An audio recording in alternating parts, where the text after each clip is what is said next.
Everyone is playing, you're not yet. EWC Play is your all-in-one platform to compete in fantasy, pick'em, and quests for a grand total of $300,000 in prize pool. Build your dream fantasy team in 5 different games and track your score with live results tables. Predict the winner of every game, every group stage, and every tournament. Complete daily and weekly challenges to earn boosters that help you climb the global leaderboard. Got what it takes? Join EWC Play now.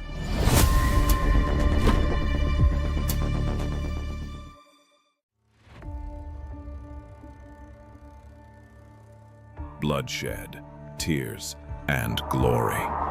The Land of Dawn calls for contenders once again. Against all odds, GK Esports is here to win MPL MENA Season 9. Guangzhou Gaming! They go straight to the main stage. Ignite Gaming! MPLSG Season 11 crowns a new team. True Rippers are your champions. The place where a new chapter begins. The newcomers. MSC at the EWC, Paris. For many of us, this is our first. We may be the underdogs. We may have sacrificed everything to come this far. We'll prove why we belong here.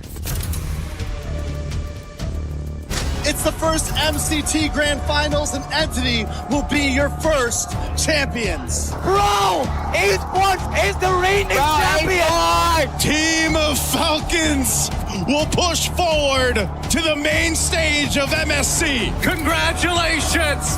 Vamos, as you punched your ticket to France for EWC! Breaking barriers, defying limits, the aggressors come with nothing to lose. We carry the expectations of our country, our families. The fans who believed in us. This is the stage we've been working toward. Maybe this is where a new Dutch house is born. Aurora Gaming have wiped the Yangon Galacticos out. Megatron have not merely joined the Kings, they have become the Kings! And the Dragons of the North defend their Empire spirit! Challengers of the throne, the Titans stand ready. We have already achieved what many thought was impossible. Whether it's defending our regional title Or taking down the champions of our region. We're here to break curses and set new milestones. Falcons AP Runner moving on through the Grand Finals. Slangor Red Giants are your new champions, MSC 2023 champions! Honor! Team Liquid is your grand champions! The names that shaped history, the kings and legends. It's been a while since we stepped foot onto the world stage. It's been a while since we brought home an international title. Our fight continues because our story isn't finished. Our legacy awaits. The journey to rise above begins. Play is in our DNA. Whenever we let it out, it becomes our superpower. Now imagine an entire city being built to supercharge it. Kadir City, powered by Play.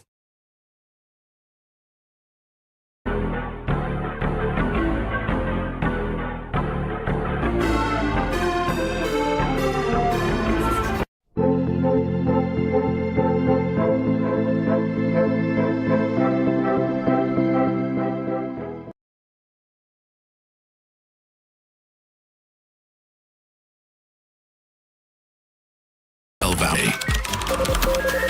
It's time your chair evolved. This is Secret Lab Titan Evo. Ergonomically engineered for you, gamers, hybrid workers, artists, backing your every move.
キドキしようよ準備快適早まだまだないこの世界を楽しんでみたんだ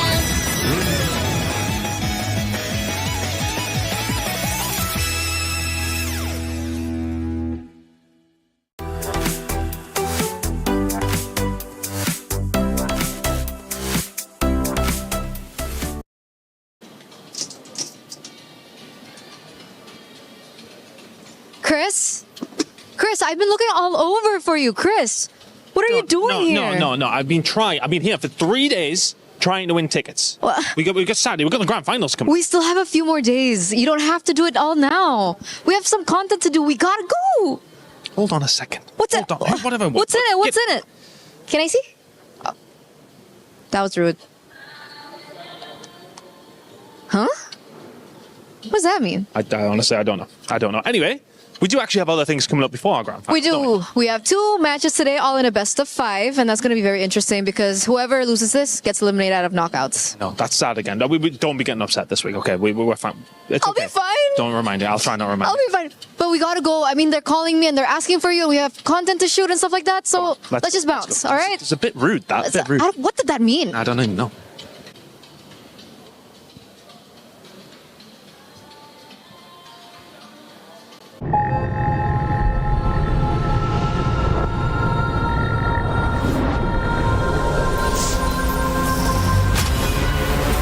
In the past, we were always in Asia.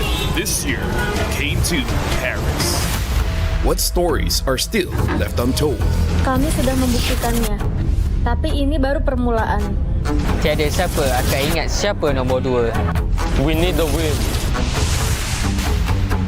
Bukan sekadar keinginan, tapi tekad. Hindi ang pag-abot sa tuktok ang pinakamahirap. Ang korona ang mahirap ipagtanggol. What happened last year became fuel for us this year. This time, we bring it to Paris and finish it.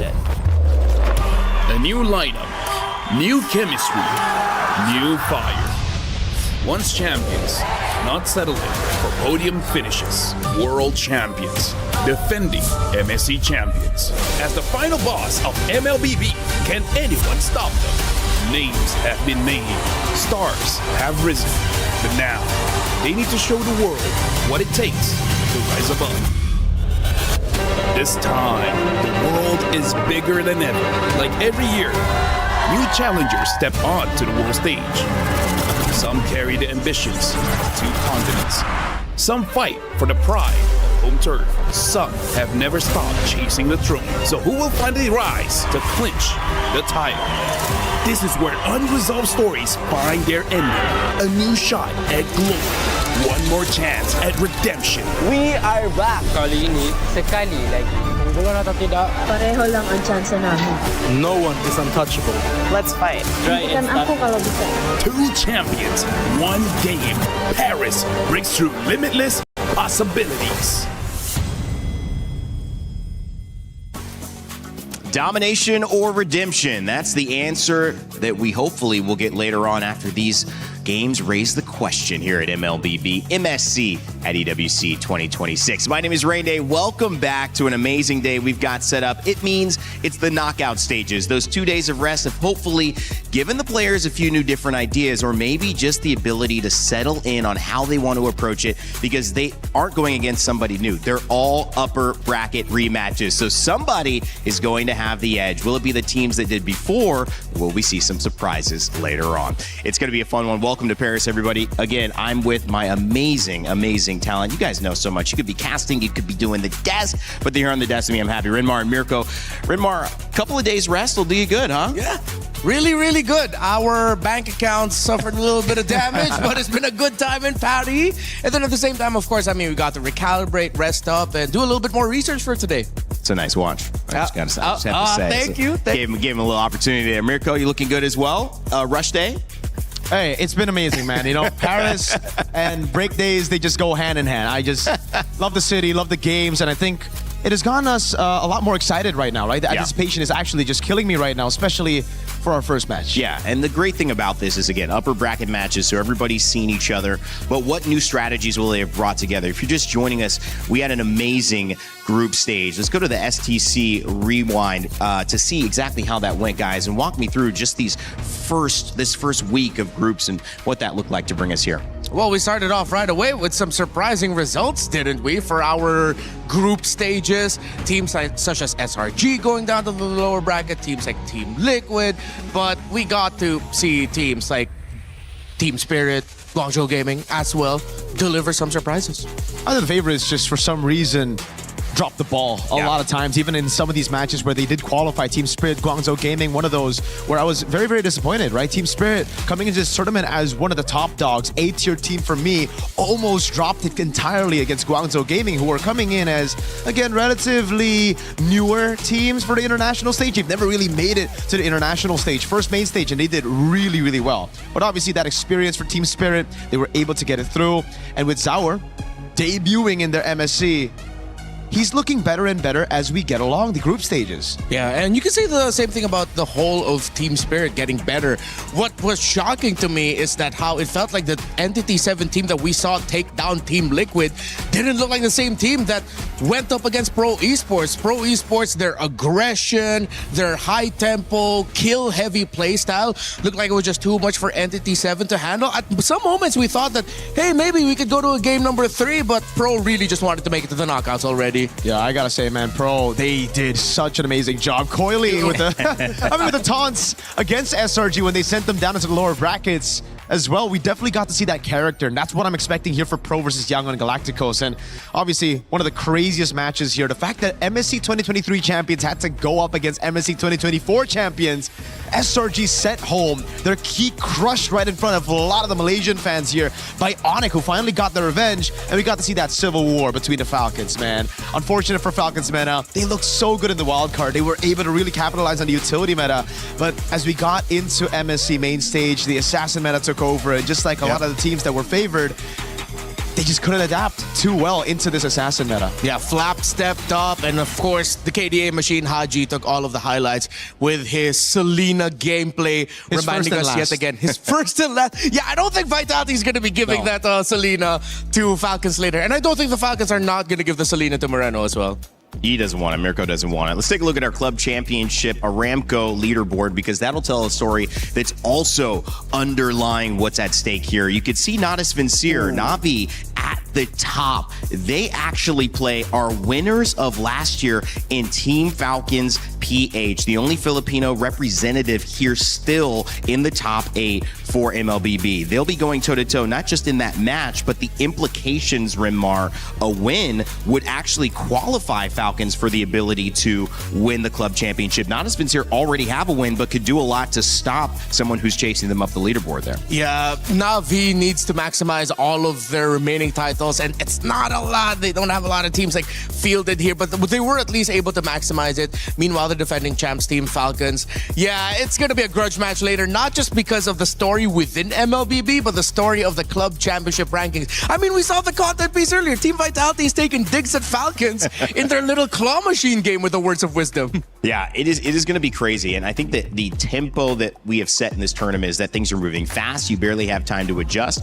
but this is totally different because the group stages are over. You now have had 2 days, and you're playing best of 5s. But for the teams that could not adapt, they unfortunately saw their keys crushed. That was a you know, I kind of like this crusher, to be honest. I love it. Over at the Kadia stage, we have a different crusher. It's like a circular one. This one is just harsh, man. This one literally breaks it in the middle, man. It's so much more brutal.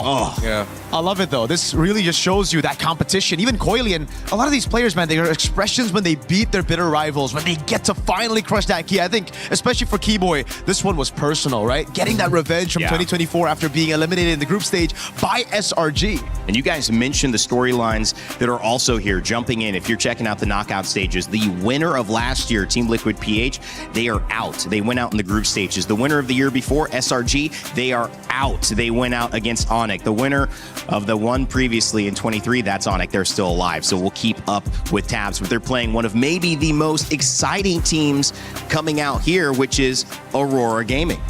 Right now, what's very interesting to see is the fact that if Onyx loses tomorrow, we will be guaranteed a new MSC champion, right? Yep. We are already guaranteed a new MSC and EWC champion. Both grand finalists from last year, both champions from 2024, 2025 are out. So it just comes down to now Onyx being eliminated, and then we're guaranteed a new champ. Yeah, we've been calling Team Falcons PH as one of the titans of the game.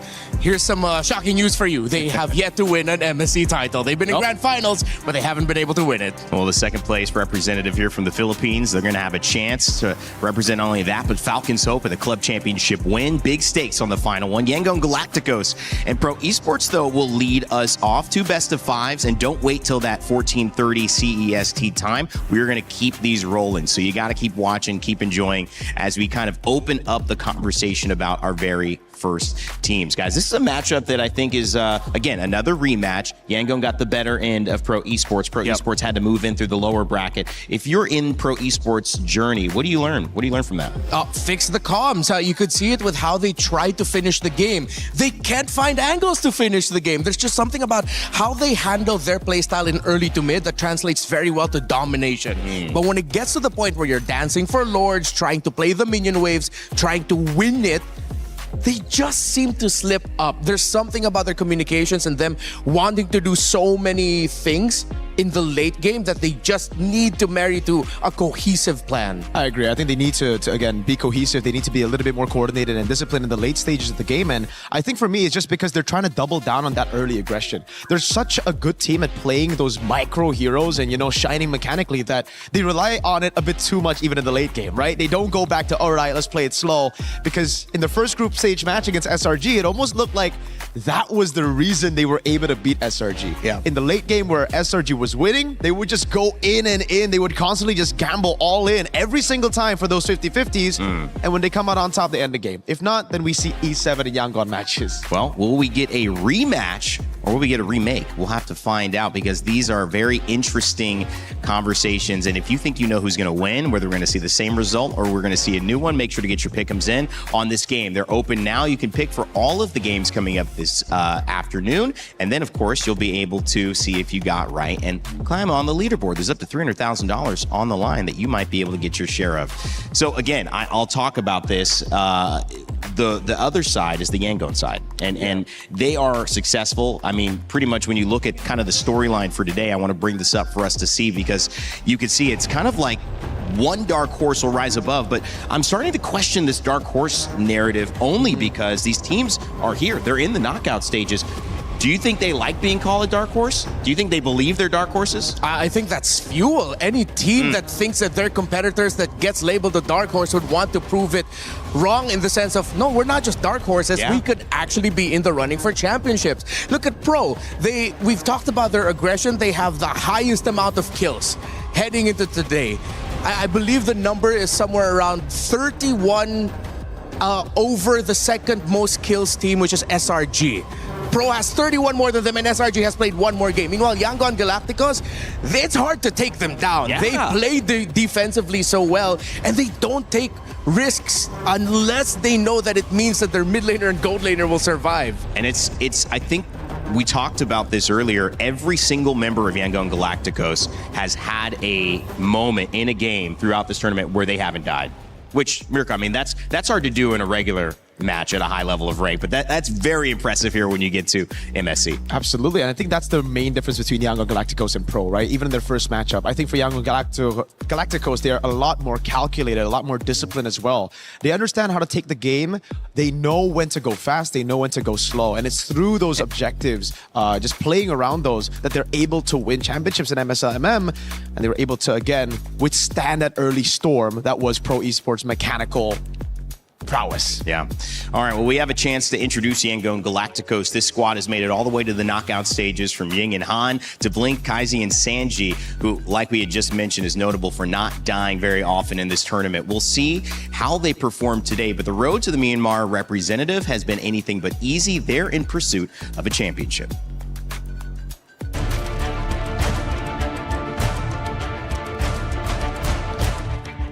We start Young Galacticos on MSL Season 1. After we lose in M7, all of us, including the player and the coaching staff, decided to do better. I think we can win this one because of the mindset we adjust and the maturity of all the members of Young Galacticos. They are expecting to be a champion. If we achieve top 4, it's mean a lot in terms of the pride of Myanmar, because back then on M2, Myanmar is one of the top teams. As now, Burmese schools, have they done it? They have done the unthinkable, and now they make history. The first Myanmar team to make it towards the grand finals of the M2 World Championship.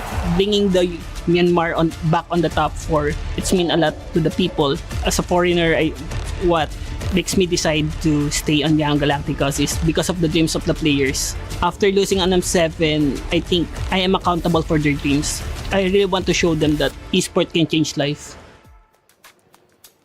Yangon Galacticos, Han being highlighted there as the jungle. This is an important matchup for them. Again, we mentioned representation, but also just the fact that can we decisively say, and I think we will after this, which team has their grasp fully on this meta? Yeah, if Yangon Galacticos comes out of this with a shocking 3-0 sweep of Pro and they make it look easy, then you're really going to have to bump them up there as true competitors that you have to watch out for. Probably harkening back to the what they've mentioned, the M2 run of Burmese. You disagree? I disagree. Just mainly because I've had the time to talk to Marvs and MGod, and they're always like, please don't rate us highly. Every time the Burmese teams get rated highly by analysts, they do horribly, right? Like, so they do. So the dark horse is helping out. Yes, we gotta rate them. Okay, really they are. low. We gotta say Yangon or like right here. Okay, so to do them a favor, it's like, Yangon. Overrated. They're not that. Can we move on? Can we move on? Exactly, right? Like, we don't need to talk about them. Speaking of moving on, we do have Pro Esports, who is their opponent in this one.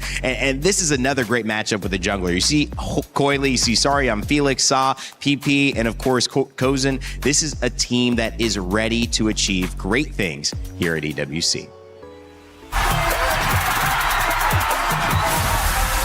Pro Esports start in MLBB Spring Split 2023. We qualify from Challenger Cup, and I joined since the beginning. And after 6 seasons, we finally became the champion of MLBB Season 10. Coily! Triple kill though, Lin! Maniac! The grand final! Pro Esports is the reigning champion for MLBB!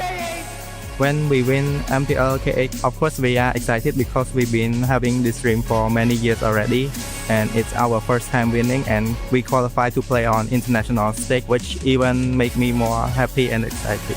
Your mastermind lift the trophy! After we winning, I feel so impressive to come back to EWC because like since last year I didn't make it. Right now, back to the EWC feels so impressive. See you soon. Now on to Kenji. It's a double kill for Seoul, and it's a 2-0 clean sweep for See You Soon. The Cambodian Owls will fly onward again. Because like last time I come here and I just make it to top 5 and top 8. So for the best player that I had, I think we can make it to the grand final. In Pro Esports, we are like a family. We have a good bonding. So I'm pretty confident with them. They always talk out to me like, it's okay, don't feel pressure, just enjoy the game. For us, it's like a dream to represent our country. Not many get the chance to do it. And when we have the chance, we gotta do our best. អរគុណអ្នកទាំងអស់គ្នាដែលគាំទ្រ Pro Esports ហើយកុំភ្លេចគាំទ្រពួកយើងនៅ EWC 2026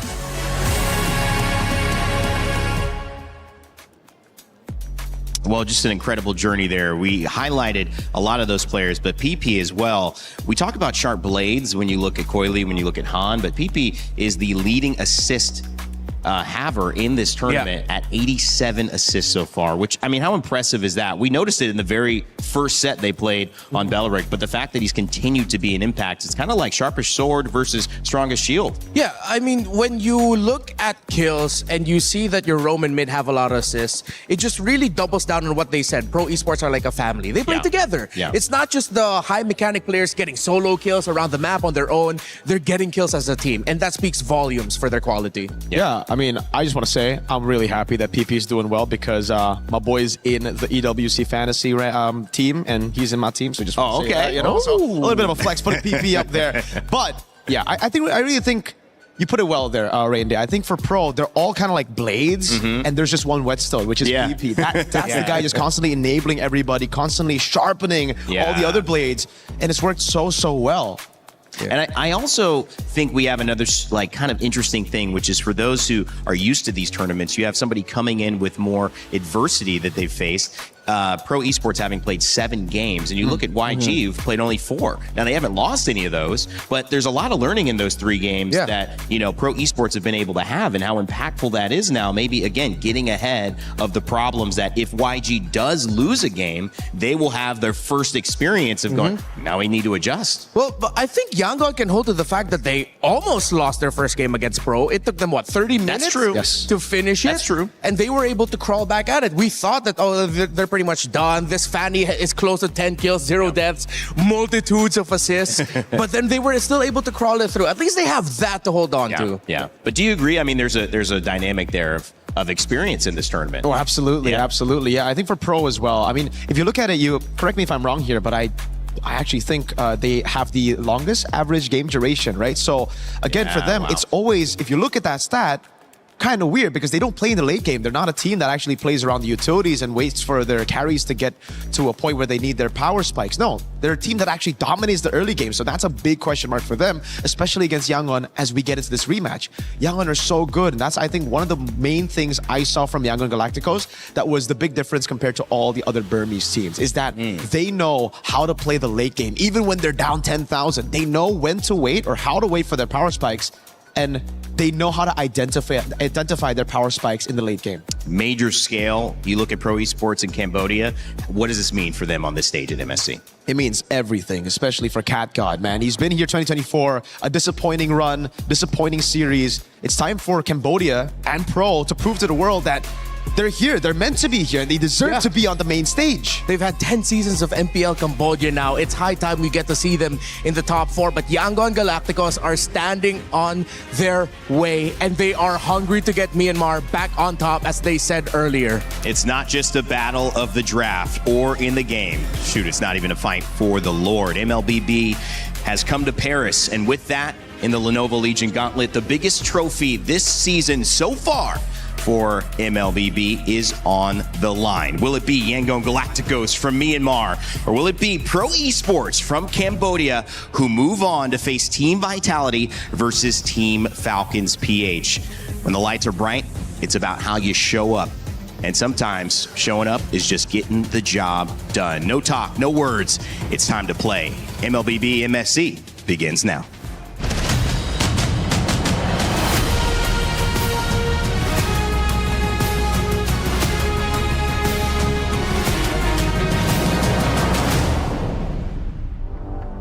Milosh, what the heck do you think you're doing? What do you mean, what? What do you want? Who is this? Rose? What's up? We have to open and start a show, duh. No, just a second. What? Do you think beauty is just born like this? Do you think I wake up pretty? I need time. This stuff takes effort. You're wanna talk. I'm not gonna open the show myself, mister. Okay, well, sorry. Let's just, whatever. We have to go. We have to go. Chop, chop, guys. And finally, after my co-host took forever to get ready, we are finally here and ready to kickstart the first day of the knockout stages here at MSC at EWC 2026. What a fun time it's been through group stage last week, but now we kick it all into high gear. Crazy to think that only a few days ago we started with 16 of the best teams in the world in MLBB here at MSC at EWC 2026. As you know, we're down to only 8. But those are the best of the best, the cream of the crop that rose to the top. Speaking of which, she's right by my side. We have a lot to get into because things really head up. Best of 3s, they're gone. All BO5s until our best of 7 final this Saturday. You are right, Milosh, because starting today, it's going to be best of fives. And today we have 2 best of fives. Of course, the team that wins will continue their journey to the semi-final, being 1 step closer to the trophy. And the one that loses, well, that's it. That's it for EWC 2026. No second chances from this moment on. We got a ton of rematches and a ton of regional rivalries to get through. So let's get our teams on the stage. Our first squad, please welcome Yangon Galacticos! The top seed from Group B, MSL Myanmar champions. They've remained undefeated at 4-0 so far, and they've chosen their path to finals here at MSC 26. From quick finishes to long 30-minute bouts, they can hang with the best. But how far will their journey last in Paris? Ooh, this is gonna be a battle of the dark horses. But of course, the team that will be facing them will be Pro Esports from Cambodia.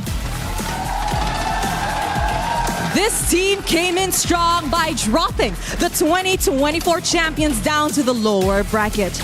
But after they themselves got dropped, they're here to ensure that history doesn't repeat itself and they get the revenge they are looking for up against Yangon Galacticos. The story could not be any better. The two faced off in the group stage, and who did YG pick to play against them here? None other than Pro Esports. So let's get this one started. Please, my friends, you may place your keys on both sides. Gentlemen, Yangon, please, Pro and captains, remember to shake hands. One of you is going home at the end of this best of 5 series. Fist bumps all around, excitement no matter what. Our matchups begin. This is the knockout stage of MLBB MSC. The echoes in the land of dawn continue to resound. The champions who once ruled have fallen. Team Liquid Philippines will not move forward in MSC here at EWC 2026. As the throne stands empty once more, a new era has begun to take its shape, and a new king must rise above. Team Vamos. Their journey seems far through trials and scars, yet they believe they will rise above all stars. Team Vitality.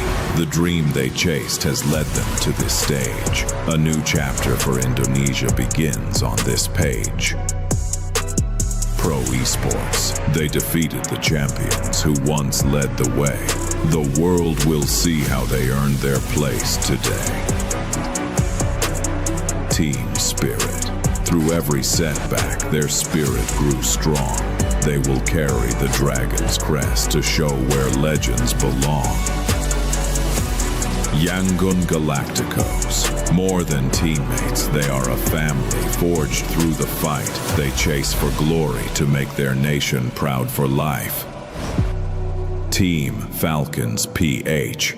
The trophy slipped away, but never their fire. Now they return to reclaim the title they desire. Onyx. Their road is tough, with new challengers across the lands, but they'll face every battle and make their final stand.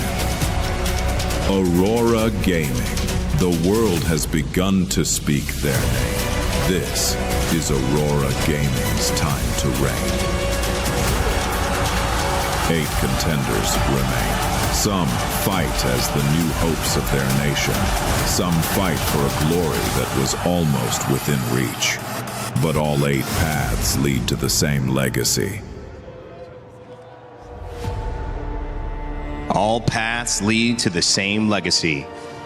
And this legacy begins right now on stage 3 here at EWC 2026. Esports are getting started all over, some in their opening stages, while at MLBB, MSC, we are firmly in the knockouts. These teams know each other, they faced each other. Renmar, Mirko, now it's time for the rematch that could decide somebody's fate in this tournament and will send somebody home.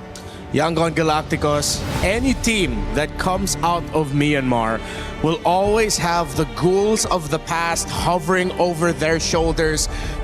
People asking them, the country asking them, rise above, get the championship in an international that we weren't able to get in our second World Championship. While for Pro, a region hungry for recognition to solidify themselves as some of the best in the world.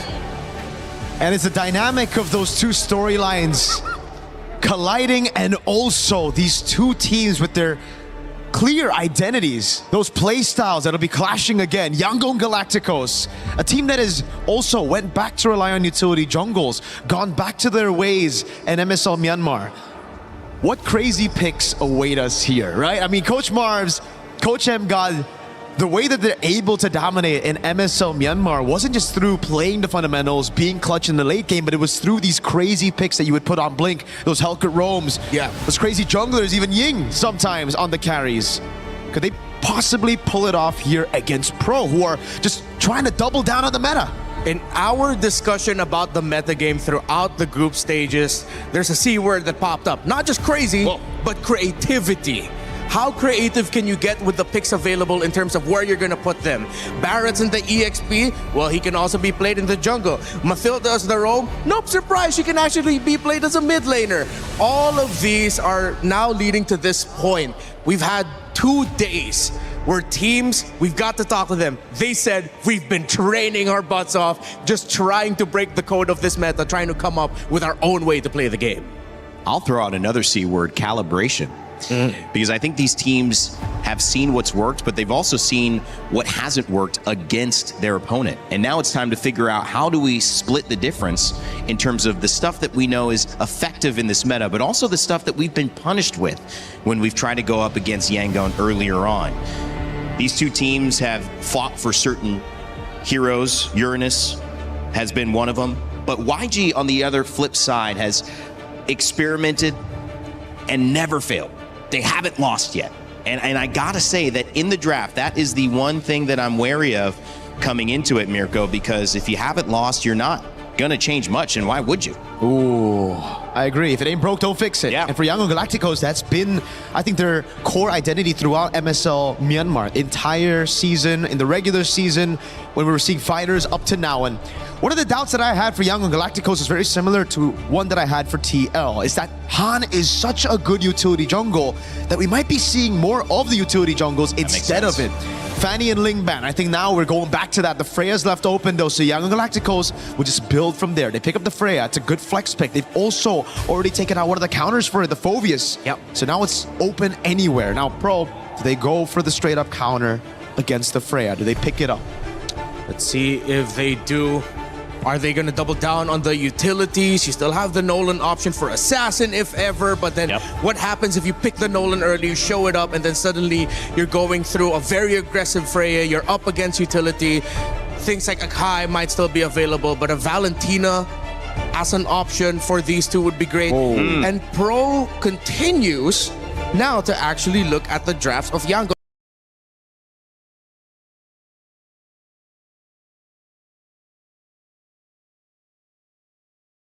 Exactly. Massive for Pro. We're talking about doubling down in the meta game. They might still do that with the Nolan Red 3, but before they do that, they steal away. They deny some of these big picks for Yangon Galacticos. Han, game 1, beat Pro with a Fredrin Gore. They take away the Guinevere, anticipating the Fredrin Red 3 from Pro with the Juicin in mid.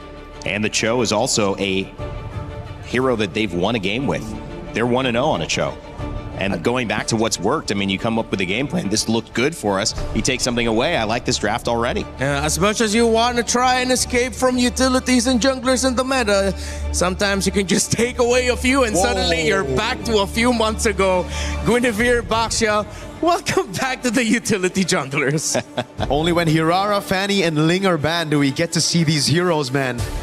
Again, just, ban it out. I like what Yangon Galacticos are doing, especially for game number 1, right? They're trying to get the momentum. They want to stick to their comfort, so they just ban it out. And now we have to talk about later on. You see the glue bans coming down again. It really just seems like we're replaying the meta of Wildcard all over again. And again, I feel like we have to somewhat thank Team Falcons Mena for this, because they're the only team that banned out both Ling and Hirara blue side, and we saw how that led to their game. It led to going back to the utilities, going back to the tanks in the jungle. But you still have the new elements you have to take into consideration. Esmeralda, Mathilda especially would be a nightmare to deal with for that gourd. Seems like Pro and Yangon are both going to be front to back, with Yangon having more options to break the formation of Pro. Exactly. I think it's for Pro a little bit more front to back. They really want to play around that gourd, and so I think the carry here will be a very, very good man on top of the Esmeralda. Phoveus, Esmeralda, both already counters to the Freya. The carry is just another cherry on top just to give Freya a little bit more space in the goal if he does go there, or even in XP, right? Because you want to have a Purify here against this lineup. You don't want to go Vengeance against a Cho'Gord Baxia on the Freya. Ooh, but they banned the Sora. They take away the Sora as an option. I believe that is... Oh yeah, that's one of the notes that I have here for Pro. Watch out for their Sora in the EXP lane. So they pick up the Moskov. Our hunch is right. It is very front to back for Pro. Yangon has enough options for dive, and they say, why not more? Let's pick up the Claude. And I think a very solid roamer with Revitalize might be good here. The Belleric is still up for grabs, though I'm not a big fan of it, knowing how much poke there is on Pro. Yeah. Especially with the Cho, early prio as well. So we might just be seeing... It's Gatotable, if you think about it. It is Gatotable, but the gourd, I don't know. We'll see. We'll see here. Claude also a character that Yangon have won with and Pro Esports have lost with, so they don't actually really care too much that the Claude is there, but it is that dive that's going to pressure the gourd. How can they deal with this? Keep that front to back you were talking about, Mirko. What pick works well to help? Carmilla! Wow. I mean, if we're talking punishing front to backs, punishing team comps that rely on sticking together, that's a pretty good pick. Theoretically, just looking at everything on paper, I love what Yangon and Galacticos have drafted here. So much AoE as well. So much AoE that Carmilla is going to give a lot of headaches for Pro if ever they cannot get good momentum to start with, because if things are even and Yangon can play a normal team fight to Pro Esports front to back, then Yangon will continuously tear through them. And technically, we were talking about Blink already, right? Earlier on, how did they win, dominate MSL Myanmar? It was through Blink getting his picks, random picks, cheesy picks. It was the Hellcurt. It was more damage-oriented, but now we get to see a little bit more of whatever Carmilla is right now. She has a lot of damage just putting it down there. Curse of Blood for the rest of the team. But now for Pro, it's, just doubling down on early game Snowball, trying to contest those neutral objectives, kind of dictating the pace of those early neutral objectives. Early stun, maybe a level 4 ult from Gourd could get a pick. Pressure from Cho and Yuzhong rounds it out. How do you feel about it, Renmark? Oh, sorry, Felix loves the Yuzhong. Has been one of his best picks historically. Plus, Claude needs to watch out for that Petrify. A lot of execution, little things you gotta watch out for in the early to mid game, especially for Yangon, because that's their window. If they get to succeed in their window, they're gonna steamroll right through. Well, they've got the draft, but again, I asked this question, will it be a rerun or a remake? Will we see the same result in YG push through? Will Pro Esports find the solution? The final pick, Yuzhong. We'll see how much of an impact it has as we get this set underway. It's going to be Naisu on the cast alongside Leo. Welcome back, buddy. And here we go. We waited a couple days leading into the knockouts, and now it's finally here. This is the best part of the tournament, and we get to see what adjustments have been made for our team. Starting off with Yangon, Galacticos, and Pro Esports. Leo, welcome back. We missed you, man. We're jumping into this one. Mingalaba and homoy mao to all of the Cambodian and Burmese fans watching. This is a best of 5, and the action starts now. Neither side, I'd say, has clear mid-prio, because early on, you see a Carmilla, you think it's safe, and then you stay there maybe 2 seconds longer, and then she deals a lot of damage next thing you know. You're just cursed. You know, that Curse of Blood, that ultimate that Carmilla has is what could make this so deadly. Again, fighting around what they have with this composition, even when you look at the emblems that they're running, there is a good fight potential for just Yangon and Galacticos to play off Blink. In the gold lane, you see that both are just jockeying for position. Sanji and Kozin looking for that quick rotation out. Quick duel. Both at less than half health right now. Sanji has the level up. BMI back. This is such a odd thing, too. And I know the panel shared the sentiments. Same thing. Hold on. Bottom lane. Ying rocking the Purify, dueling against 2, you were saying. Okay. To go back to where the meta was just a little bit ago, maybe that is the solution. Just ban out those assassin junglers that have been being picked up so much throughout the course of MSC. You know, the Ling, the Rara, the Fanny now.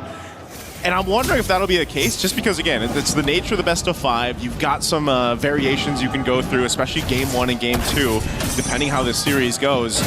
But, so what you can expect is a little bit of a slower paced game because of the nature of the junglers that are in play here. You know, the fact that it's Guinevere. Oh, hold on, Han? Oh, sorry, I'm feeling coming in! Taking down Han! The Retribution Source, the jungler, out of the equation for Yangon early on. Turtle spawns. Well, that's unfortunate. So this is just going to be a turtle over to Pro Esports. A really good setup. And this is why they were saying, you know, you got to watch out for that Petrify. Sorry, I'm Felix. This is one of his best heroes, this Yu Zhang, that he's been able to go ahead and showcase throughout so far. Whoa! Pressure. PPP coming in, does not force the issue. They do get the Purify on Sanji. They pop that. They pop that Purify, man. But again, you don't want to let this Yu Zhang scale up an advantage in the lane matchup alone, and that's why, oh, here's a setup. Han finds a Requiem. Kaizen looking to take him down, gives the kill over to the jungler. Han finds his redemption. Now they pressure Coily. Coily will be able to secure the orange. Rolling away. All right, he gets one back. That's fine, evens things out. Han, again, on this Guinevere, so important to go ahead and either lead that charge. You give space to your Claude for Sanji to farm up, get to where he needs to be, get that power spike on the trinity of items. But right now, this is the course. Play around Han, set up potential. Eventually, the beacon is there as well. A minute prior to the second turtle, I think Yangon Galacticos have already undone the early damage Sword and Felix dealt. We're back to 50-50. Yep. This is neutral, and it's a matter of how fast Ying can make it to that gold lane, and now they find Sa. That soft little gore, the choke down on the Coily, holding on to that Puissance, does not get pressured to press it down, holding it for the 30-second turtle coming up. Too unfortunate. You can't really flicker, you know, in time, I guess, with Sa there on the gore, just because of how quick that setup with the spatial migration happens. So Yangon Galacticos doing a really good job just finding these little moments across the map. You can see, though, how quickly they're actually rotating across the map, and that's why now, if you're Pro Esports, having this Cho in the hands of PP here, he's got to be able to go ahead and land that kick, land that setup, you know, and then capitalize on it. Skypiercer's picked up for Sa now, too, on this court, so if he's able to get stacks, he's a big threat with that Mystic Gush. Pro Esports not going to take this lying down despite the early pickoff. Yangon Galacticos up by a significant 500 gold. Jockeying for position. PPP getting pressured by Kaize. Purifies all off of cooldown on Yangon. Ying and Blink just pressuring the turtle. Okay, he wants to get his orange quick. Coily's going to be here in time. He's going to roll on through. Ding. And the Puissance is in. It's good. Blink with the Revitalize. Han with the Retribution to secure the turtle. Down goes Sorian Felix. PPP follows through. Coily finds Han. Felix falls in. And they're not done. They want Coily. And they'll get him. And they eventually will get the kill on Sanji. This Claude is farming up. Good. 2 kills already after the second turtle. Looking for Sa. Another choke down. One more. Ying gets it. Man, talk about a switch. Yangon Galacticos just decides to go in high drive, takes the turtle, takes some kills. Now they will capitalize on a tier 1 in mid. Oh, they're not stopping here. PPP, one more. Kaize gets it. Who has the Skypiercer? Coily jumps in, finds Kaize. Kaize will still not take this line down. He keeps on going. Han from the flank. Joseph, who has the Skypiercer? After this replay, we got to take a look at the items here. But this one, again, great team fighting. You know, this is what we're talking about. The threat, that AoE threat of this lineup, that is there for Yangon Galacticos. Is so deadly. And you wouldn't expect the Klon to be able to go ahead and get this much, you know, value out of that this early on. But a double kill helps Sanji scale up even more at this point. So, you know, fighting into that is something that's going to be difficult, especially for a Cho. You can take a look at the items here real quick. We'll see exactly who has the Skypiercer. Wow. Okay, so it's just Sa. Yeah, no, Yangon Galacticos are playing it close to the chest. Despite almost being 3,000 gold up, they decide to be conservative and say, nope, we're going to spread the goods. Yeah, this is... maybe it's the case where we see Kaize pick it up later, as we've seen with Jushin's before.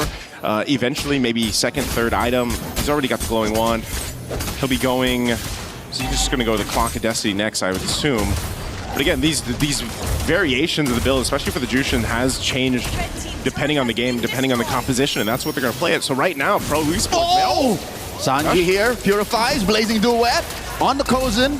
Life stealing away from the small wave, but you can see that he hasn't invested in that just yet, just building the golden staff. Just getting the golden staff. Had to pop the Purify. He's not going to have that for this turtle, nor will he have the ultimate. We'll see if Pro Esports wants to go ahead and try to capitalize on that, maybe get the turtle. They're in range for this Coily. Win for the rest of the team to get here. PP just off the corner. Gets that kick, displaces him. Ying with the Valkyrie's Descent. Turtle still with the Retribution range. Revitalized. It's Coily who threads the needle. Han falls to Surya and Felix, but Ying still finishes the job. Finds Coily. A trade 2 for 1. Kanji gets Felix right now. Ying is on a warpath. Oh, this is a problem, you know, when you're trying to disengage, get away. Yes, you got the turtle, but you can't get away from the fight, you know, and that's what happens with this. Oh, hold on. Yeah, Sanji's not pressing that. He's not pressing that. that. A mile away. Has the Moscow voice line changed? No. But he has hit the SODs, significantly so for the past 7 minutes. It's just, you know, the one time he pressed it, they still lost. That's true, that's true. Oh, no, he's actually going to be in trouble now. Goes in. Okay, he finds a dash to the other side. PPP looking for a punish. Massive Requiem finds Kozin regardless. And now they might find PPP too. Another one goes over to Yangon. A snare set by the Burmese. This is what I was talking about, Leo. Like when you're trying to get away from the fight, when you're trying to disengage, it's that much more difficult because you have that ability to be dragged back to the opposing team because of the Jushin. And then on top of it, you got Han just having a heyday, jumping in. I mean, this is a composition that can just cut off all your angles because you got a Freya, you got a Guinevere. There's, you know, I feel like even for Blink, it's been kind of low-key what he's been able to do with the Carmilla, but it's all part of the plan. It's a mobile box. Essentially what we've been missing throughout the first week of MSC. The fact that we thought we could win with the Eves, with the more, you know, immobile heroes like Eudora. Yeah. What Yangon Galacticos has through Coach Marvs and MGod is they made a mobile box, Joseph. Wherever Blink is where that box is. And it's a circle. Yeah. It's a circle, you know? It's a tetrahedron. Yeah, exactly. So, you know, that seems to be working so well with a mobile lineup like this. Now this Lord's coming up here. Pro Esports has really struggled, aside from Coily, again, being on this Maksha. We've seen it before, you know, the little drive-bys, but trying to get this retribution. Okay, he's not going to get thrown up in the air with that spatial migration. Right now, Yangon Galacticos has advantage around this Lord. You've got a push down bot from Kozin. Massive Valkyrie's Descent, Ying versus 3. Make that 2. SOD thrown out. Han secures it. Will Kozin press it? He's already here. Amongst the fight.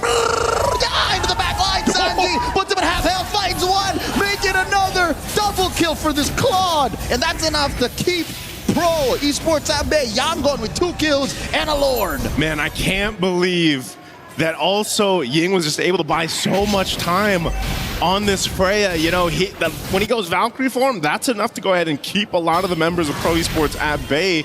And then it was a great time to just allow the Claude to come in. Sanji, again, 4-0-3, just having a massive game. This is a much more early than what we're used to for Claude's kind of popping off already, having this many kills, but you can already see it. The follow-through off of the setup is what's working so well. Now, Lord will charge into this mid-turret. PPP finds a kick, serves up 1, but it's not going to be enough as the Lord crashes into the base. Kozin throwing these spears out. Coily in trouble with the puissance. The damage reduction ain't enough. It's a 1-for-1. Hung up right beneath them is their turret fall, and bottom lane shield goes down too. This is defensive Black Dragon form. Okay, they can use it. Swinging around. Sario and Felix trying to help here. Felix survives but gets choked back and slammed. 3 have fallen to try and defend. They'll take this last turret here. Kozin's still up, Pete. Jumping in with that concealed. Just wants to get them off of this. They don't want this game to end just yet. Can they hold this base defense? They've got a wave down bot. Another Valkyrie's Descent. PPP not strong enough to hold out. And there's a Gush trying to kick him out. And there's a massive kick. Sanji wants to end it right here, right now. 1 small minion followed by a wave. Yangon Galacticos. An emphatic win, game 1. Such a quick victory here for Yangon Galacticos. Just barely reaching that 11-minute mark. It just feel like they switched the switch to go, man. They went on go very quickly in this one, and it felt like Pro Esports struggled to find a way to play against that mobile box or that mobile circle that we're talking about here. 0 to 100 in 11 minutes. Exactly. Sanji had a gold lane experience from the start to the end. Double kill early on allows the Claude to scale up much faster. But it wasn't even just that, it was just the great team fighting that was on showcase here from Yangon Galacticos in game 1. He was triple waving and then winning objectives. They lost more turtles than they took, but when you look at the map, it's turrets for turtles. Which one you would rather have? Oh yeah. And this is interesting too, just because, you know, first, I guess debut pick for Carmilla, you kind of wonder, what did she do? Well, Blink is that guy. He's that roamer to be able to go ahead and pull out some of these hero picks that are unique. And it's very unique to Yangon Galacticos because I know it's mentioned too, he does play a roam Hellcurt and he can play this roam Carmilla, and you see this work so well. Again, look across the board. A lot of these members of Yangon Galacticos didn't even die. And that's just how well protected and team fighting centric they were to allow this to happen in such a quick manner here. So again, a very quick game 1. Even with this different, bringing out some utility junglers here, it all worked out. So let's go ahead and throw it over to the studio to break down our game 1. Thanks, guys. Yeah, game 1 goes the way of Yangon Galacticos super early on and super convincingly. We talked about the Undying, the immovable object. 4 members from Yangon Galacticos did not die in game 1. The only exception, the person getting a bunch of kills, Han, as well, got some deaths, but I think they'll take that trade. 11-minute game. Renmar and Mirko, guys, that was dominant. Yeah, we hate to say we told you so, but we told you so. It's exactly as we saw it and read it in the draft. Kaizen and Sanji now has their 4th game where they're deathless, and the formation breaking that Yangon Galacticos has with their lineup just was too deadly to deal with for Pro. I think even if the front to back worked well, even if Pro Esports, were able to execute it properly, the Carmilla was already a good enough answer to deal with it. And again, it just comes down to the drafts. I think for YG, they were prepared for everything. They were prepared for the Gorge steal, the Cho steal as well. They picked up the Guinevere, denied the Fredrin, and without the Fredrin, the Baksha Gorge just looked like a very awkward solution to the problem. Yeah, it just didn't feel right. It felt like I wasn't watching Pro, and you could tell that they're missing a little bit of that tempo setting, aggression. They are playing as if they can set the tempo and can dive and be aggressive, leaving Sa behind often on that Gord. People were saying it wasn't, backstage, just for the Gord and the Cho, that wasn't enough. Nope, definitely not. No, I mean, you needed some more fronts that can actually CC opponents, right? For the Baksha, you're more of a tempo-oriented character instead of the Fredrin that wants to peel back. So as a Baksha, you go in, you try to invade early as well. They did get mid-prio, but on a Gord, it's just not something you can really utilize to invade because you're breaking your own line technically by moving past. Yings, oh man, on the Freya. I think whoever got the Freya at the end of the day would have just had an amazing time because again, the Freya was first pick. We were saying Pro needs to get something to deal with the Freya. Yeah. Phobius was banned out. The Esmeralda I thought would be red 3, but they instead picked up the Baksha. And again, for Pro, they're going to really have to find out how to deal with this. They cannot play the utility game against Yangon Galacticos. They're not a good team when it comes to utility. They're a very chaotic team that relies on mechanics to actually win out the early game. So if you give Yangon a utility matchup, it's just a big stompy stomp, brother. Yeah, Ying was just left unchecked. And you could tell that with harkening back to a playstyle that was from just a few months ago, few weeks ago, it seemed like Pro was completely out of their comfort. It seems like for a moment that they forgot how to deal with a lineup like this. Yeah. Again, leaving their Gord, leaving Ying unchecked. It really just seems like they were shocked to go back to a previous playstyle. And it's so good because it worked out so well in the end, right? Out of all the utility picks that were nerfed, one of the only ones that was left completely untouched in the patch was the Guinevere. We saw the nerfs onto the Baksha, the Akai, and the Fredrin, and they got themselves a Guinevere to deny the Fredrin, which worked so well and forced the Baksha pick. Yeah, it was nice to see the way that so many of those things comboed as well. You had the Zushin who could pick up off the ultimate and allow Guinevere to get the ult off. You also had the Freya as she collapsed onto her ult to be able to get quick knockup. So they had a lot of synergy there. Yeah. As we were talking again, just watching this, Gideon saying this just works too easy. And I think that, again, needs to be where Pro Esports have to apply a little bit of pressure. Yeah, just with how they were able to manipulate the draft in such a way that everything favored them was brilliant. Yeah. And I think we're going to break down that draft, actually. You got a draft, Mirko? What do you got for us? I got a draft, I got a lot to talk about in the draft, honestly, because I feel like it was completely won by Yangon Galacticos in this draft, Renmar. All right, I got you. So, we got this right now. Hold on. Hey, hold on. There you go. All right. So, firstly, we got to talk about the first two bans, right? I think for me, it's just, brother, when you know your comfort is purely on utility, or not purely, but you are more comfortable on utility, force it out. It's completely fine to actually force it out. You ban the Fanny, you ban the Ling, but it's also, I gotta say, the response from Pro, I think they panicked a little bit. Seeing the Fanny and the Ling, they wanted to have something else. They wanted to be prepared. They wanted to have like a deny pick over with the Gourd, and they instead banned out the Hirara. Where in this point, I think we know that even if you let the Hirara go, it will be good for you to take it as a response, or it will be great for you to counter it with the Nolan. They got baited into this playstyle by banning the Marcel, banning the Atlas, and leaving the Hirara, and they even got baited into playing this composition because they first picked the Gourd and the Cho. Yep. Basically confirming that they want to go for the Fredgen, they want to deny everything away from Yangon Galacticos side. So again, it was the Freya first pick into these two picks starting it up. And this basically locks you in to a front to back, complete front to back. Nothing you could do about it, right? Because you have to play for your Gourd. You have to play for your Cho and use that mid prio. But with the Fredgen, number one, you wouldn't even be able to utilize that mid prio too much unless you control neutral objectives. And that's why the Guinevere was just so good here. This forced the Baksha pick. This forced the composition to go derail away from the main win conditions straight up. Because on the Baksha, you want to go fast, but with the Gourd, you can't do that. Yeah. And at the end of the day, Yangon Galacticos, they made sure that this matchup that Pro didn't really capitalize on Red 3 by not picking the Esmeralda, not picking up a winning lane against a Freya, got completely punished later on. Because then they were completely set on, again, playing that pure front to back. If they picked Carry instead of the Moskov, it would have actually been worse because of this Carmilla pick. This Carmilla pick is just so good against any front to back composition that wants to stick around. And that's why their only solution to the problem was the Yuzong pick, which was, in my opinion, not that bad considering their circumstances. That was their last pick to basically say, all right, the only way we win this game is if we snowball hard from the start. And it looked pretty good at the start because they were able to catch on. They got an early kill. Unfortunately, their composition still had one win condition, and it was just playing that front to back, even with that early kill. So if it wasn't a 2-3K gold lead at the start of the game, it's chopped. Yep. And we actually have some plays to back up everything that we've mentioned about the draft, even leading into this one. All right, so I need you this time around. Man, look at the teamwork here. Yeah, it's all teamwork up here. And you're leaning. No one's standing or anything. We're like composed to start off knockout stages. I like this. So just two moments here that really stood out for me. It's how Pro Esports really managed this first fight. Once that first fight wants to play out. Oh, what's happening here? Hey.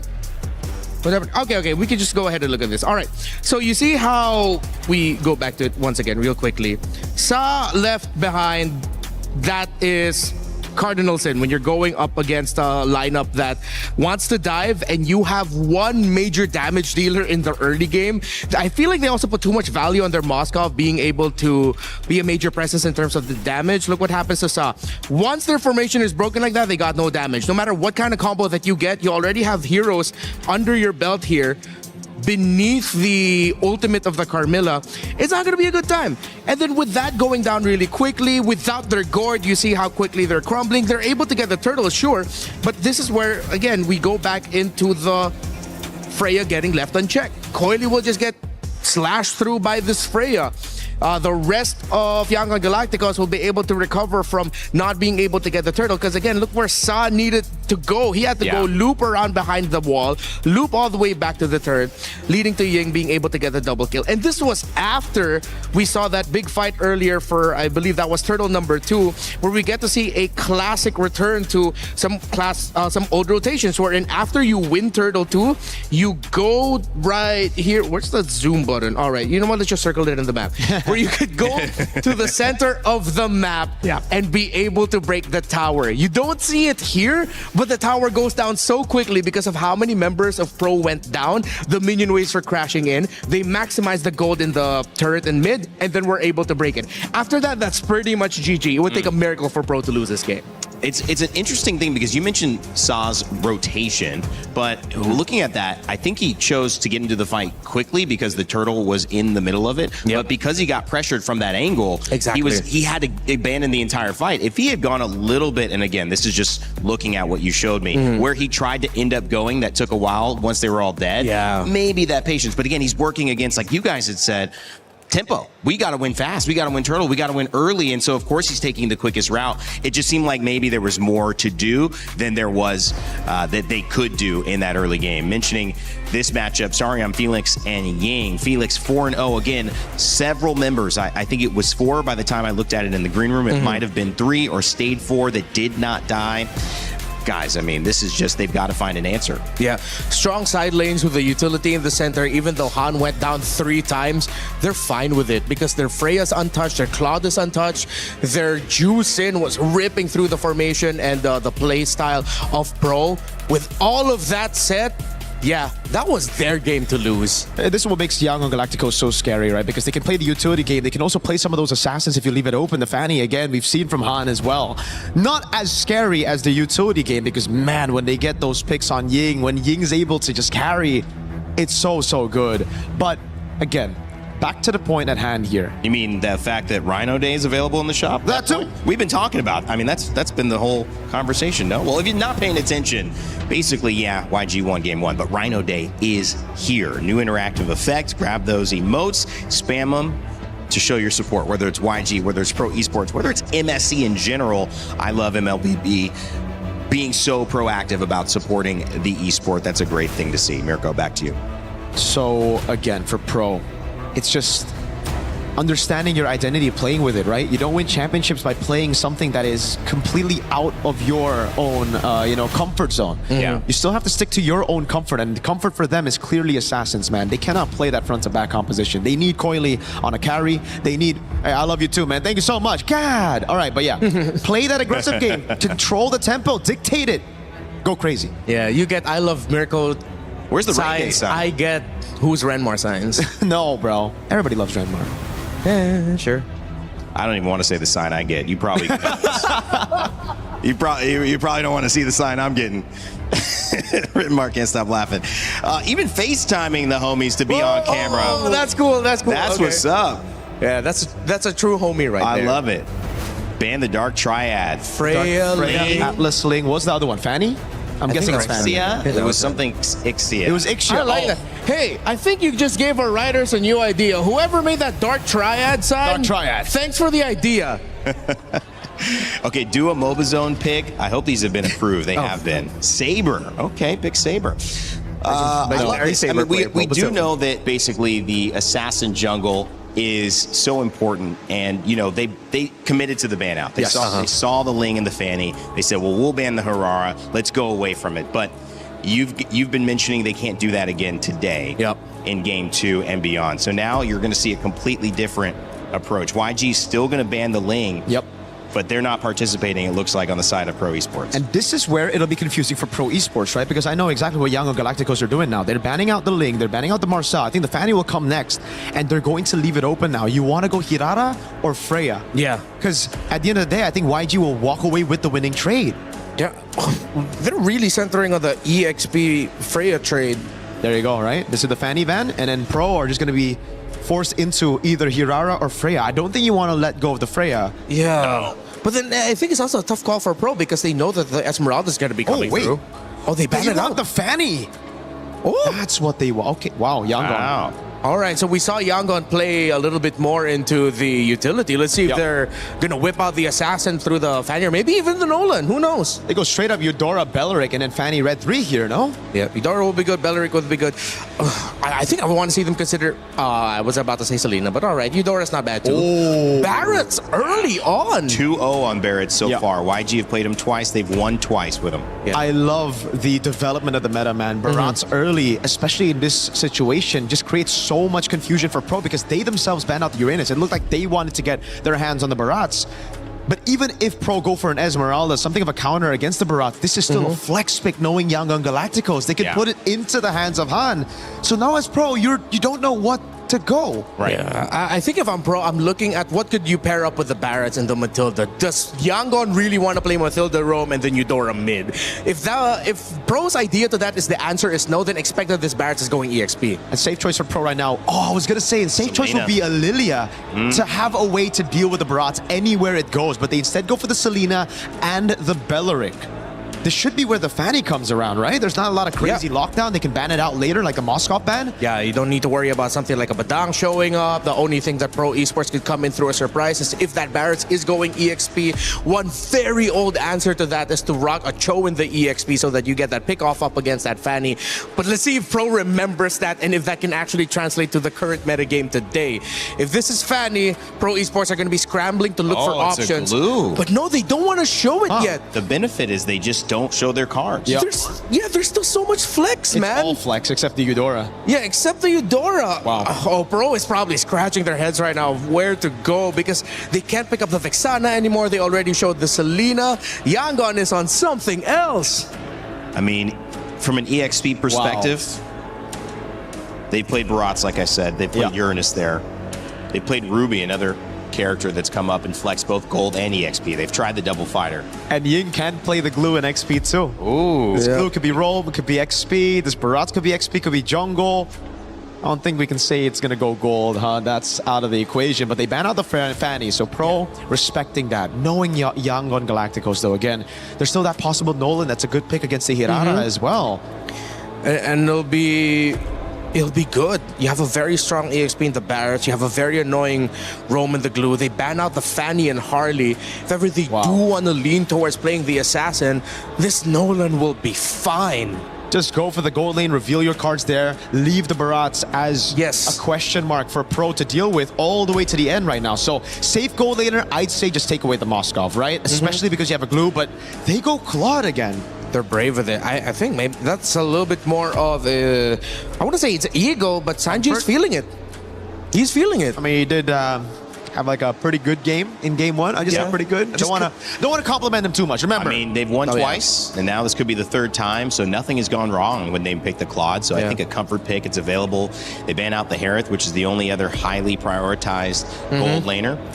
There you go. Yeah, Pro ends up with the Moskov again. Sanji handled the duel against the Moskov, but let's see if maybe a quick little adjustment by Kozin is enough. I wonder if they have room to put this Belleric in the EXP instead and then pick for a different Roam pick, but no matter the permutations that you think about, Yangon is going to walk away with great advantage. Bring back an old favorite, Lapu Lapu in the EXP. You got to be really smart with that Lapu Lapu, man. That CC Immune's going to have to come clutch before the Detonus Welcome, before the big chomp. There you go. So what was that? Baksha, it is Baksha. All right. YG, last pick. Is the Barats going to go into the jungle? Do they pick up the Nolan here and try to bully the Hirara? Yeah, if this is a fast clearing jungler, this Hirara is not going to have a good time. The lack of AoE also from Pro. Yes, I know they have the ultimate of the Belleric and technically AoE from the Lapu Lapu, but a lot of their damage comes in single targets unless Yangon all decide to line up in 5v5s up against a Moskov, which I don't think they're going to do. Knowing YG, I want Ying on a carry. I want Ying on a damage dealer. Oh, what? They run it back with the Suyo. Wait. Isn't that kind of... this one, guys, is it? It's kind of weird. That is weird. Fit your fancy for YG. I love the draft. The Suyo, though, this is a snowball-dependent pick now in the meta. It's not really something that you can... Back then, it was guaranteed snowball. Now, those nerfs to second skill will hurt him quite a bit in the farming department as well. Sorry, I'm Felix on the Lapu Lapu. We're going to see the Han matchup against the Hirara with the Suyo. Wow, this is going to be interesting right here. Very interesting decisions indeed. This could be a messy start for both. And as always with every Barret's pick, that's the X factor. All right, well, Naisu, Leo, let us know what you think about this draft. It's game 2. Pro Esports hoping it goes a little longer than 11 minutes. They definitely want a longer game here if you're Pro Esports. Now, Yangon Galacticos, they brought out a draft that, I have to agree with, looks deadly. Then that Suyo comes back here, Leo. We haven't seen it too much, it kind of fell off a little bit after the nerfs, but maybe this is one of those cases where, you know what, the Harara's got all this mobility.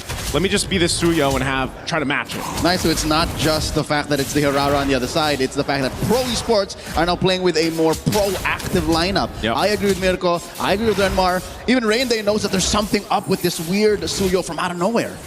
Yeah, could definitely struggle, but it's one of those cases where, if anything, Yangon Galacticos has really showed us that they're really good at just playing as a team. You know, playing team-centric across the map is what has worked so well for them. And yeah, even if we look at the emblems here, you know, it's not too much that we have to worry about on the side of Yangon Galacticos, because if Sanji has a similar game to what he had just previously, your Claude's going to scale up much quicker, you're much more deadly to that, and we all know this. These, whoa. Look at this Eudora, this is what I was going to talk about. Early revitalized, fourth out of PvP, one more hit and Kaiser draws first. The flicker in by Kaiser, double kill from Eudora, striking like lightning. I don't even have to finish what I was going to say, because I was going to talk about the Eudora, man, and how good she's been in this tournament for MSC, but just in the meta in so far the past couple weeks even. And you see that, a double kill early on as we look at the replay brought to us by STC. Look at the damage you can do this early on. This is why we say it's kind of busted, man. I mean, and then the flicker forward to capitalize on the double. That's dirty.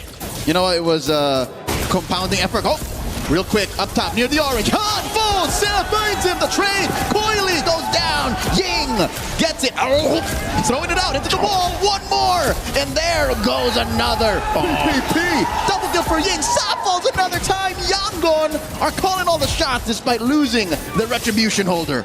Oh man, it just got way worse here for Pro Esports. I'm so surprised they continue to hone in, double down on this. Sorry on Felix. He's just, there's nothing he can do here. No, sir. That's the first turtle going to Yangon. Okay, so our whole concern with the Suyo isn't even the first point to worry about now for Pro Esports. It's just this. It's Kaze just getting another kill off cam. 4-0-2 under 3 minutes. Kaze the killer. He is chasing Coily and Kozin's kill records from the groups. He's taking him to the Thunderdome, man. I mean, there's something that you have to be concerned about. And it's just right now, it's all this Eudora in the hands of Kaze, because what is happening is her damage profile is already really great early on, especially when she hits level 2. You get one item, and you can almost, at this point, with this kind of lead, you can basically just one-shot someone with that combo. Hell, even if you get 2, you're even more of a threat. Nice mount here, coming in. Han dealing a lot of damage. Ying scores another. Denton is welcome. Will he spin now? There was no one left to bite. Yeah, it's... Again, Pro Esports, this might be another quick one. Coily forced to just kind of deal with this pressure on this side of the map. You've got tanky enough heroes, too, for YG to go ahead and deal with between Ying and Blink. You know, Blink, synergistically, between the glue and also Kaze and the Eudora, it just, that's enough burst as well. And you can't really escape from that, because you're either getting stunned or you're getting dragged back. Just like when we saw the interaction in the previous game, when you had that Jushin. Sanji goes back with the BMI, he's going to be safe, but this is the hard part here, Leo, is for Pro Esports.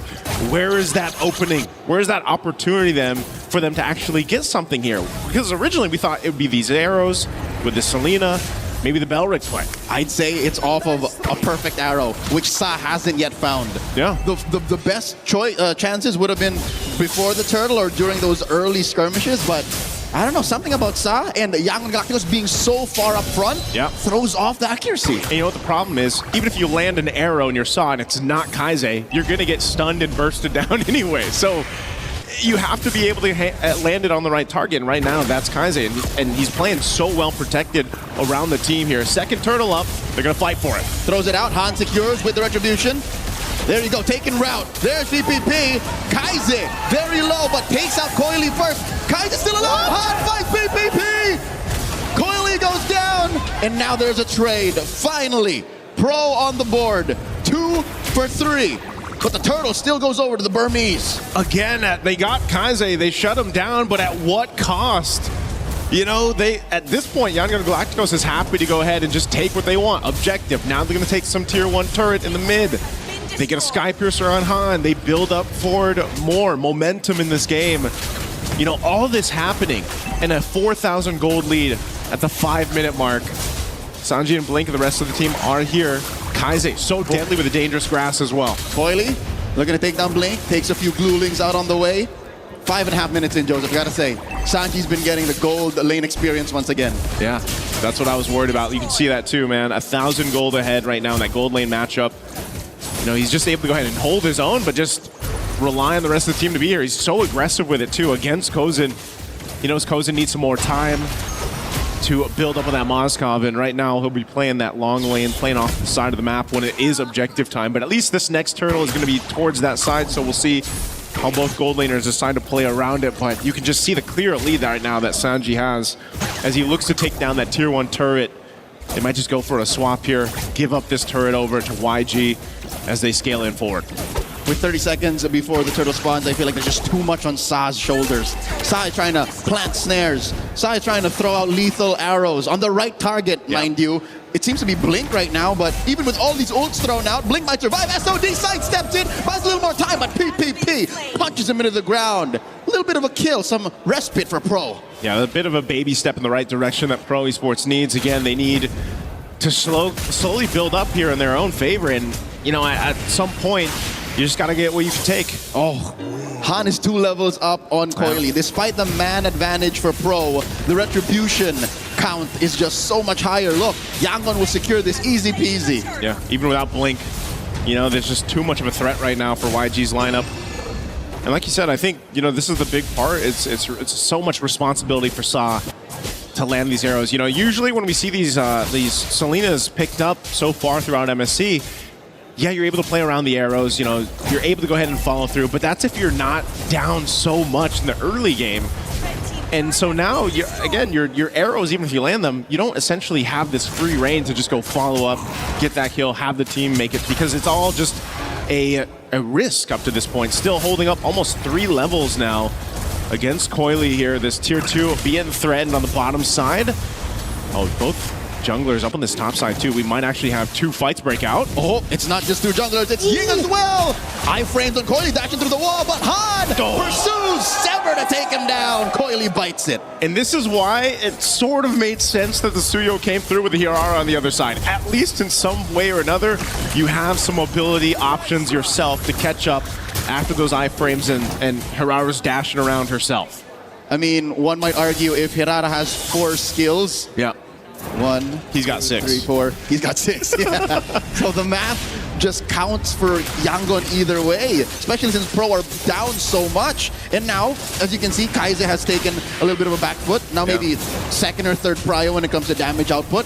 But the map has turned red, and when it's this down bad, the Selena has so much more to deal with, and PPP can only do so much. It's an honest tree, dude. Yeah. PPP can't threaten as much of a purified pop from Sanji as he used to in Game 1. There's none of that flicker combination, you know, that we usually see with Belrix, for example. You need the Revitalize here, though, too, because if you do break out into a team fight and they try to follow through, eventually, if they can extend it, they'll have some of that magic resist built up, especially on that front line, to help extend, because there is some potential there. Just like we saw in the one previous fight with the Turtle, where Sarion Felix can burn a flicker, just find Kaize and take out that option. Detna's welcome. Throw it into the wall. Now the dash and the sever, putting BBB down. Han scores. Sky Piercer stack. Yes, please. Sarion Felix brings Spider back. Not enough damage reduction as Han gets a double. Another stack. And now the Lord up next. Yangon Galacticos puts a black and purple jersey on it. Man, stacks on stacks right now for the Suyo. Despite his changes that he's gone through, you're still reminded why he was such a threat before. Look at this. Again, lines up the Queller. Just a cool guy. You know, shoots, goes back to the Lord. Here's someone else low. I have a Sky Piercer. Let me go grab that double. And just goes back to secure the objective. And this is the problem. This team fighting, as he's chasing. Oh! As if talking about it in the instant replay wasn't enough, Han does it again. 5-1-5. The penultimate hero of the M6 World Championships are back. 10K almost up, Joseph. 9,500 gold for Yangon Galacticos. They're about to pop so many holy shields, and the Lord isn't even halfway through the river. Man, it feels like the 2 days that we had between groups and now knockouts has taken us back 2 months, you know, in terms of the meta. 2 years with Suyo. 2 years even, yeah, in some cases, because Suyo popping off this way, again, it takes the team to make it happen. Oh, again, a Queller, Soul Sever, enough to bring Sarion Felix to half, but now they got to deal with his Lord. That's your front line. Gonna crash in. Holy Shield already popped. Yangon Galacticos can force the issue here. They choose to take the disciplined route. Welcome. Now he can just cancel this. Yeah. He's fine. Just throwing some dirt in the back there. Okay, they defend against the Lord. They lose a bit of that health on the turret, though, but all the shields pretty much nearly dealt with here. Let's take a quick look at the items. You can see the disparity across the roles here. You know, at most, the closest that you have is between the XP laners, but, you know, for Ying, he has one job, and that's just use that Daytona's welcome, tank up a bunch of damage. He's already got great coverage. You know, Radiant Armor for that magic, Chastised Pauldron, plus the anti-Caress here. He's as tanky as he pretty much needs to be to set things up around that ultimate. Not to mention Blink, who's just about to get his flicker back. Yep. He can go ahead and mount, easily break through the formation, and then scramble Pro Esports. Not to mention how much gold he's making. He's making bank, Joseph. He's eating good bread. Already able to be built the Cursed Helm. That stacks with Eudora's Superconductor. Yeah, there's this, you know, those things add up, shred through some of that magic resistance that's trying to be built up even by Pro Esports. And that's just two of them. That's just Eudora and the glue. Yeah. Again, Ying tanking it up. Oh, flicker! Dennis Welcome throws it into PPP as he's forced to take root, and Han serves up another, gets another stack, and in comes one more as Sa falls. Might be another Blink down to about a 10th of his HP. Sanji finds him underneath the face, but Coily finally finds one. His first kill in this 11.5-minute game. Stayed a little too long, but did the damage anyway. 3 down for Pro Esports, facing down 4 members of Yangon Galacticos. They don't have their gold laner, but they will still be able to take this mid-base turret down. Oh my, look at the veterancy, the wisdom of Yangon Galacticos. They could have forced it. Any other team who's this close to victory would have forced it, but nope, they saw the Lord. We'll take it slow, 10k up. Let's just go for the sure win. Yeah, they have to go ahead and delay this. They don't want to whiff here. If they actually started this Lord too much without Sanji being up, now that he's alive, they don't want the potential for Pro Esports to go ahead and steal the Lord from them. So they hold it on. It looks like, despite it all, 10,000 gold deficit. Pro Esports is centering around the Lord. This might be one of those cases where they just try to make a play happen here. Conceal going to be used by Blink. Blink finds the back line, compromises Sa, forcing Soriam Felix back. Felix does oblige, tries to fight back. Sanji wailing away, gets knocked out by the Lord. Ying still holds on, and then as welcome. Han secures the Lord, and there's one arrow thrown out. Not gonna be able to stop him, and they will take down PPP first. The trigger discipline on Ying doesn't force anything just yet. Yep, Ying still has that ultimate available, so taking one down, P will be back up for this defense, but Lord's already secured here for YG. They've had complete control from the moment this game got underway. Some respite, Joseph. A little bit of a silver lining for the Cambodian fans. Almost max stacks on Han. That's not it. What I'm trying to say is Pro has come back from worse. Yeah. If you remember their clencher in the group stage, they have fought tooth and nail to take back that final moment to try and get into the knock. But wait, real quick, another Dennis Welcome from Ying. Coily goes down, blazing the wind in the face. Felix falls, 2 down. I'm not sure they can defend. Oh, I'm not sure if they can, man. They still got a Lord to deal with here, and it's a fully stacked on 9-1 and 6. Waves coming from all directions. PPP falls, Sanji takes him down. Lord underneath the base. Down goes Kozin, and just like that, Yangon Galacticos at match point. Took a little bit longer, but still nonetheless the same result. Yangon Galacticos just dominated in game 2 like they did in game 1. And they're pulling heroes that we're not used to seeing, man, the past couple weeks, the past couple months, but it's all executed so well from Yangon Galacticos. They've dismantled what Pro understood of the metagame. Yeah. Piece for piece, role for role, lane per lane, they seem to be thrown back to a place in the metagame that all of us thought was dead and gone. Utility junglers, Suyo in the jungle against what? Meta stars such as Hirara, Bellaric, and Selena. Yeah.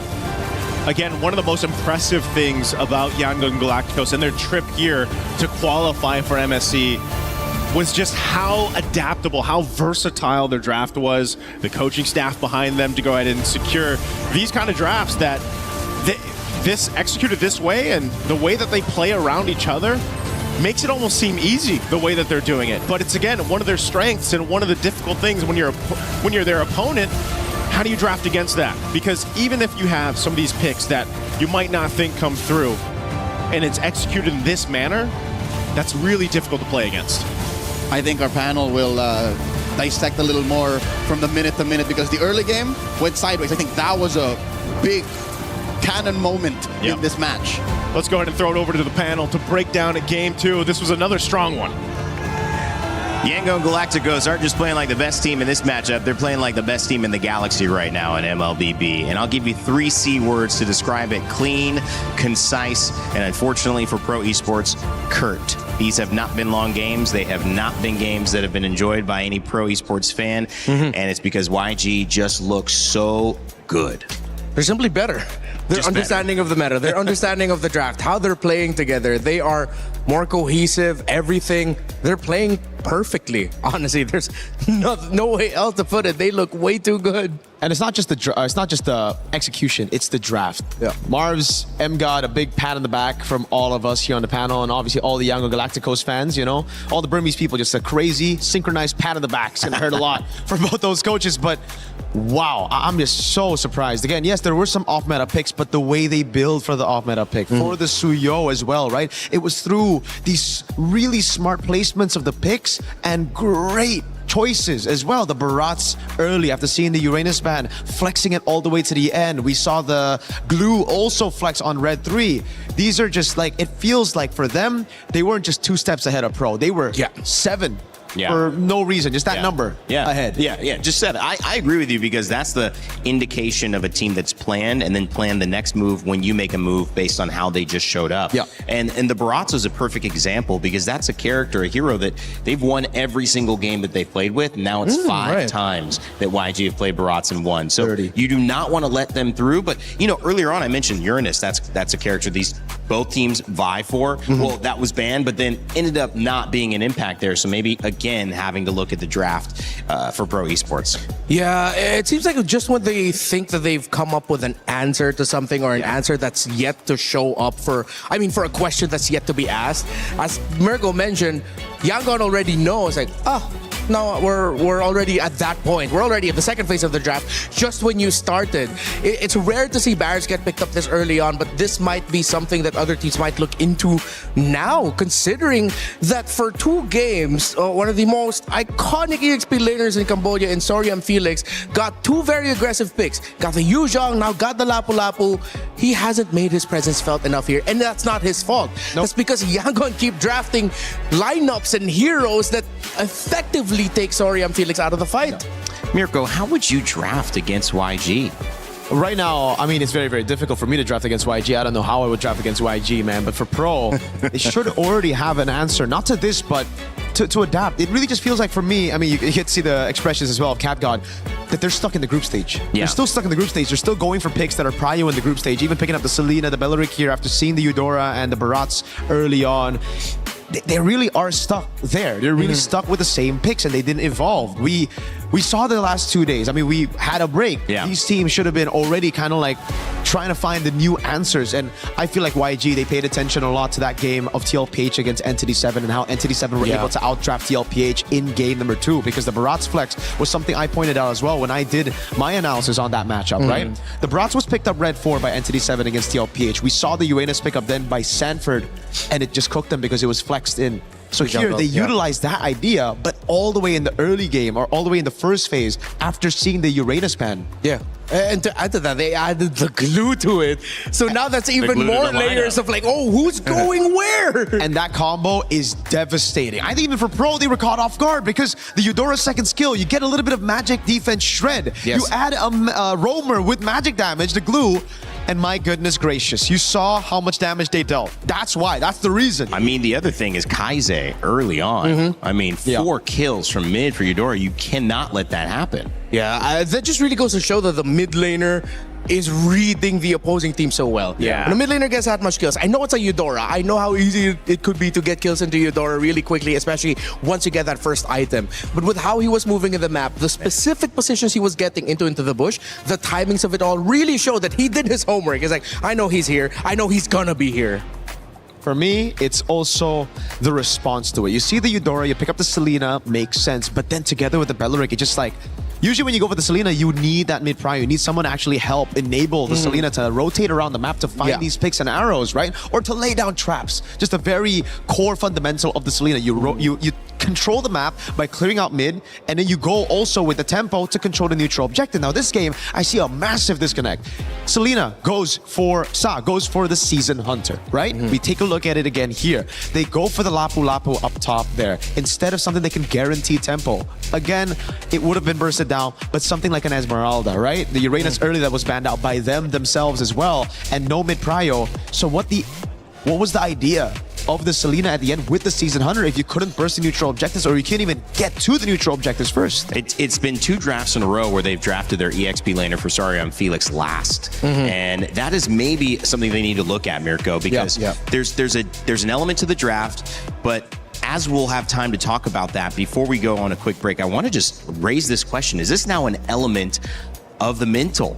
Because you've just lost another set. If we're in group stages, you've just lost again to YG. Now you got one more game, but it's like, geez, can we get over this hill? Yeah, for teams that love momentum, that love to be the one setting the tempo, this is going to be a big mental hit. I don't doubt that the coaches are going to quickly get them back into shape. Again, I mean, they had to crawl to win the grand finals in MPL Cambodia Season 10 as well, but it will be difficult. Yeah, they're gonna have to run. They can't just crawl back here. Yangon Galacticos, if you crawl in front of them, it does seem like they're just gonna stomp you down, bro. Watch out there with that Barat's pick being let through. By the way, if you guys want to be a part of streaming this action, get your opinions in, you're listening to us, well, you can share them by joining the EWC Streaming Creator Program. You might be able to earn dope prizes. I know we've been seeing people stream on our side. Mirko's going live in the bus. We're having chats, and he's earning prizes. So make sure you scan that QR code and join. You might just be able to earn some cool gifts, but also get your voice said. Maybe make a clip. Be a part of this tournament where so many people are coming live and watching online. We appreciate you guys. On the backside of this, we will have Game 3. It may be the final game of our first set of the day, or it could be the start of Pro Esports Return. Either way, we want to let you know there's something cool coming in Acecraft. If you haven't played in a minute, there's co-op in a new mode called We Fly Together.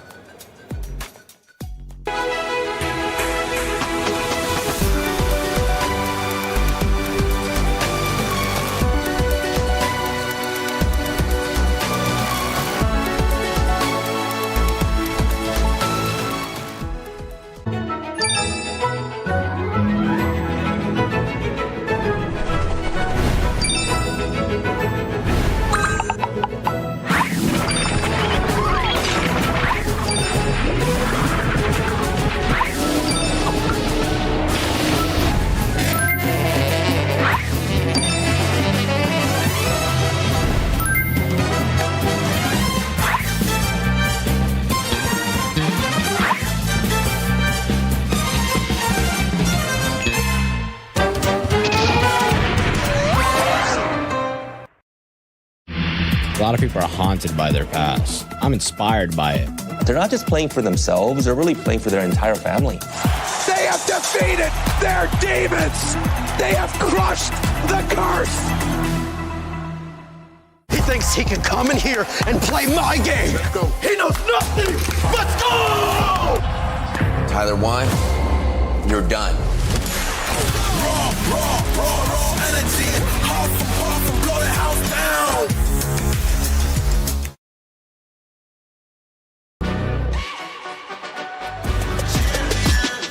This ain't no regular thing. Came for the ring, you know what I mean. You see my name in the lights, better get right, I'm champion.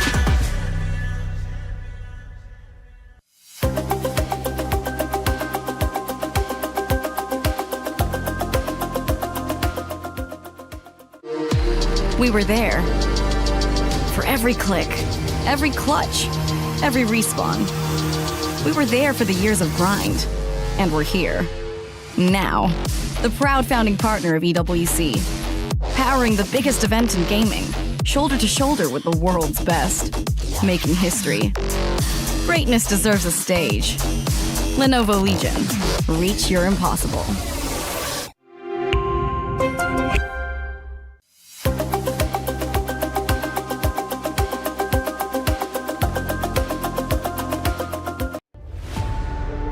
Well, Yangon Galacticos have started out with 2 I don't even want to say easy, but I will say complete games. We'll add another C word there for how they've approached pro esports. They've gotten the better end of the draft and then quickly thereafter gotten the better end of the game, gentlemen. Renmar, Mirko, back with myself, Rainda, here on the desk to break down what can they do. I raised the question to you, Mirko. I'll raise it to Renmar to kick us off. How do you draft against YG? Maybe hire some mind readers at this point. I don't know, man. Fortune teller. Yeah, there's something that Yangon Galacticos is doing, or how they prep for this. You can see that there's always an anchor point in their draft. Whether it's a ban, whether it's a specific pick, there's always just one thing that's just throwing a wrench every time towards the plans that pro esports has that they just overlook. And it's also just, man, you can't let those heroes go either. I mean, we can talk about, okay, maybe you should leave the Phoveus open. No, you can't. No. Maybe you can leave, what was the last ban for them? The Atlas open. It's like, no, I don't think so either. So at the end of the day, they're just going to have to deal with it through outplaying their opponents. So now I'd say focus on your own game, right? Instead of trying to go for just meta picks or trying to deny even YG's picks from game one, play your style of MLBB, all right? Build around what your strength is. And right now, for me, it's Coily on Assassins and everybody else on winning matchups. So get that first. Yeah, okay. So they were already able to take the Coily on Assassin box earlier. So maybe does that mean you pick up your pick for Soriam Felix earlier? Because Rainday did point out earlier, that means that Soriam Felix was getting his picks always picked last now for 2 games in a row. Which is like not Lapu Lapu, bro. I mean, you're seeing the Barats, you're seeing all those picks, right? I was thinking maybe you could go for something like an Alice as well early on, dealing with the glue as well. So there's so many answers. It's just don't panic, don't overthink. Think of the easiest answer first, right? Yeah. Easy's better, bro. Yeah. Keep it simple. Crowd control, damage. Obviously, they're building around a lot of different things. You can understand PP also going onto the Beleric because he's had such good games with them. But the way that their draft is complementing each other, there's something missing. YG have had every single time good laning phases and then good team fights that were threatening. The Harara coming out early for pro, but these bans... pretty much the same. They take away the Zushin, though. Oh, yeah. So they don't get counter with that in mid, with which set up the Guinevere and a lot of other things. Yeah. They pick up the Hirara for themselves. We're in dangerous grass again. So it looks like pro esports are going to try and see if they could just remix to a much better ending for them. The draft from game number 2. Yangon still picking up the Eudora. And instead of going for the Beleric rush, which I feel like Yangon is thinking is the pick now that pro esports is looking into, they pick up instead of the Barrett's rush, excuse me, they pick up the Beleric. And then now here comes Pro. They get their power picks onto Kozin. They get the Harith. He's played 5 games with it and has won 4. They pick up the Uranus, which again solves a lot of their problems. But the Esmeralda's still open. Yangon says, no, we're feeling it. We're picking up the Fanny. It's just so all good. Again, for Yangon Galacticos, they saw the UNS ban in game number 2, right? The UNS ban with the Phoveus and the Atlas. Then that's the reason they went for the Barat super early. Even if you countered it, it's going to be flex anyways, but even if you countered it, it won't be a crazy counter like the Uranus. This time around, they go Beleric, Eudora, the easy route, and then they see the Uranus on the other side. They don't bite on the Barats then. They just go for the Fanny because there's no lockdown heroes. Now they get rid of those heroes. The Cho, taken out already. Yeah, with pro esports, they're slowly running out of options really to have answers for this Fanny unless they can swing out with a Badang in the roam. It seems like that might be their last best option for it. They can still pull off something crazy like a Dairoth with a Fanny up top, the Uranus against a Dairoth, right? It's not something that I would, go for usually, but if they really just want to snowball and if they think they already kind of mentally destroyed their opponents from the last 2 games. Yeah. Well, there's a lot of CC and there's someone to capitalize on it right there. So you see the game plan. This, I feel that they're just getting the people who need to do well, from Kozin to Sariam Felix, to Han. I mean, I feel like to counter this assassin matchup, you do need something strong, and Coily needs that Harara. So at this point, do you feel that this is a better draft, at least a better attempt? For pro esports? Yeah, for sure. I mean, we asked for them to get their Soriam Felix hero much earlier. They get Coily an Assassin. They get the power pick into Kozin's hand. Now they can just adjust for row mid. I feel like the previous drafts, they were looking at row mid way too early and then now decided, okay, let's switch it up. Let's get side lane prio and then we adjust our row mid later. I like that Selena ban too, right? This time they have the prio on Uranus. Tempo advantage for sure and XP guaranteed. So it could work as long as they get, again, tempo in mid with the Hirara. Yeah. Don't you think Pro might need to ban out an Alice here? They might. Yeah. I think it's a very, very good combination. It's someone that can actually deal with the Uranus as well. That Alice gets let through. We've seen the Ruby picked up, also from YG. Ooh, they get gold lane bans instead. So they really want to get a better matchup at gold. Yeah, again, they're just trying to win those matchups. Hirara pick and then winning those matchups individually. So I like the approach from Pro already. Much better than game 1, game 2, but yeah, I completely forgot about that pick. My favorite pick as well. Melissa. Oh, God. And it's tough because if you go for something like Vexana, you're just going to get eaten up. Now they're forced to play the Valentina, but you have no more reach. Whoa. You go for the Badang as expected, but they cannot reach this Melissa. No, they cannot. So that could be a win condition there. YG Alice. again. Yeah. Just close it out with an Alice or maybe even a Glue. Not really. No, I'd prefer the Alice. If they're feeling feisty, the Sora, technically, there's already the Valentina, but it's going to be mid, right? Yeah. Final pick from YG. Wonder if YG are already thinking that they've won this and they're taking their sweet time with the last pick. I think so. I think they're trying to find the pick to go and, put the nail in the coffin. They found it. They found it. Ruby. It's the You Ruby. called it. You called it. Good, great call, Rain Day. Okay. The anti-dash, the pull, they have the combo. A lot of stopping power for the Melissa. This is all in the Melissa. But again, they still have the Eudora that could easily snowball early on. The Fanny. Theoretically, this looks perfect for Yangon, but if any major slip-ups happen early, then Pro has a chance, which is tough because you're begging your opponents to make a mistake. Drafts have gotten better each game for Pro Esports, but it doesn't have one more game to go. If you don't get the job done here, you're going home. Your key is crushed at MSC. It's time for YG to either move on into the semifinals or Pro Esports is going to push us to another game in this best of 5. Let's send it back over to Naisu and Leo to kick us off. Here we go. It's got to happen here for Pro Esports. Yangon and Galacticos back-to-back dominant games, but will this draft work this time to get us to another game and get Pro Esports one step closer to moving forward? Or will the key get crushed after this one? Yangon Galacticos, Leo, has been so good, so on point.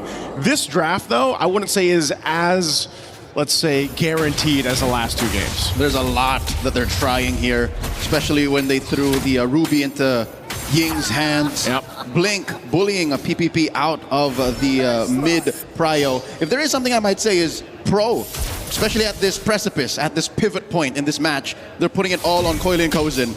They put the comfort picks, the Hirara and the Harith on these 2 players, these imports from the Philippines, to try and turn it around.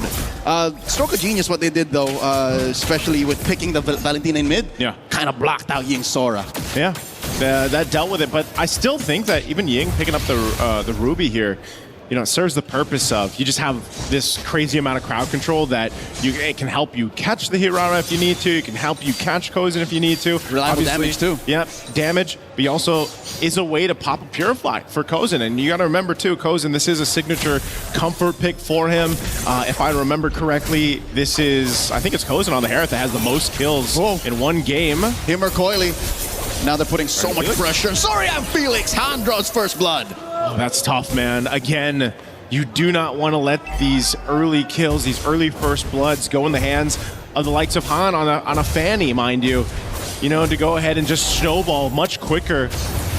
And every time a Fanny's in play, you know that you want to go ahead and just kind of put some pressure on that jungle, especially the purple buff, try to stall her out a little bit, but you get this kind of lead. Could be really bad, but first turtle that comes up, they've got the space to work with. Ying's got the level 4. Kaizei's still trying to go ahead and cap it out here just because, again, once he gets that ultimate, that combo is so deadly. And he will. Yangon Galacticos are in such a dominant position for this first turtle. Blink flushes PPP out of that pixel brush. Sa has the Wrath of Dryads, but I don't think that's the best ult to have right now, especially when you're a soft little Valentina at the 2-minute mark. Yeah, you don't want to just put yourself in that position, but they'll really take it slow here.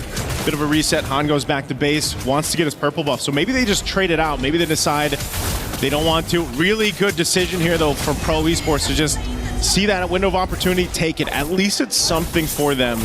So, again, turtle in the hands of Pro Esports. They'll kind of just recalibrate, slow things down a bit. Even with this, again, knowing that you have a Harith in the hands of Kozin, you need to go ahead and allow him to stay alive, build up on there. Melissa's too. You know, there's a reason now. We've seen her pop up a couple times throughout the past group stage days, and she can be pretty deadly when she hits that power spike. Impressive. Staying the hand for Yangon Galacticos, but Pro Esports knew what Yangon was doing, and they got in there and got the advantage, which is good because, again, oh my lord, Sorry, Felix popping that consecration last second. They're waiting for Kozen's mid-game power spike. Yeah, it's interesting though that there's so much attention up there. You would think, you know, on the Uranus up there in the XP lane for Sarion Felix. Whoa, whoa, whoa, whoa, whoa. Kaiser coming in, but PPP stops the exit. Now here comes the Wrath of the Dryad as PPP gets taken down.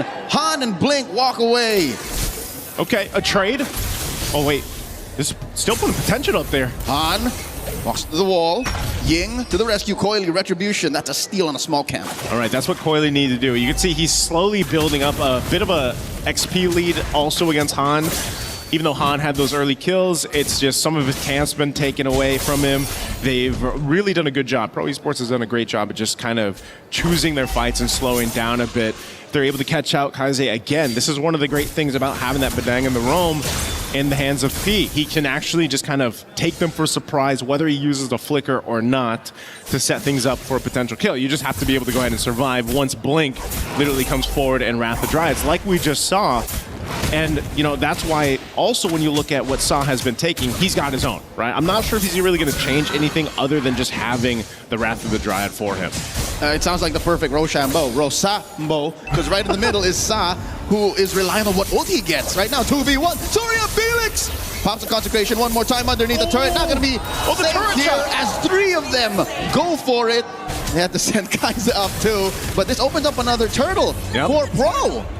Pro's willing to trade, man. You know, if it's Sarion Felix going down, I don't think that's too bad for Pro Esports. No. Right? He's just the Uranus. He's going to go ahead and deal with some pressure. As long as his team is trading something for it somewhere else, which happens to be now the second turtle, then that's all good. Hey, you want to make some omelets? You've got to crack some eggs. Got to crack some eggs. And in this situation, Sarion Felix is the egg.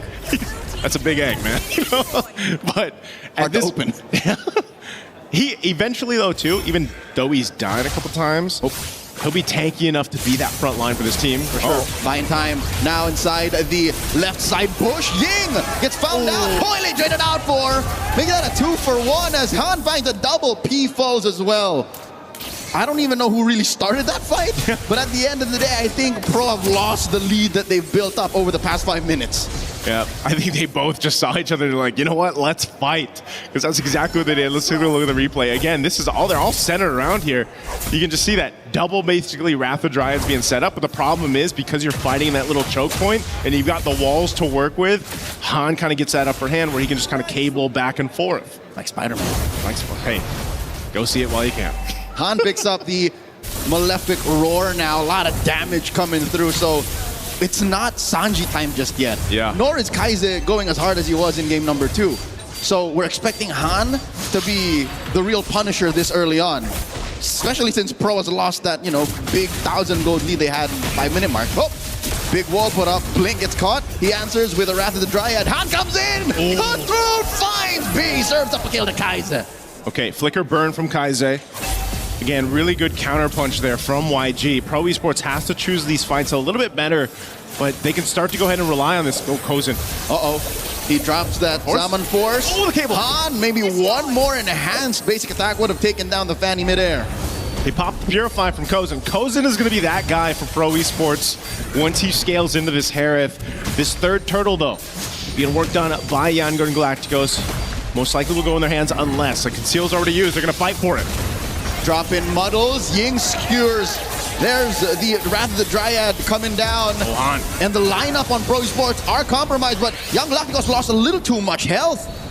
It's Pro's going to be making themselves scarce for now. Yep, turtle secure though by YG.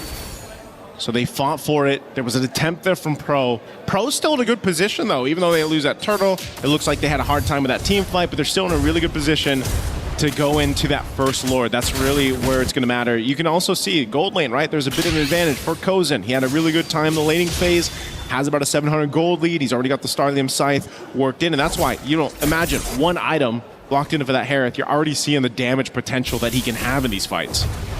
And he's on his way to feather. the feather. There you go. So even more, that little moment here in that mid lane, even with that Purify pop, again, he already has that passive resilience coming in, about 30% less he'll take from, you know, the little stuns on Ying or Wrath of the Dryads. This is that mid-game power spike we're looking for coming in from Pro. And Sa has been pretty good with the Wrath of the Dryad usage. That's one of the things here. Sorry, I'm Felix, man. They're going for the eggs again. Yep, this is what he's meant to do.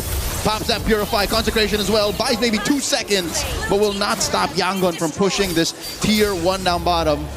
But it's not like Coily hasn't been doing work as well. Look at that chubby wave he sent up. And now Sanji gets found out. Why would you take that weird exit? I'm not sure. Really good choice there from Pro. Yeah, they lost Sorry and Felix again for the 3rd time, but they were able to capitalize a kill on the gold laner of YG, but they also put some pressure on some of these turrets. They want to start to open up the map a little bit here, just because, again, that Lord's coming up in about 15. You need some space to work with. And some of these off angles is what they can really hone in on and highlight here. Again, having that Bedang, having Sa and the Valentina with the Wrath of the Dryad, with the Flicker available, there's some surprise setups that Pro Esports can play around. So now that Lord is up, we'll see who decides to get in range for this. Coily been very elusive so far in the Herara, able to kind of just utilize these extra brushes across the map, the mobility obviously that comes with it, and then that scalability here built in. So Sorry and Felix needed that Radiant Armor. He's got it locked in now. So again, despite all the pressure he's dealt with, his one job is pretty much to be that front line, that bulwark. So it gives P that option too to go in with this Bedang to set things up. So very slow in this Lord take. I don't expect anyone to take it just yet, as both teams still look to find some opening, some real estate across the map. Well, I'll be damned. In late July 2026, a dance has been gunned, but no, they pick PP off first. And now Coily looking for more. Han picks off Kozin. That's 2 men down from Pro. This is a non-starter. The Cambodian squad has to back off. Suddenly, Yangon Galacticos have all but secured themselves a Lord. Sorry, I'm Felix looking at the come in from the flank. Coily takes a few hits from Sanji. Lord here at a 16th of its health within Retribution range. Han, all he has to do is Retribution now. Yangon Galacticos takes the Lord.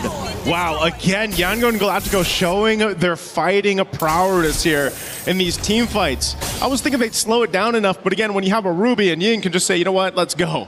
And he makes it happen again, going in with an I'm offended. Even if it's a tankier member for Pro Esports, they don't care. It's a pull, they can crash down, get a numbers advantage, and that's what happened there in that team fight. So now, Lord in their favor, Yangon Galacticos looking to take down some tier 2s. Despite all we've been saying about Kozin's mid-game power spike or Coily getting in there, dealing damage, he still doesn't have any stacks on his Sky Piercer. If anything, P is the most important utility in Pro's team fighting kit. He needs to catch someone. At best, if it's Han, if he can compromise Sanji, but that's how they start fights. No way other can they start anything. And I think that's why that Melissa pick was really good too. You know, you get that ultimate, that go away from me. You're able to kind of buy some space with it. Good dodge there. Not getting pulled from Ying's I'm offended. But the Lord is still here. So now they've got to respond to this. They are just most likely, I don't expect them to approach the base yet, because Yangon Galacticos is still really respecting what Pro Esports' lineup can do.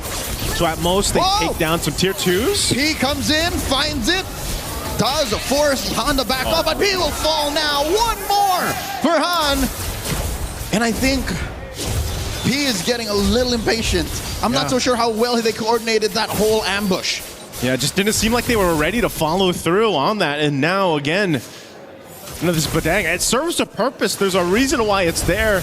Oh no, tier 2. Coily! I-frame to survive, but in comes Blink. Flicker, Wrath of the Dryad, fights too. Sa falls as well. And now it's all falling apart. 3 members down for the count. But YG has no wave, so Pro can thank their lucky stars. Felix so close. So close, but again, this is about all Yangon Galacticos can take off of that push.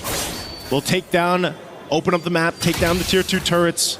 But you're seeing just how much of a struggle it is for Pro Esports even to find an advantage when it comes to a team fight. It's so crucial. Oh, whoa. Kozin! Drop the Zaman Force, gets a few shields. Zaman Force down, though. Pushing Han back, yes. This is what, a good 20 seconds before Kozin can punish anyone from pushing too deep, but they've already lost their top lane inhibitor. Permanent damage onto the base. Blink with a rather dry to himself. Sanji wailing away. P! He's gonna fall once more! He does get the wall up, but where's the damage? There's the Diamond Force! Kozin looking to deal a lot of damage. Han might get compromised here. Down on 10th of his health. Kozin doing his darkness, and Coily finds a shutdown. Pro loses just one. I didn't expect the fight to break out there, but Pro Esports decided to go for it anyway. They thought they were able to catch Blink, but instead there was a counter punch from YG. Although they didn't lose too much, some battle spells were expended on both sides. That's about as fruitful as it can get for Pro right now. Yeah. That turret was going to fall either ways. The fact that they can get a trade out, especially for a roamer in exchange for the mid laner, that's a good deal. That'll help at least stop the bleeding. Yeah, it's not bad. But again, the Purify is down currently for Kozin. You know, he's got, like we said, he's got the items he needs. You can already see that damage potential, but it's more so being able to survive a fight. Almost all the fights we've seen so far, it's just been a numbers advantage for Yangon Galacticos, because usually it's PP just going down very quickly when he tries to set things up. Whoa, there's the stolen ult, already spent up, but now Kozin dashing around. He's in the right position. Down goes Zeke, but underneath the Lord, Sanji throws out a needle, takes him down. Now, sorry, Felix bites it as well. 2 for 1 the trade. And this all but spells another sure Lord for Yangon Galacticos. Oh, again, Pro Esports, just the team fighting is not it right now throughout this series. Even Kozin taking a big shot from the Lord there. You know, he didn't have much room to work with, but he's still got to get up in time for this defense if he can. 10 seconds left on his timer. Mid-turret will go down. They've got some time to walk down this last wave, this bottom wave, to potentially take out the last base turret. So YG will go for a reset. They'll march this one in, walk it down. Sorry, Felix will be back up. They've got nearly all the battle spells that they need here. But same thing for the other side for YG. P doesn't have a flicker, and you know, with the Badang, that's one of the main things that he needs to kind of set things up. So far, just all these setups, man, have not worked. Okay, fortunately, they are in dangerous grass, so he can find these odd angles. All right, he will be put down about half health. Lord already inside the base. You have to deal with that Lord. Pro Esports has to do this very, very carefully. Lord down about half. Kozin still has a Purify. They drop all the damage. Down goes Sa. And now the base up next. Kozin doing his darkness to clear the waves and deal a lot of damage. They clear the Lord. And they do clear the Lord, but there's still a wave coming in through mid. And just like that, Yangon Galacticos remain undefeated. Vicious win. A sweep in the quarters. Yangon Galacticos was not joking around throughout this series. Maybe in game 3 it took them a little bit longer, but it just repeats itself time after time after time. 3 dominant games against Pro Esports here. Again, taking even drafts that we're not used to seeing just a couple days ago. Shades of it. Things that worked, things that didn't, they readjusted, refined. And I'll tell you what, Yangon Galacticos looks like a big threat moving forward. In every single game, they've managed to dissect Pro Esports' play, denying Coily and Kozin that bloodthirsty play style. They have thrown us back to the heyday of utility jungles.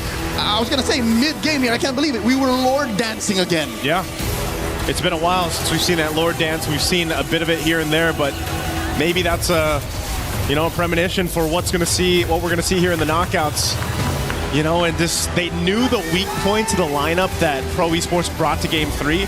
They really honed in on it. At the start, it was Sarion Felix. They went with fighting for fighting. They utilized that Ruby pick, the last pick they brought to the draft that even Rain Day called, again, playing around this potential to pull whoever you want to you fight to collapse down on. And it's that Eudora, again, for Kaise, man. He's been coming in clutch throughout the series. And Han showcasing. I mean, look at this, 7-0-5 on that Fanny. What a hell of a series that Han has had, going from utility to assassin. And just an amazing series. We're going to have to throw it over on stage with Milosh to hear from our winners. Thank you very much, my friends. It is done. Our first semifinalist is qualified. It's Yangon Galacticos. Ying is joining us for a quick interview here between us. So please, incredible performance. 3-0. Is this why you chose Pro Esports to play against them? How did you predict that this is how this would go?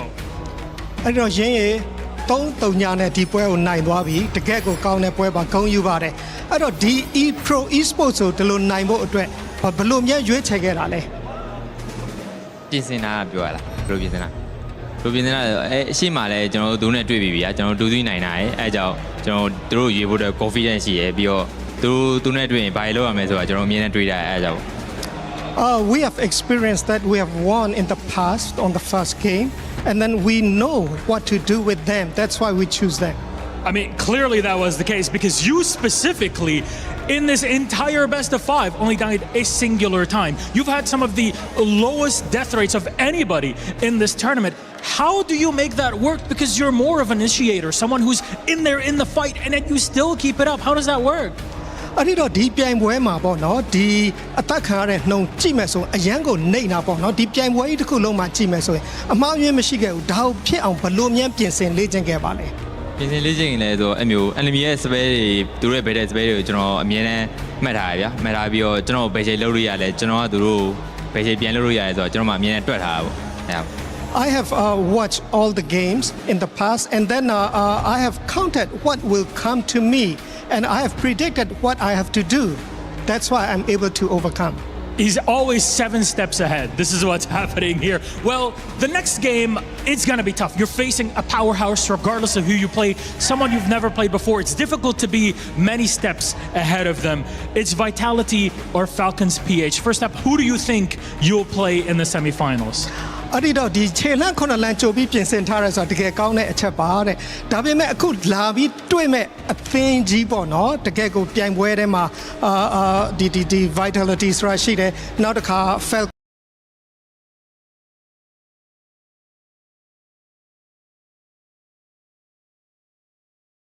လို့လုံးမလို့ပြင်လဲတွေ့မဲ့အတင်းဆိုရင်တော့ကျွန်တော်ထင်တာကတော့Fatality လို့ပဲထင်ပါတယ်ဘာလို့တော့သူတို့လည်းနည်းနည်းပို့ပြီးတော့ကောင်းတယ်လို့ခံစားရတယ်ဗျာပြီးတော့တွေ့မယ်ဆိုရင်တော့ကျွန်တော်ကောင်းဆုံးတော့ပြင်ဆင်ပါဦး I think we will face with Vitality because they are a better team and then we will prepare well for the next match. How do you prepare against a team like that, especially one you have not faced before? Yes, there's a lot of VODs and everything on them, but what's the mindset you go into prep and practice for this? အဲ့ဒီတော့ဒီလိုတစ်ခါမှမကြုံဘူးမပြိုင်ဘူးတဲ့အသင်းကိုတွေ့ဖို့အတွက်ဘယ်လိုပြင်ဆင်ပါမလဲခေါင်းထဲမှာဘယ်လိုလှုပ်ထားမလဲကျွန်တော်ရဲ့ mindset ကတော့အမျိုးဘယ်တင်းလာကျွန်တော်ပြီးမယ်ဗျာပြီးမယ်ပြီးတော့သူတို့ဘာလုပ်လဲဆိုတာအမြင်နဲ့သူတို့ပွဲကြီးကြည့်မယ်အဲ့ပဲ in my mindset whoever comes we will beat them whoever comes That is the winner's mindset. If you ask me, no matter who comes, we'll play our game and get the victory. And that's what you have. Thank you very much, our translator, Coco. Thank you very much for Ying and Yangon Galacticos. My friends, come on over. You get to crush a key now. Come on, let's go. All together to the back. There you go. Let's pull up the smoke. Momo, let's get that door open. We're going to get our first quarterfinal key crushed. Go ahead, gentlemen. You made history, you've crushed so far, and that's one more to add to the pile. We've already eliminated 8, and we're gonna add number 9 to it. Close up, yes, I know, it gets a bit scary, but it's scarier when you lose. There's the snap, there's the hopes and dreams, and that's Pro Esports out of the running. The Yangon Galacticos continue their tear, undefeated so far, not a single game that they have lost. We'll break all of that down with a beautiful panel. Well, something's already been broken, and that is the dreams that represented Pro Esports and Cambodia. It's now Myanmar moving on, and they continue undefeated. We spoke with Ying up there, who played, whether it was the Ruby or the Barretts, a pivotal role in Yangon Galacticos finding their victory. And as a team that is looking like one of the best teams in the galaxy in MLBB, the question now is, can anyone get a win off of them? Well, they're still undefeated, have yet to drop a single game. And I'm going to stand by what I mentioned earlier. If Yangon Galacticos can win the series decisively, clean sweep, then whoever they're going to go up against, whether it's Vitality or Falcons, need to treat their opponents in Yangon Galacticos as if they're playing them in the grand finals. Yeah. Don't pull any stops. No. You have to go all out against YG. Yeah, absolutely, man. YG, I mean, even coming to the tournament, I think a lot of people already expected them to be a very strong team. And now after this, you're going to have to prepare even more, right? I had my predictions out, and this was the only match that I thought can go 3-0. All the other matches I said minimum 3-1. There's no way we get any more sweeps. So I'm glad I was right here. I just hope I'm right all the way. I don't want to see any more sweeps, all right? MSC's got a lot for us. No sweeps, please. The perfect. I know the day's almost halfway done, and we just started. Yeah. So let's take a look at the schedule. We've got one more game coming up here today, and that is big news because if you see the screen shaking, LaFell is basically stomping on stage, ready to jump on and distracting all of us. For those who need the info, like I need to give it, Team Vitality versus Team Falcons PH coming up. We're going to switch out our talent on the studio, our talent on the cast. I'm going to stay here. And of course, if you got it right with Yangon Galacticos and you're feeling lucky, well, then I know a great place for you to spend your time. That's Pick'ems, baby. EWC Pick'ems. Let us know if you think it is going to be Team Vitality that's going to end up playing Yangon Galacticos. Ying's already preparing for that matchup. Yes. Or if you think, not just 3-1, if we're going to have a chance at Team Falcons PH. I know, Rimar, you're hoping for the chance, man. I know. Yeah. I know, man. You need our Philippines to continue. I get it, man. Deep down. I get it, dog. You're Vitality, bro. Deep down. I know. I know you know I'm a Vitality guy, but it's my Falcons boys, bro. No. My Falcons boys. It's my countrymen. We're in Paris. I don't want to get denied when I get back to the Philippines. We're French now. We're French. We. If that means I can stay in France, sure, maybe. I don't know. Get ready to legally, learn. Of course. Get ready to learn French, buddy.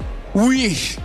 All right, as he continues his journey, and we might keep him here if Team Falcons PH doesn't get the win. We're going to send it over to an unfortunately very difficult thing to do, which is an exit interview. So Sa had a chance to do it. Thank you very much, Sa.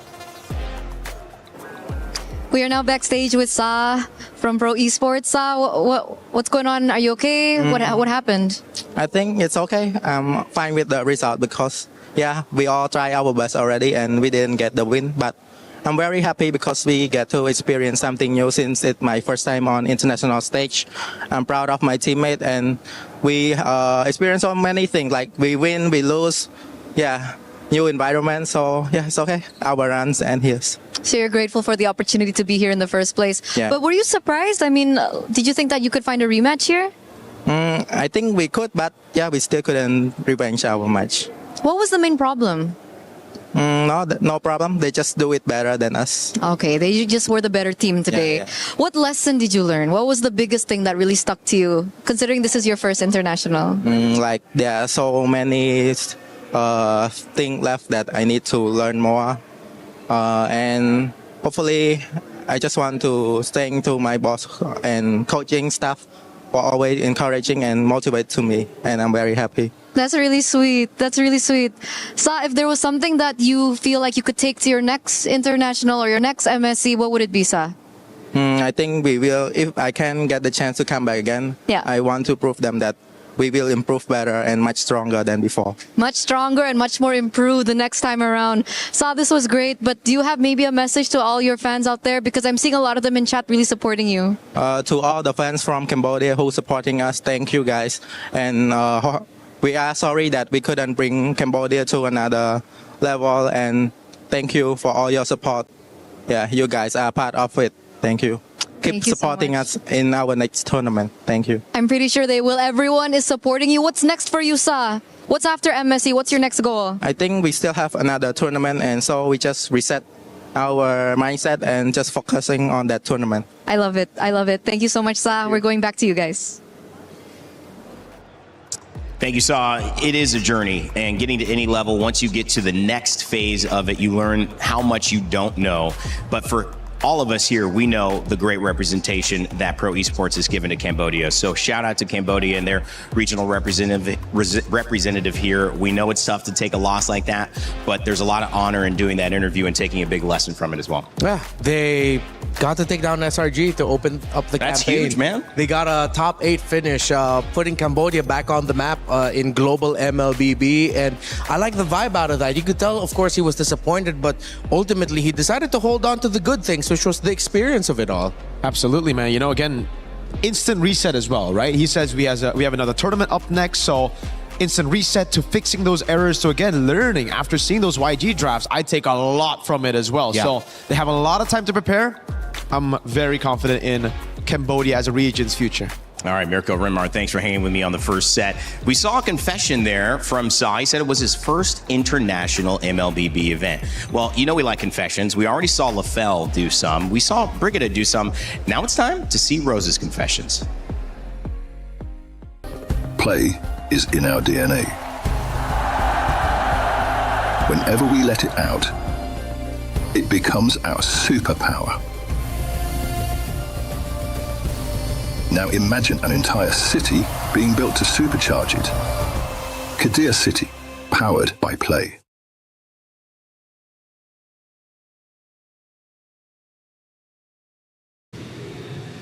Welcome to Rose's Confessions. This is my opportunity to get to know you guys.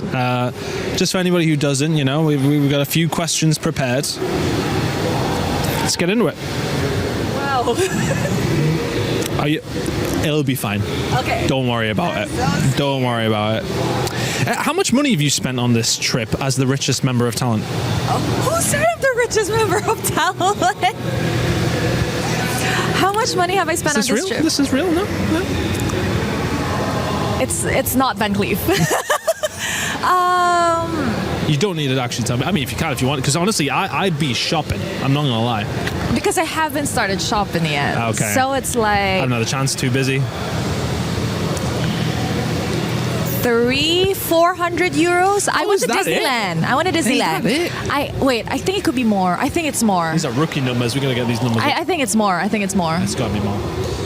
What does Cementar mean? I don't get it. Where are you getting this, Chris?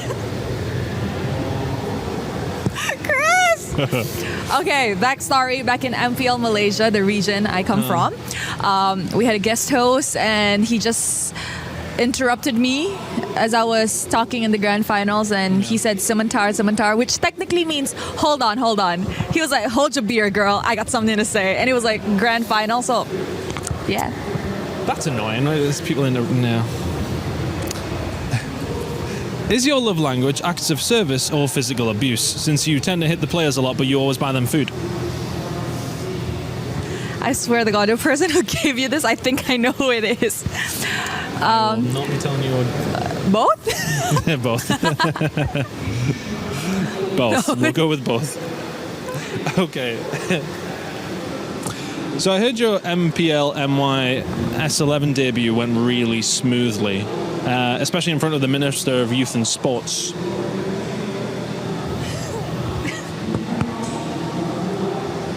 So it wasn't my debut day, that was my second day. How did it go? Tell me, please tell me. Oh my God, I'm actually sweating. So I'm not that intimidating.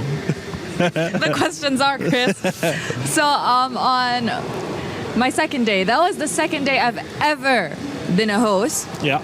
I had backstage interviews with the players, so I entered the player booth. First team comes up and I'm like, how are you feeling for today's match? And the player just went like, beep this. I'm so f***ing ready. And then I asked his friend, I'm like, whoa, okay, what about you? Same. I walk out and the Ministry of Youth was just there watching the game and the big LED. I love it. Well, I'm sorry for that. I hope today hasn't, I hope you still feel joyful, I want to say. I'm so sorry. Thank you, Rose. Thank you. A lot of people are haunted by their past. I'm inspired by it. They're not just playing for themselves, they're really playing for their entire family. They have defeated their demons. They have crushed the curse.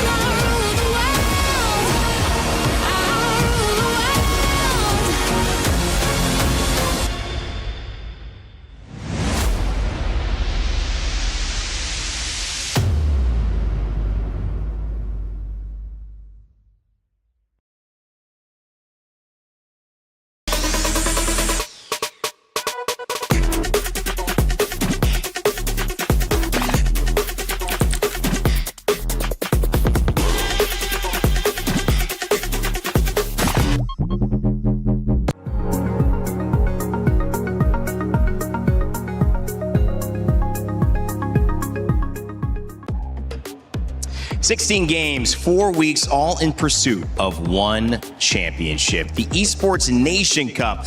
Dreams will be made. If you want to support your nation, make sure to tune in November in Riyadh because it's going to be an amazing moment. Of course, MLBB will be there. Some games you probably love and know will be there. Check out the full announcement online, but wanted to keep you up to date on that. All right, as we move forward, we got another set. It's Vitality Teams Falcons PH, but we had to change the panel out. Trex, LaFell, welcome, guys. LaFell, you have already started the day off in a way, my friend. And your shoes not tied, doing all that movement? Hey, it's okay. This is by choice, all right? Who are you to challenge my fashion sense? I didn't criticize. I just said danger, Trex, you know? Listen, me and LaFell haven't got to be on panel together. This is normally a very common duo, so we're very excited. You know, we had to, we made sure the shoe was untied. Yeah. We got a banger of a match coming up. I got my best buddy, Brett. Here.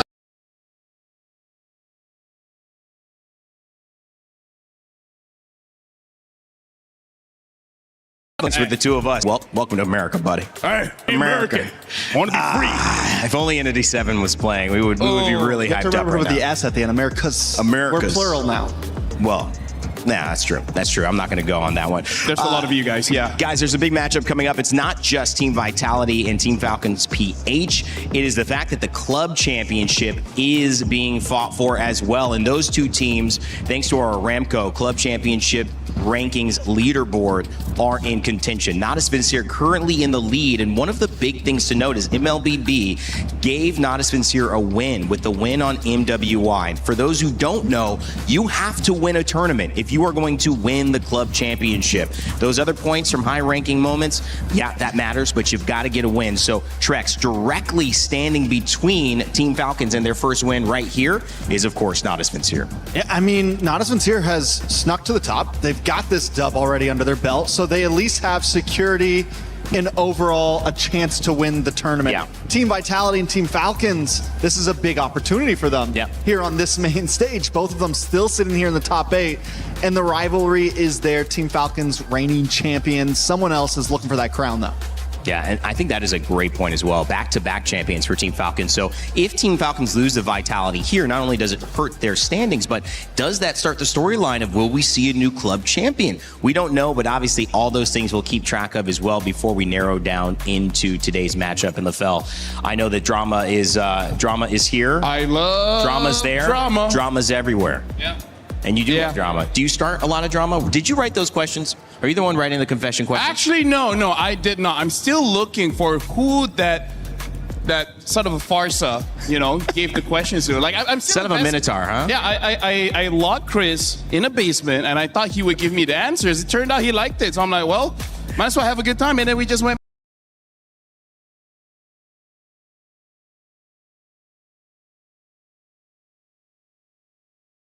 I'm going to read it with you while it comes up. Kyle versus Kyle, new rivals, old rivalry, and the implications of that go beyond just the Nile versus Kyle matchup. It's the matchup of Indonesia and the Philippines in MLBB. Trex, this moment, this game means a lot more than just a series. Yeah, there is pride, ego, everything on the line here. Greatest junglers in the world. This will be talked about in Discord channels for ages to come, at least until the World Championship, but I'm super excited for it.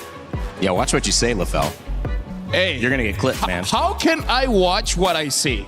It's invisible. There's all these air particles in the air. It's just you're the one who studied Newton's law. Yeah, exactly. And Newton didn't say you can watch what you say. That's fair. He was a while ago, though. By the way, Vitality. I mean, like you guys were talking about Vitality against Falcons. I don't see how.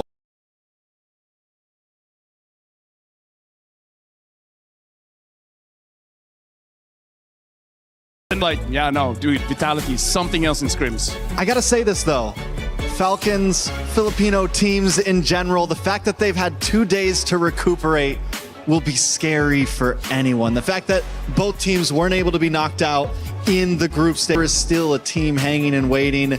And at this point, they are always going to be a threat. No matter how good Vitality is, they cannot overlook Team Falcons. That's a cool transition. Yes, it is. Y'all sick. Yes, it is. Good job, guys.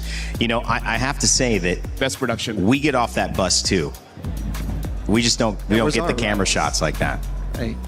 That's messed up when you really think about it. Like, if we're talking about Falcons going up against Vitality, not really the same organization, but a lot of the same members of team. The last time they met, it was like M5, so that's why 2 to 3 years ago. But during that time, Nile couldn't play in the jungle because of something happened between Gig Fam as well as Kid Bomba. Right. So this is kind of like revenge-esque, but not really. Like, they met each other 2 or 3 years ago, but during that time, Nile couldn't play. So now that Nile can play, hey, maybe something else will show up. Well, speaking of Team Vitality, it's time to take a look at their roster, because not only do they have Nile, but Moreno, Finn, Shogun, E-Man.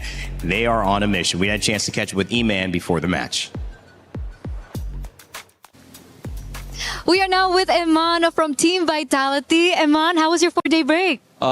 It's been good because we've been to Eiffel Tower before. Oh, so you guys walked around, had fun around Paris. Yeah. Did the 4-day break include preparing for today? Yeah, I think so. We've been practice a lot in the other teams. Yeah. So the practice went well also. Yeah. The practice went well. Obviously, last time you guys met Falcons PH, you guys won it 2-0. But this time, obviously, Falcons PH are going to do their homework. So, Eman, are you worried? Not really. Yeah, because we've been practicing all along. And then we've been reviewing also their play style against Team Falcons before they go to knockout stage. Yeah. Okay, so you've been reviewing their games, and I'm pretty sure they're reviewing your games as well. The Melissa was one of the biggest problems, I believe, for Falcons PH. Are you expecting it to be banned today? Not really, because I think I'm not the one that having a hard time before when we fight against them. Yeah. Also, you think that the Melissa will be open? I think so. Yeah. Ooh. I hope so. Yeah. But what happens if it gets banned? Do you have something else prepared? I think Lila.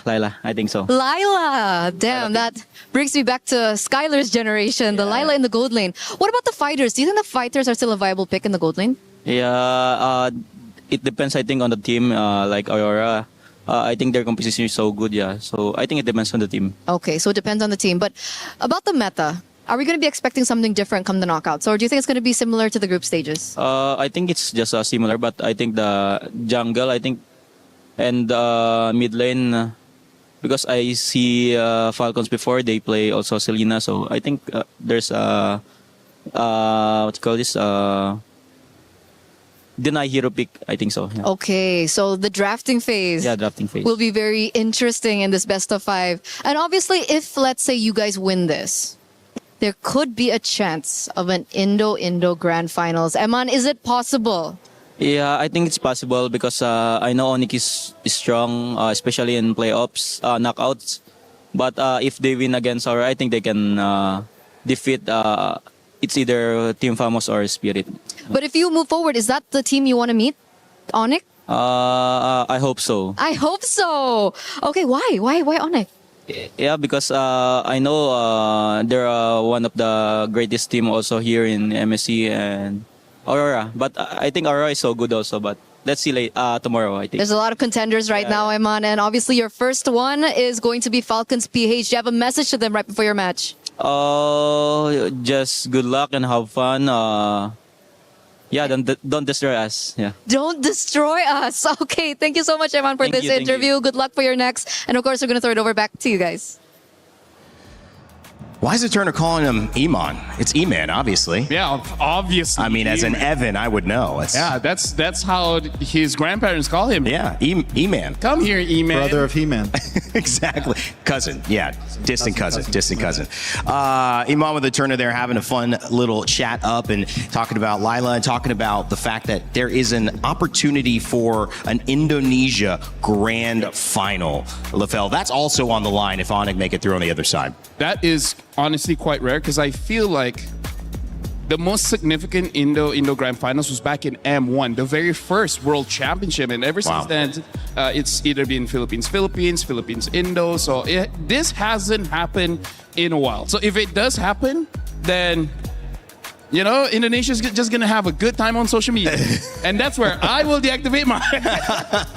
Just all like generally nice, fluffy, positive. Yeah, nothing but love. I love. Nothing but love, man. A lot of love. I love that. I love you, whoever's looking at me right now. I don't know you, but I love you. All right, let's go ahead and introduce Team Falcons PH. LaFell's still laughing in the corner. Flap, Kyle, Haji, Ogwin, and Super Marco. Bulletproof Super Marco, they call him. Let's see what he had to say before today's match. We are now with Super Marco from Falcons of Philippines. Super Marco, you are now the last hope for the Philippines. How do you feel about that? I feel happy and I'm not pressured because we know that we can win. No pressure, and you guys know that you can win, but you lost last time against Vitality. What's different about it this time? I think we already see their draft and we just prepared for it. Okay, so the drafts is something that you guys really studied. Is it something related to Melissa? I mean, last time we saw Melissa 2 times picked up by Eman, and it looked like there was a struggle there. Is Melissa a big pick for Vitality? Yeah, I think that's the biggest factor for the game last match because we didn't respect Melissa to Eman. How did you feel in that lane up against the Melissa? I think you picked up the Claude and the Brody. Yeah, it's so hard to lane against Melissa. Why? Because of the emblem, fighter emblem. Oh, it's because of the fighter emblem. But I mean, Claude can also pick up fighter emblem and carry. What's the main difference? Because Melissa, the advantage of Melissa is spoke. Okay, so the range was made it difficult. But other than the Melissa pick, do you feel like there was something else that went wrong for Falcons last time? I think our decision making, and we lost in the mid game. That's why we need to fix our mid game. Oh, okay. So decision making in the mid game. Who's usually in charge of that? Super Marco. I think all of us. All of you guys. So all you guys just come during mid game, or is there like one certain shot caller? There's a shot caller. Okay, so there is, but you don't want to mention him. Yeah. Okay, we won't mention him right now. But Super Marco, what did you do in the 2 days break? I think just practice. Practice. You didn't get to go around, nothing? No. We need to focus on the match right now. Focus on the match. What does this match mean to you, Super Marco? So much. I mean, so much mean to me. It means a lot to you. Yeah, it's mean a lot to me. Could you maybe share about why? Because we need to win because we're the only last hope. Yeah. Okay, so it's regarding you guys being the last hope. So in this such a meaningful match, do you have a message to your opponents today, Team Vitality? My message to Vitality is don't destroy us too. Don't destroy us too. Okay. Thank you, Super Marco, for this interview. Good luck for your next, and we're going to throw it over back to you guys. You know, I love MLBB because some trash talk on person, in camera, let's leave online, that's a different place. He's going to be like, get some sleep. Have a good breakfast. Yeah. Get on time. Please don't destroy us. Practice a little bit, but not too much so you get tired. Falcons super fans there sitting in front of us. And he mentioned for Falcons, they're fighting for more than just a game. Trex, it is the last hope. And what he was referencing was the last hope of the Philippines. The fact that Team Liquid PH is out. And it's really up to Team Falcons to carry that torch of the most successful region in MLBB history. Yeah, I mean, for anyone that's new to MLBB or for anyone that hasn't watched the esports, this is not normal. 2 Filipino teams out before the top 8 has only happened once before. Was it last time 7? It's been a lot. Last time 7 it happened, but still, this is unprecedented at this point. Let alone the fact that even if there's one slipping through, they're still not exactly the favorite of the bracket. Honestly, looking at this one, and I feel like this is why everyone's saying this is definitely one of the best internationals ever, because the meta is very entertaining, as well as every single team that's coming here, they have showed up. Honestly, I feel like maybe 1 or 2 teams didn't really prepare that well for this new meta, but other than that, it honestly has been amazing. And I do want to see how Falcons can actually deal with Vitality because they're looking so strong. And it feels like it could be just about anybody's game, right? Yeah.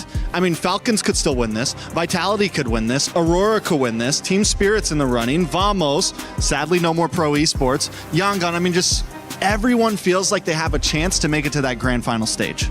Well, the last time we saw a grand final that included 2 Indonesian teams was MSC 19. We'll see if we can continue that journey or if it will be the last hope of the Philippines that crushed Vitality's hope. Second series of the day underway. Another game and another opportunity for greatness.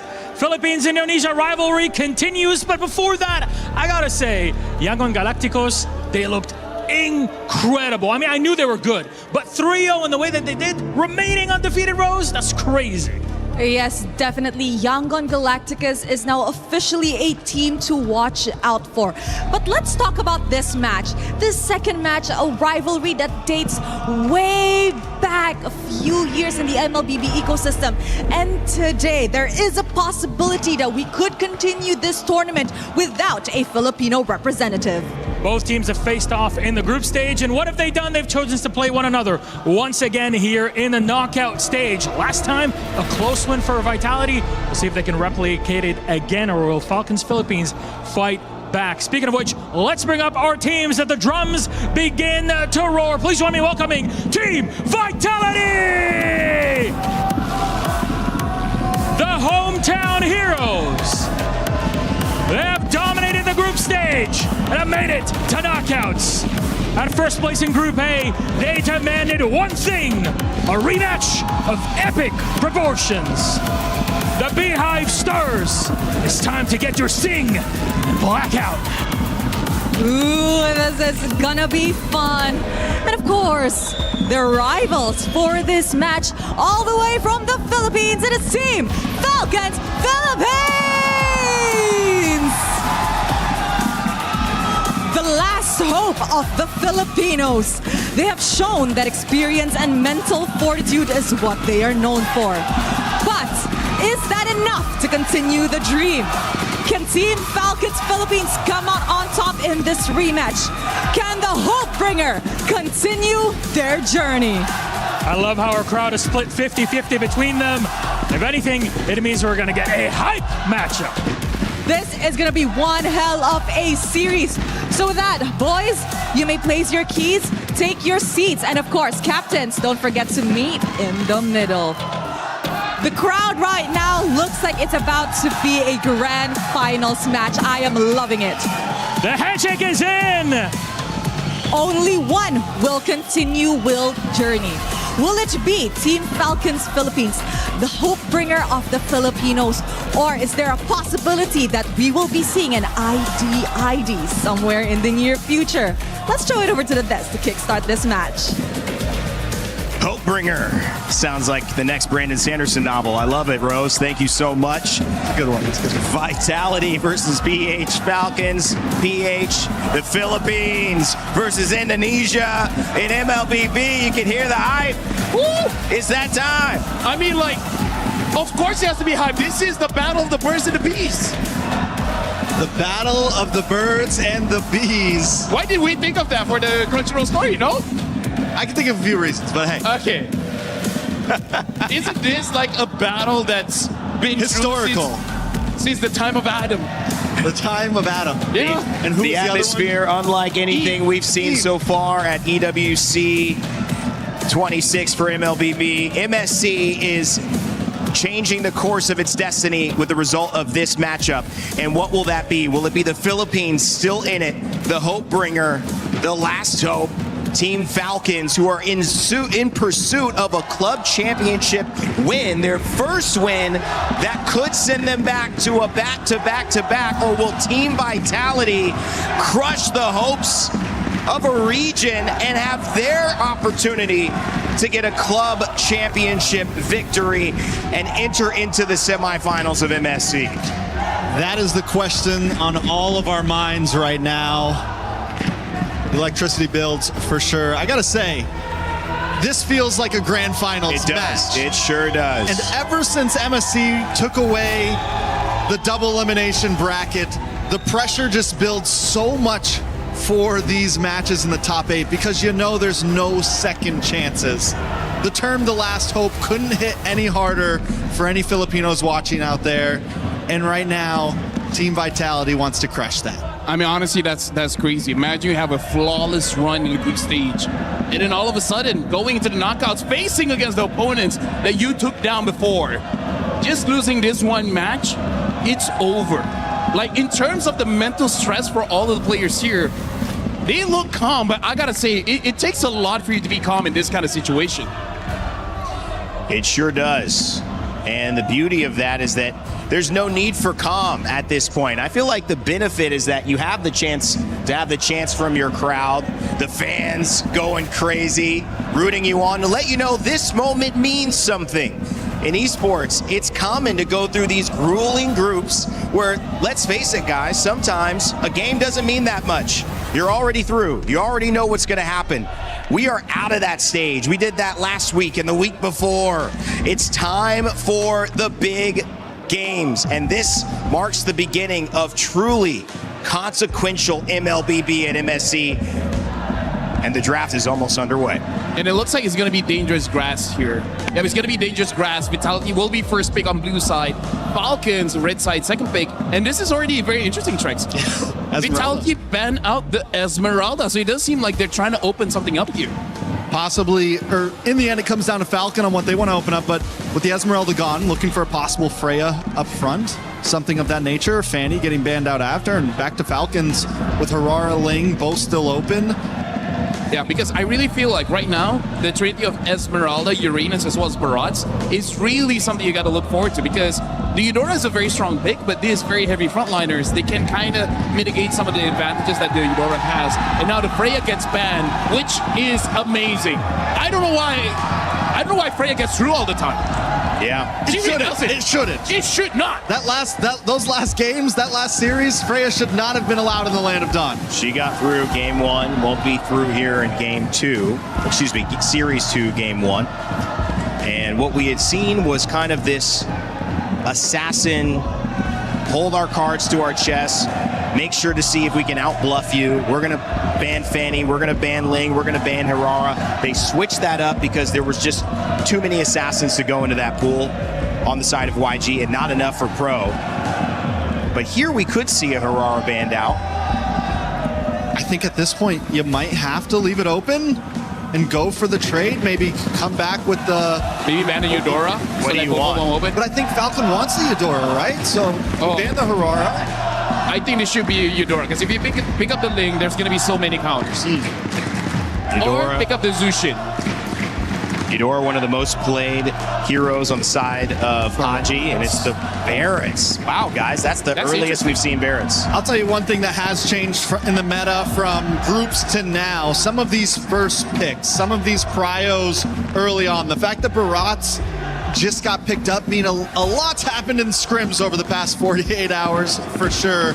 A lot of things have changed, I feel. Yeah, I feel like you need the, I would say, toughest guy in the EXP, just so that the enemy jungler cannot get an easy kill onto you, as well as you're just able to have that pressure inside of the jungle of your opponent. So this is very interesting. The Barats get picked up, and I feel like this can have some hesitation when it comes to what Falcons want, because I think eventually they do want the Uranus, but right now do they actually want the Ling Eudora combo, because both are already not looking that great against the Barats. The Barats was not used on the side of Vitality. This is the first time they're playing it this series. The Barats was used for Falcons once and it lost. So maybe not a priority, or maybe reading too much into the value of the Barats after seeing the first series today. But either way, it's a response with a Selena and a Beleric, Trex. I mean, I think it's a solid pick on the Barats. The Selena also has been a monster. You have the range. You have a mage that isn't too close up, has some distance, can also get you vision around the map. And the Beleric, I mean, it's the Beleric. He's just been a dominant roamer on the map. On the side of Vitality, I think this could be your opportunity to maybe pick up the Ling, go for the assassin here. And if Falcon is forced onto a fighter or utility, the Barats is going to quite literally eat that up. I mean, it's going to quite literally be such a nuisance in these huge neutral objectives. Oh, the Melissa gets picked up early, as well as the Minotaur. I gotta say, the Minotaur has been raising in value, because in terms of the win rate, it's insane. For Selena, over 71% win rate. Wow. And right now for Vitality, like we even saw the interview with Eterna. I think she planted the seed of this Melissa where both teams are now constantly thinking about this Melissa, and Vitality is like, if we don't pick it up right now, 100% is going to get banned. And both teams are showing hesitation because the draft that we're seeing right now is actually very difficult for a Link to perform. Yeah, and it kind of dissuades just fighters and in general, people who want to get up close. So you have to think outside the box, because what if Melissa's ult comes out? What do we do then in an objective fight? We're gonna be struggling. So how do you deal with that? And the Clint is picked up. And one of the ways to deal with somebody is just to burst them down so fast they don't have time to use their abilities. It's definitely a new answer. It does have the range, the Clint. But with the Clint, you need a bulky front line. You need something that can really protect him. He does have the ability to escape with his second skill, but it's nothing crazy, right? It's not a huge dash. It's a quick little stiff arm. We need to see a lot around. My current worry right now is Falcons PH. Their mid game isn't actually going to be looking that great, especially because in the interview they said that's what they wanted to work on. The reason why I say it's not going to be that great because after about 5 minutes, the Minotaur will have the Flash of the Oasis, making it so that any burst damage that you do, the heal is going to come up and then a shield. So the mid game isn't going to be super great coming in from Falcons unless they have whatever jungler that they're going to pick up later on has a lot of damage in the mid game. Well, neither team has gone for a jungler yet, which is interesting because normally those picks are locked in fast. There could always be the slight flex from Vitality of this Barats on a jungle. Don't think we're going to see it. We've seen it once. I think, did Aurora do it? Who picked up the Barats That's a great jungle? question. Somebody picked up Barats jungle in groups. We do see the Rafaela ban.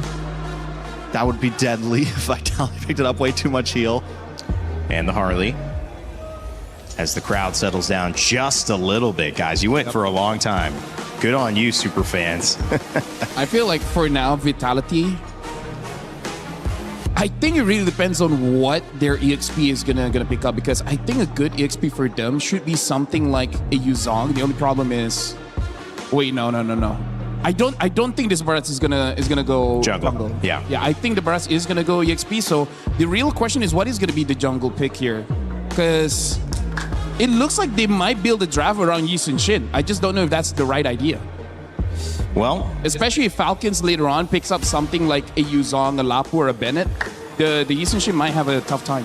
It's definitely tough to... There goes the Nolan ban. I was thinking Nolan could possibly work for them.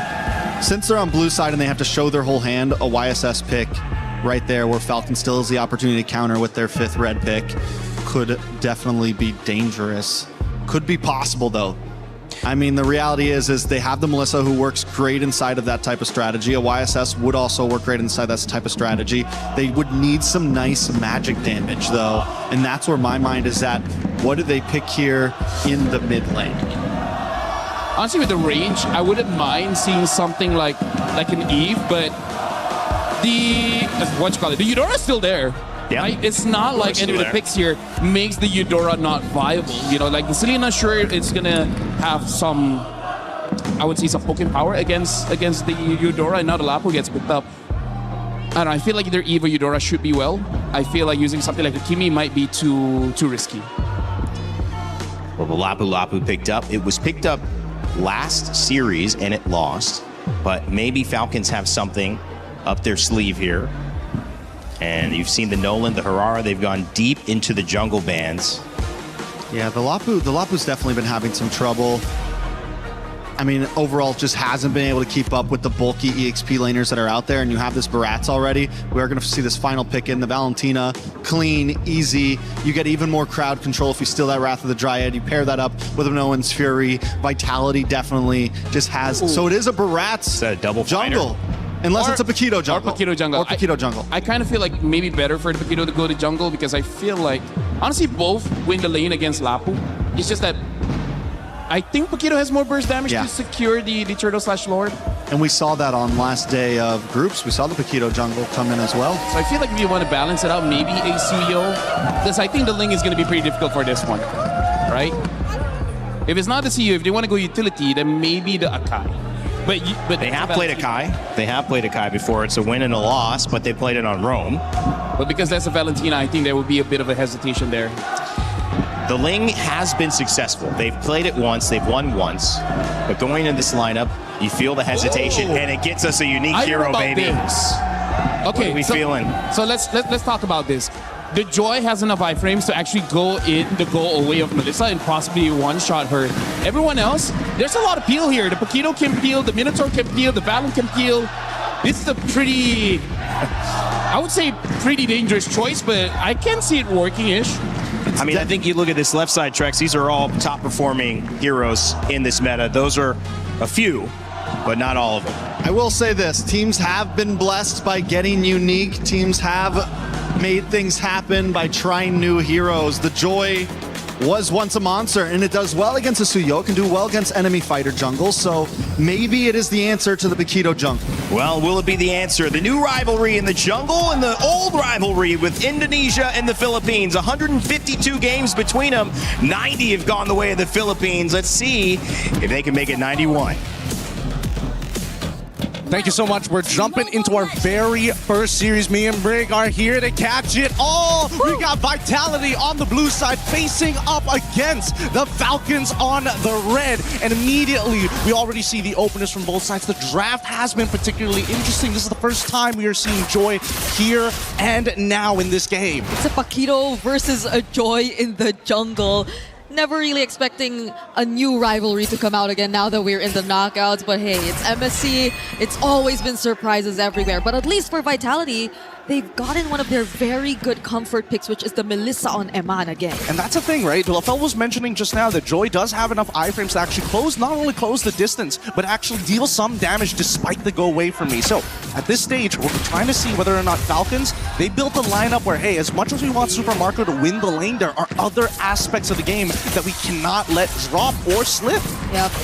Because especially when it comes to the objectives, right? I mean, you already were thinking twice about the Akai pickup because of the presence of a Valentina, yes, but also the Barat. So what are the guarantees that whoever jungler you pick up would not face the exact same struggles going up against the Barats, Paquito, and a Valentina? Oh, not to mention the Minotaur even. So like objective picks seem to be a bit of an advantage for Vitality, at least in the early to mid stages of the game. I would imagine that Falcons would just have to look to play for picks, right? And initially I was thinking maybe Hayabusa along the sides of the Joy as well, but I think Joy just a little bit more concentrated on the targets they want to go for rather than you just leaving it up to chance with the Hayabusa. This time around, Shogun is still going to be a pretty big problem. Not only is he winning in the lane, but more importantly, the neutrals is going to be hard. Oh, this is dangerous for him. Iman's side. Oh, whoa, whoa. Could have the Clint been an answer to the Melissa all along? Flap going in with the bravest fighter, zoning out the members of Vitality. Kyle secures the objective, a flicker from Finn, but Flap still picks up first blood. The tone is well done coming in from Shogun. Doesn't land the stun onto anyone, and now he's looking like the next target. The taunt catches up, and now Falcons are trying to chase him down. Moreno still goes in. He will try to find the trade. Nile picks it up, but Falcons, they're not gonna fight. No, they can't go for any more than this. Not enough cooldowns on Nile to actually chain it together. So far, so good. It's one-to-one trade-off so far, and man, let's look at this replay one more time, because again, this matchup down by the bot lane really depends on the positioning of Iman. If he runs out of that traditional front-to-back, he will lose, but keep in mind that even for Lapu, there was no need for him to flicker into that, right? He's so deep in the sauce, can't seem to get out afterwards unless he was looking to try and maybe get the bravest fighter off of cooldown as soon as he's done, and even then, it's too early to say. I guess it really just boils down to Falcons wanting to secure the snowball. It was kind of brought up in the panel earlier on too, that the mid-game might seem a bit of a struggle for them considering the lineup that they've built. We're looking at another replay here. Just the casual purple steal in front of Nile's face, you know? Just the good old from Kyle as they're looking for another kill here as Ogren able to snatch one. No way, the damage from Super Marco is insane! Finn goes down next and Kyle catches up onto Moreno. There goes Eman trying to save his teammate. And he successfully does! But the Abyssal Arrow from Haji doesn't let him get away, Eman!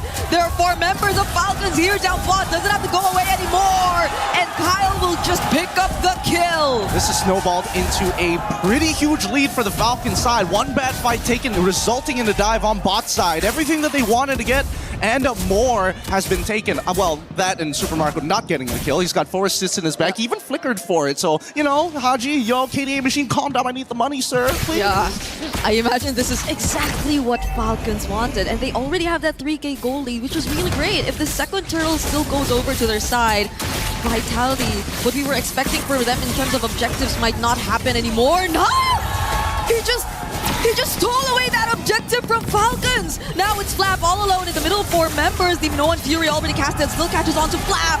Now picks up another kill. Kyle with the electrifying beats! But he gets stunned by the bravest fighter, Landshaker, copied by Moreno! Yeah, what did I say? What did I say? First person who flickers, generally, if we don't see a kill, you're going to get traded out. Both of these teams aren't missing any of the punches. They're trying to slip as many as they can. Let's look at the replay one more time, because in moments like this, you would have imagined, okay, the fight's already over. Finn flickers forward, but guess what? Moreno, he's still watching, and it actually extends the lead further. I think at that point, Kyle should have just decided we got to back off here.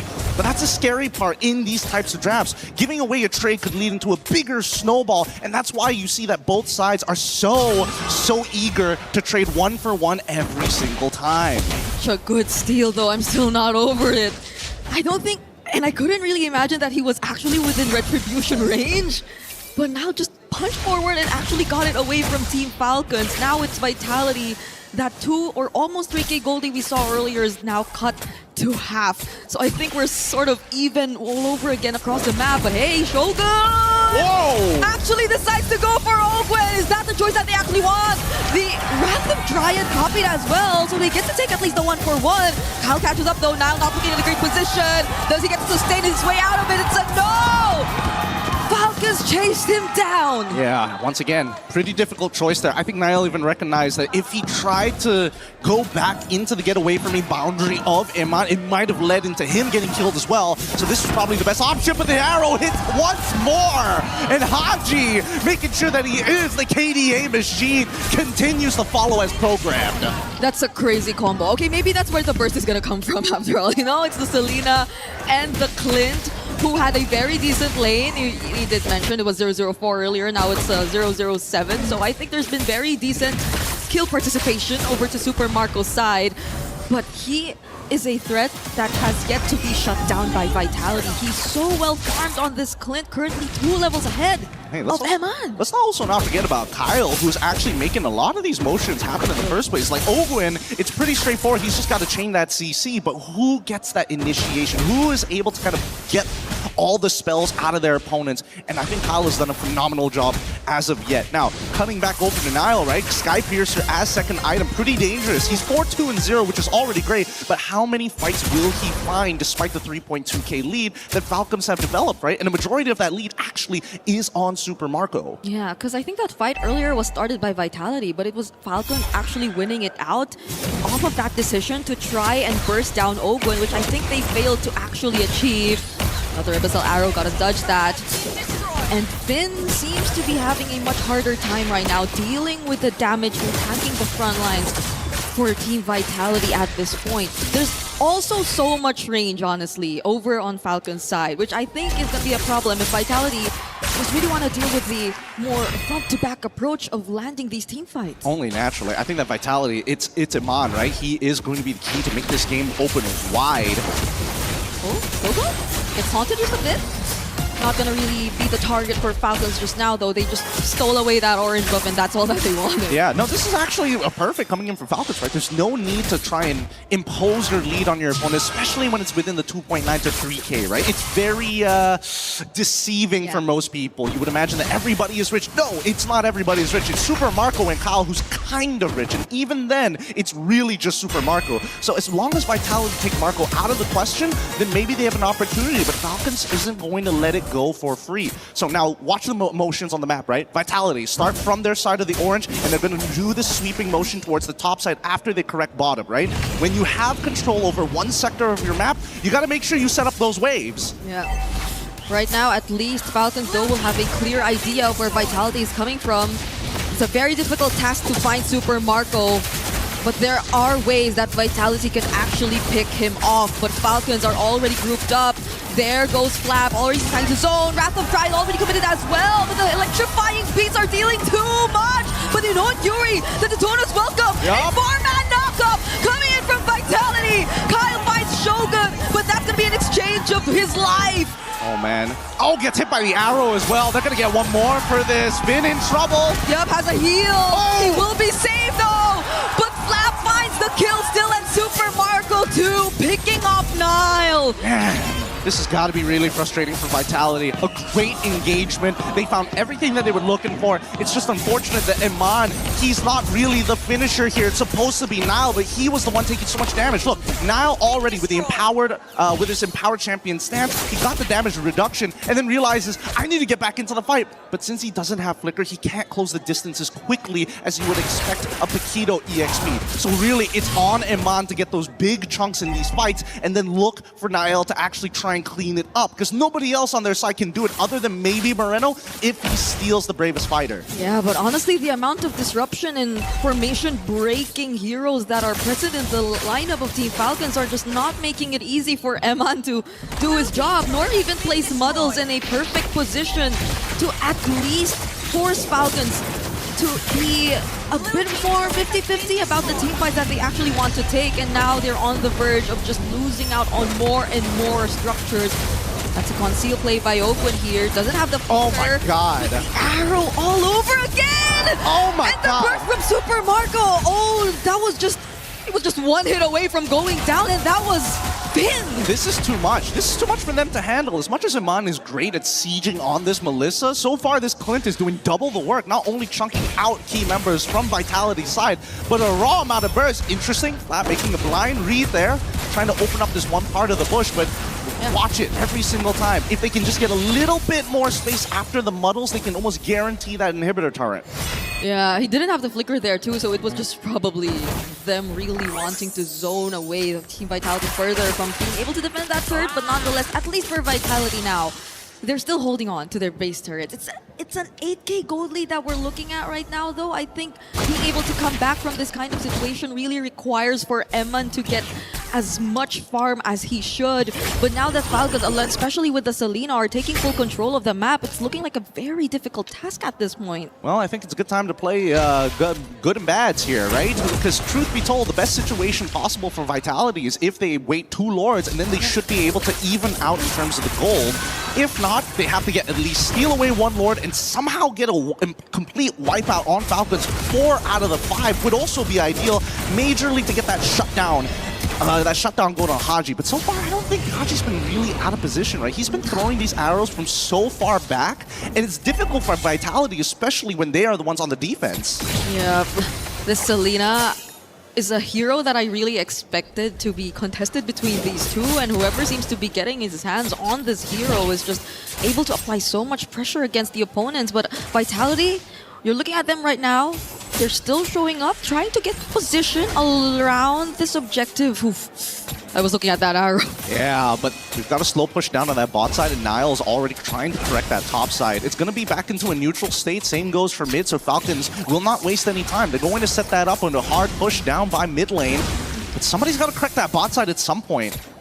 Ogwin already using the Wrath of Dryad. Bravest fighter too from Flap. Daytona's welcome though. Gonna be committed onto Ogwin. They're gonna catch one, and they don't have the Wrath of Dryad anymore. Flicker already forced out for Ogwin, but the Minoan Fury of Finn trying to block off the other members of Falcons. Another knockup coming in from him, but the electrifying beat is dealing a bit too much damage. Look at that off angle arrow once again. Haji landed on Eman, but he's being protected so well. Oh my god, they're getting corralled like sheep. Super Marco gets 1, 4 more on the chopping block. Another bravest fighter from Flap and Super Marco. There's just no one dealing with Super Marco and Kyle in the back lines. Oh my goodness, they've completely ran them into a corner, and now they're going to go for the end game scenario. They should be able to defend this, but Iman, he can only take so much damage. Super Marco still has plenty of ult charges. I think he's about to get 2 more here, but they need to clear this wave out. Okay. Oh my god. They get to clear it. They get to clear it for now, but this is Super Marco and Haji. The range that you have to deal with against these 2 members of Falcons.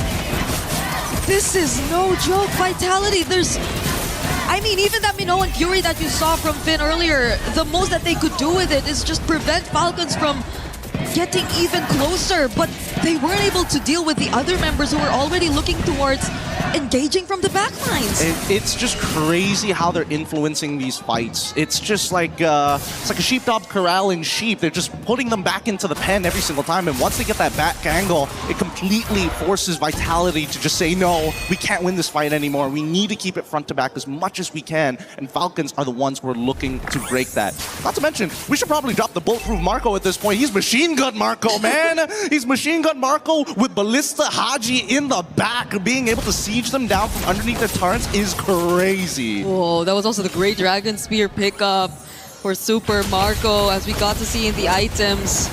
Another arrow landing, and they have a Lord still marching in mid. Eman, how does he...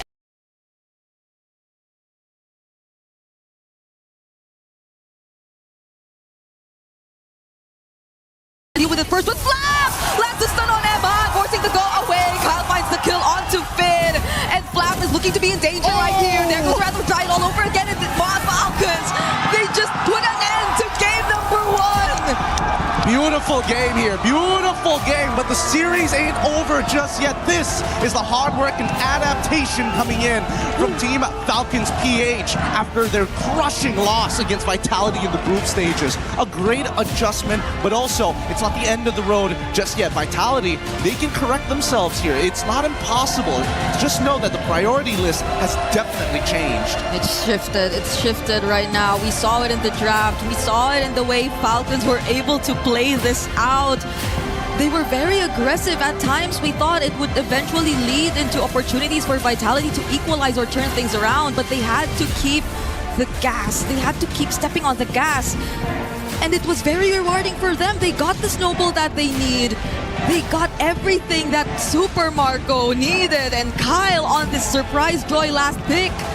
It seems like we're yet to see more and more coming into this playoffs. I really think so, because now we have a very simple solution. Well, not the most simple, but a drafting solution to the Melissa. They expected the Melissa to come out early. They prepared the Clint matchup to win the lane.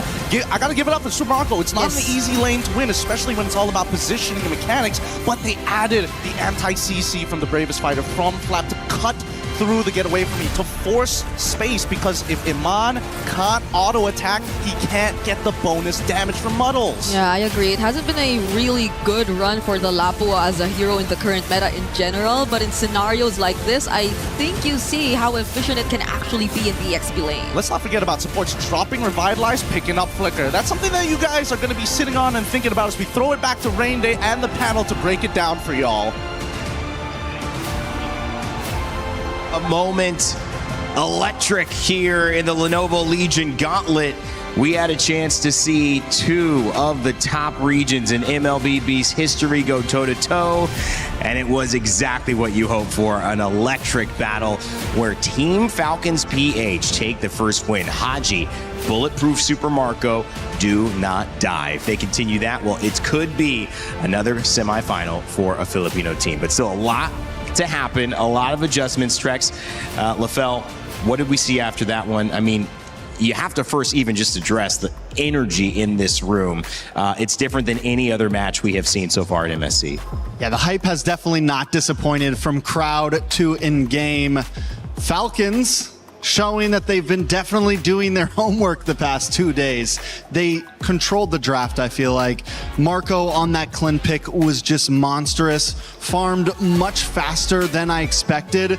The amount of damage this guy put up in just under 15 minutes, 80,000 damage. The positioning from him was key, and the distance that Haji was able to make for him with those arrows nonstop was also key. Vitality seemed to have no way in. The Melissa was picked up. The Clint was immediately responded to. It benefited ultimately Super Marco. That is going to change most likely in this next draft. But if you look at the drums beating, this is also, for those joining us, a rematch of a knockout game that put Team Falcons PH towards elimination. Vitality had moved on. They had just barely gotten through after beating their sister team, Team Falcons Meta, and now they are here and take game one. LaFell, I know you have some stuff to break down with us on what this means, but there are so many resurgences happening from this Philippines team. No, honestly, like this is one of the more technical games that we will really see, where it's not a simple rock, paper, scissors, because the main thing that I'll be talking about throughout the analysis is actually the positioning of Team Falcons PH and how I would say the first 4 to 5 minutes, they understood what Vitality was trying to do, because Vitality was pretty honest in their early game attempts, and then they were able to capitalize on that by having just one good pick, and that good pick was the Beleric, right? But then evolving, they just, okay, like right now, Trex, help me out. Yeah, just hold this. Yes, thank you very much. So here's the thing. If we're looking about the draft, I'm not going to spend too much time because it really is on the technicality of dealing with all the dive coming in from Vitality, where in this case, the most important pick is definitely that Beleric. And again, this is something that even people online are like saying, like, why have they not banned out this Beleric? Because right now, a lot of teams are trying to capitalize by using the Valentina, by stealing the Wrath the Dryad, but there's more towards the kit of the Beleric than just the simple ult, right? We're going to be looking at some of the highlights here. And this is what I say, that Team Vitality, they're being very honest in what they want. And what do they want? They want this camp here and then the side camp here that we can see in the mini-map, right? Somewhere above there. So what Team Vitality wanted to do is actually have 60% control of the jungle in the early game, having the Paquito. But the big problem is the existence of this guy, right? Ogwen on this Beleric. This is a big problem, because we're going to be looking at the highlights here, where Beleric is essentially an anti-fun hero, because he knows fun to be had. You want to come in close, and then you're like, oh, this is a bad idea, I want to run away. But it's like, no, you can't run away, right? Let's look at here. He was able to stop with the Wrath of the Dryad, and then later on able to use the first ability to bring Finn back. And this is part of the first, I would say, major problem in this lineup, where Vitality's win condition is shut down by one hero, but then we escalate into how the team fights look out. Because the most important thing here is that, hold on, pause. I want everyone to see the positioning of Team Falcons PH, knowing that they're going up against a Minotaur, going up against the likes of the Paquito, as well as the Valentina. Quite a lot of AoE. So we see that, hold on, where's the... Doing all right, Trex? All right. Look at all the positioning. Switch hands. There you go. Ogwen is at the first position, having the most amount of vision, right? And then we can see Flap coming in from the side, also trying to see what he can get at this particular area, right? Because the vision is looking pretty good for Haji. Haji has a lot of vision here, considering that Ogwen has already given this side of the vision, as well as Flap giving around this side of the vision, making it so that he can just keep throwing out the arrows. And because everyone is so spread out, it makes it so that an engage coming in from Vitality will not always look very, very clean. They're always spread, making it so that they minimize the amount of, I would say, mistake that could happen. And then this is where we start to see the individual skills of Team Falcons PH, because they already made a mistake. And we can already see the movements of Team Falcons. They wanted to retreat. They say like, all right, we bought our engage. We can try again in a few more seconds. But because Vitality wanted to go in, look at the retaliation. Look at this one. Look at Haji, right? Haji is coming in from the side. He's not going to be joining the fight. And then Super Marco, such a safe distance away from the rest of Team Vitality. Look at how they're going to square them in. Because for Team Vitality's, having that Minotaur as well as the Melissa makes you just slightly bit more just clumped up, right? It becomes more, what do you say, obvious. It becomes obvious. Yeah. It becomes obvious that you're just going to be there, and then you're telegraphing what you're doing, basically. Yeah, and this whole area is covered by Falcons. Even Haji, we're going to be looking at his position. He's from down here, and yet he's able to get a stun on the Melissa.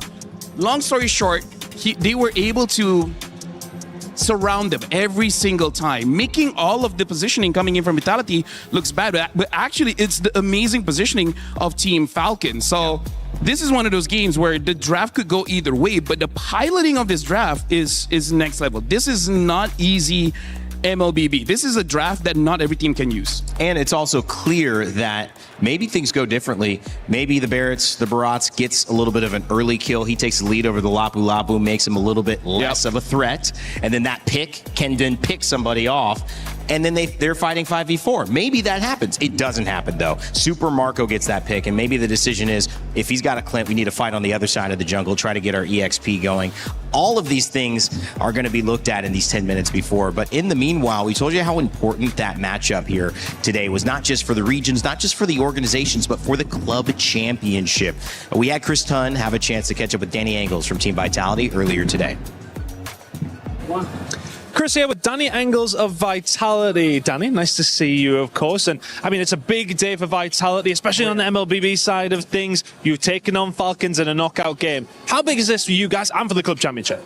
It's a massive game for us. It's very pivotal for our club championship because not only are we eyeing towards a grand final in MLBB, but we can also shut down the Falcons with 200 points, right? So it's a 2-on-1 opportunity that we had in the women's tournament as well. Yes. We took it there, so we want to take it again. And you're doing really well. I mean, currently sitting third, I believe, in the club championship. Everything kind of going to plan right now? Has there been any you kind of think, oh, we could have done better, or some surprises along the way as well? I mean, we could always do better, right? But overall, I think we're very much on track to fight for the club championship win, and definitely a top 3 finish for sure. Excellent. Now, what about the rest of the tournaments that are going to kind of be coming up? CS is a big one. We've got that now at the Accord Arena as well. So that's going to be really cool for the French fans here. Yeah, and week 7 will be crazy. I mean, we will have 4 teams in total competing in week 7, and then the grand final, obviously being in such a big arena, hopefully with our home crowd there as well, and hopefully with us in the final too, because we first have to reach that. But if that's all coming down to the final game in Counter-Strike for the club championship, I guess that would be the dream. Yeah, no, I mean, that makes for entertaining viewing, right? I mean, I think for me, I've been in this industry a long time, and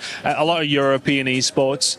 How cool is it to see Paris kind of have this? Vitality are a French organization who've been around for so long. For France to have this in Paris, this huge event of the EWC, it's got to be cool, right?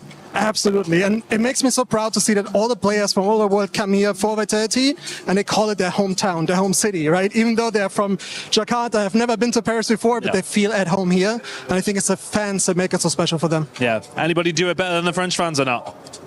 Well, I am German. I wish it would be better in Germany as well, but I have to give the credits of the French fans, KC, Mate, our fans as well. They're the best out there, for sure. Good, Crazy. Danny, thank you very much. I'm sure we'll be catching up some time as well, and good luck in the rest of your tournaments, guys. Thank you so much. Back to you. Thank you, Chris, talking a little bit about what it means. And speaking of what it means, you guys can hear it. There's a drum battle going on. Let's see what's happening.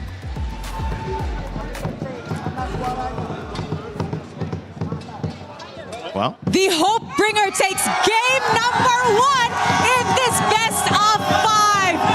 Oh my goodness, it is crazy here at the Lenovo Legion Gauntlet. Guys, how do you feel after winning game number 1? How do we feel? Hey, let's go, Falcons! Let's go, Falcons! Let's go, Falcons! Let's go, Falcons! Let's go, Falcons! Let's go, Falcons! Let's go, Falcons! Let's go, Falcons! So much energy. I love it so much. This is what Team Falcons has been cheering. But I want to know, what does Team Vitality have over there? Let's go see Milosh. You think this is good? You think this is good? I'll give you a matter. Anaswaranya Vitality! Let's go! Let's go! Anaswaranya! They might be down 1 game, but they got this one. Let's go loud! Anaswaranya! This is what it's about, baby. Let's go! well, that is what it is about. Team Falcons and Team Vitality fighting for a club championship. One will have a chance for a win here. One needs it. One doesn't, but would love the points because week 7, as Danny mentioned, 4 teams from Team Vitality competing in that week. It could come down to 1 map in CS. That would be crazy. By the way, quick shout outs to Milosh. That was a pretty good Indo that he brought there. Sounds like a native. Saying Manaswaranya. My man can speak a lot of languages, okay? He's got at least 2 or 3 in the pocket. Because I know he speaks French. I'm pretty sure he got Arabic down. He's got English. What's one more? I mean, hieroglyphs. Hieroglyphics. Going all the way back. I would Sanskrit? I would like to learn how to speak binary. Oh, man. Well, that's a different language, but that and pays a Morse lot. code. Well, yeah, when you learn those, that pays a lot, or you can't talk about your job, basically. Yeah. Two descriptions for those languages. At this point, though, the language of wins in MLBB. Let's jump back to that. Team Vitality, rocky start, although the fans are still in it. And I think they're looking for a reason to start jumping up out of their seats, Trex. Haven't given it to them yet. What's the difference now in game 2 that'll get them jumping up? Well, I mean, we definitely have to remember this is a best of 5. There's a lot of time to adapt. I don't think Vitality was ready for Falcons to draft like that. I don't think they were expecting the Selena pick. I don't think they were expecting a Clint pick. I think that, especially during first phase, they felt like they had Falcons cornered. They had all the answers. The Barats pick felt confident, right? And I think they definitely could have approached that differently. They maybe could have gone for the Beleric up front, changed things up, and this is their chance to do that now. Something that I do agree with Brigitte is that I think for both these teams, they are actually fighting for that Selena, because both Moreno as well as Haji has showed amazing performance on that Selena. And again, Selena has only lost like what? Maybe 3 times the entire MSC. So that's definitely a hot pick for now, especially coming in from both teams. So I feel like for Vitality, maybe they can go for something of the same kind of draft, but they just gotta fix the early game approach, because the Beleric catching up 2 members, I think that really created too much trouble for them and too much opportunity for Falcons to just control the map. To me, I think just observing, and you tell me if you're leaning towards agreeing with me, Trex, it just felt like the Melissa was a very big carry choice earlier on, that they expected to do a lot more. And the Clint was a surprise that it worked so well, but not only worked so well, it basically nullified what the Melissa could do. Do you pick that later? Do you try to work it around with bans to support that? Do you abandon it and say, hey, you want to go Melissa? We'll try to figure out an answer? I would say this. Vitality definitely has the opportunity to run something similar that they ran last game. We saw some big mistakes early on. What LaFell was talking about, Barats taking that dive under the mid-tier 3 tower, and then they end up losing two people off of it. So I think Super Marco had too much opportunity to farm. I think Haji had too much opportunity to farm. Vitality, on their other hand, even in that big last Lord fight, that was a fight that Vitality really could have won with the Wrath of the Dryad getting thrown out the window, so many skills that Falcons made a mistake on. It showed that they were just too far ahead. And with a Clint like that, if you can scale, the guy was what, 4-0 something, 5-0 something at that point. The damage was way too high. So if Vitality does want to go for the similar draft, they need to change, maybe not be so aggressive early on, or if you are, don't mess it up. Taking a lot of time on this ban, and they ban out the Valentina. I honestly want to see a Beleric first pick here, knowing that the Valentina isn't going to be there. Selena. Or Selena, yeah, because again, I'm starting to jump on the train that Beleric is a legit problem in the meta right now. Like, he shuts down so many things just by existing. He lost in the first series, though. I mean, but that was maybe a difference in quality of those 2 teams, potentially, that exposed that characters not being able to have the impact. But when they were fighting around that game plan, guys, and again, going back to the Barats, you got to say Vitality's committed to doing what they think is going to work. Yeah, I think they are on the train of, the draft wasn't that bad, it was our gameplay maybe. Again, this is just first pick. Everything could change from here. Falcons, also, do they pick up the same thing they played last time? Do they go for the Beleric and the, Lilia, Eudora, Selena, Valentina. Those have been the 2. That was banned last game. Yeah. And the Selena now picked up with the Harara. LaFell? I don't know. Personally, for me, just because the Beleric is open, I think that's going to be a pretty safe pick. In terms of their jungler, I don't know if they want to rush a Ling here, because again, it's going to be countered. There's still a Moskov, there's still a Melissa, so in the gold lane, there's plenty of counters. And then when it comes to the roam, there's quite a few still. They pick up a Paquito, which could flex. It could flex, but it seems pretty honest because they already have the Barat. So I'm not entirely sure. Maybe they really just want to run it again. Like, just without the Valentina, pick something else, and then they're good. You go for Beleric here, though, right? I mean, I assume so. You have to. You have to, because your heroes kind of get destroyed by the Beleric. This isn't some funky gold something. Okay. I'm not so sure about the Lilia, just because, again, her HP pool is pretty low, and she can get... Interesting. She's going to have a rough time going up against the Selena. Like, even just going through the traps is going to take out so much of your HP. So Vitality is cooking. I'm just not sure what the temperature is. I'm You're worried. not sure if it's I'm cooked worried. I'm Not sure worried what that it will be seasoning's in there. overcooked. Has it reached 165 yet Fahrenheit for the chicken? You're not sure? Like Like as long let it as sit it's in the not, oven like 10 more minutes? as long as it's not undercooked, it's okay. But I'm Yeah. worried it's going to be overcooked. A little too much fusion in here right Yeah. now, you know? Like, it's multiple nationalities splashing. I mean, Falcon just takes the Belleric then, right? If not, it can pick up a gold laner here. I don't think there's any super prio when it comes to the gold lane. But no, they do want to clean, so they make sure they grab that for themselves.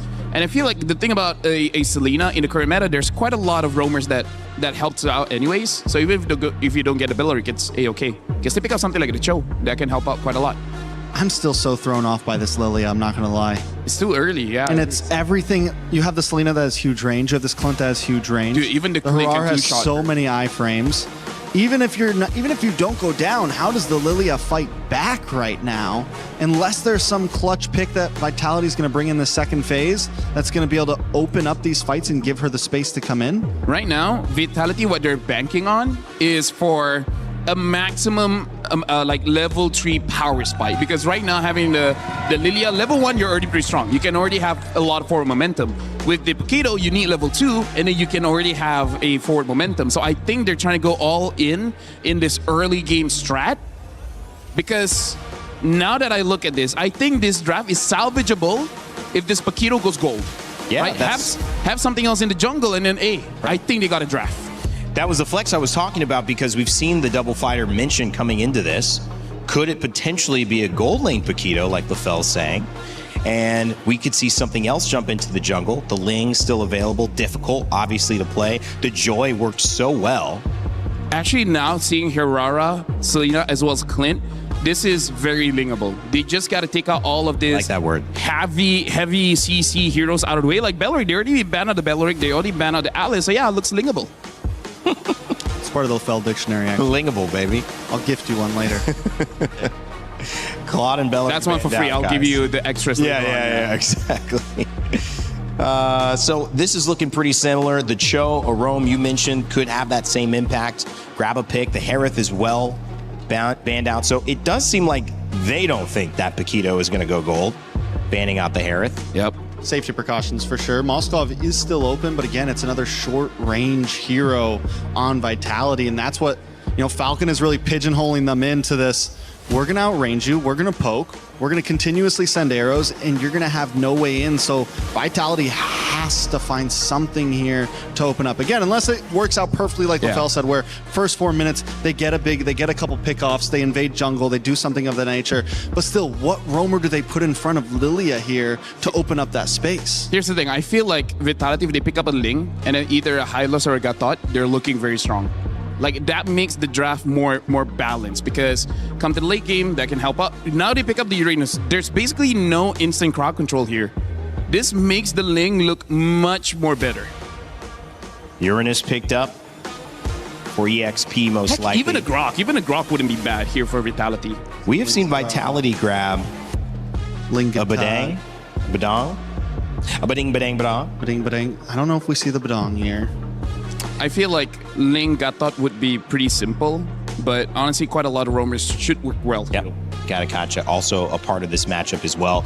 Also, the Lilia, one of the only other mids that Team Falcons has played with Haji, and very, very aware of that matchup as well. Haji just got the better end of Moreno, and that was tough. And that's somebody they lean on who's got a lot of success for this team previously. It's the Glue that rounds this one out, and the Nolan as well in the jungle.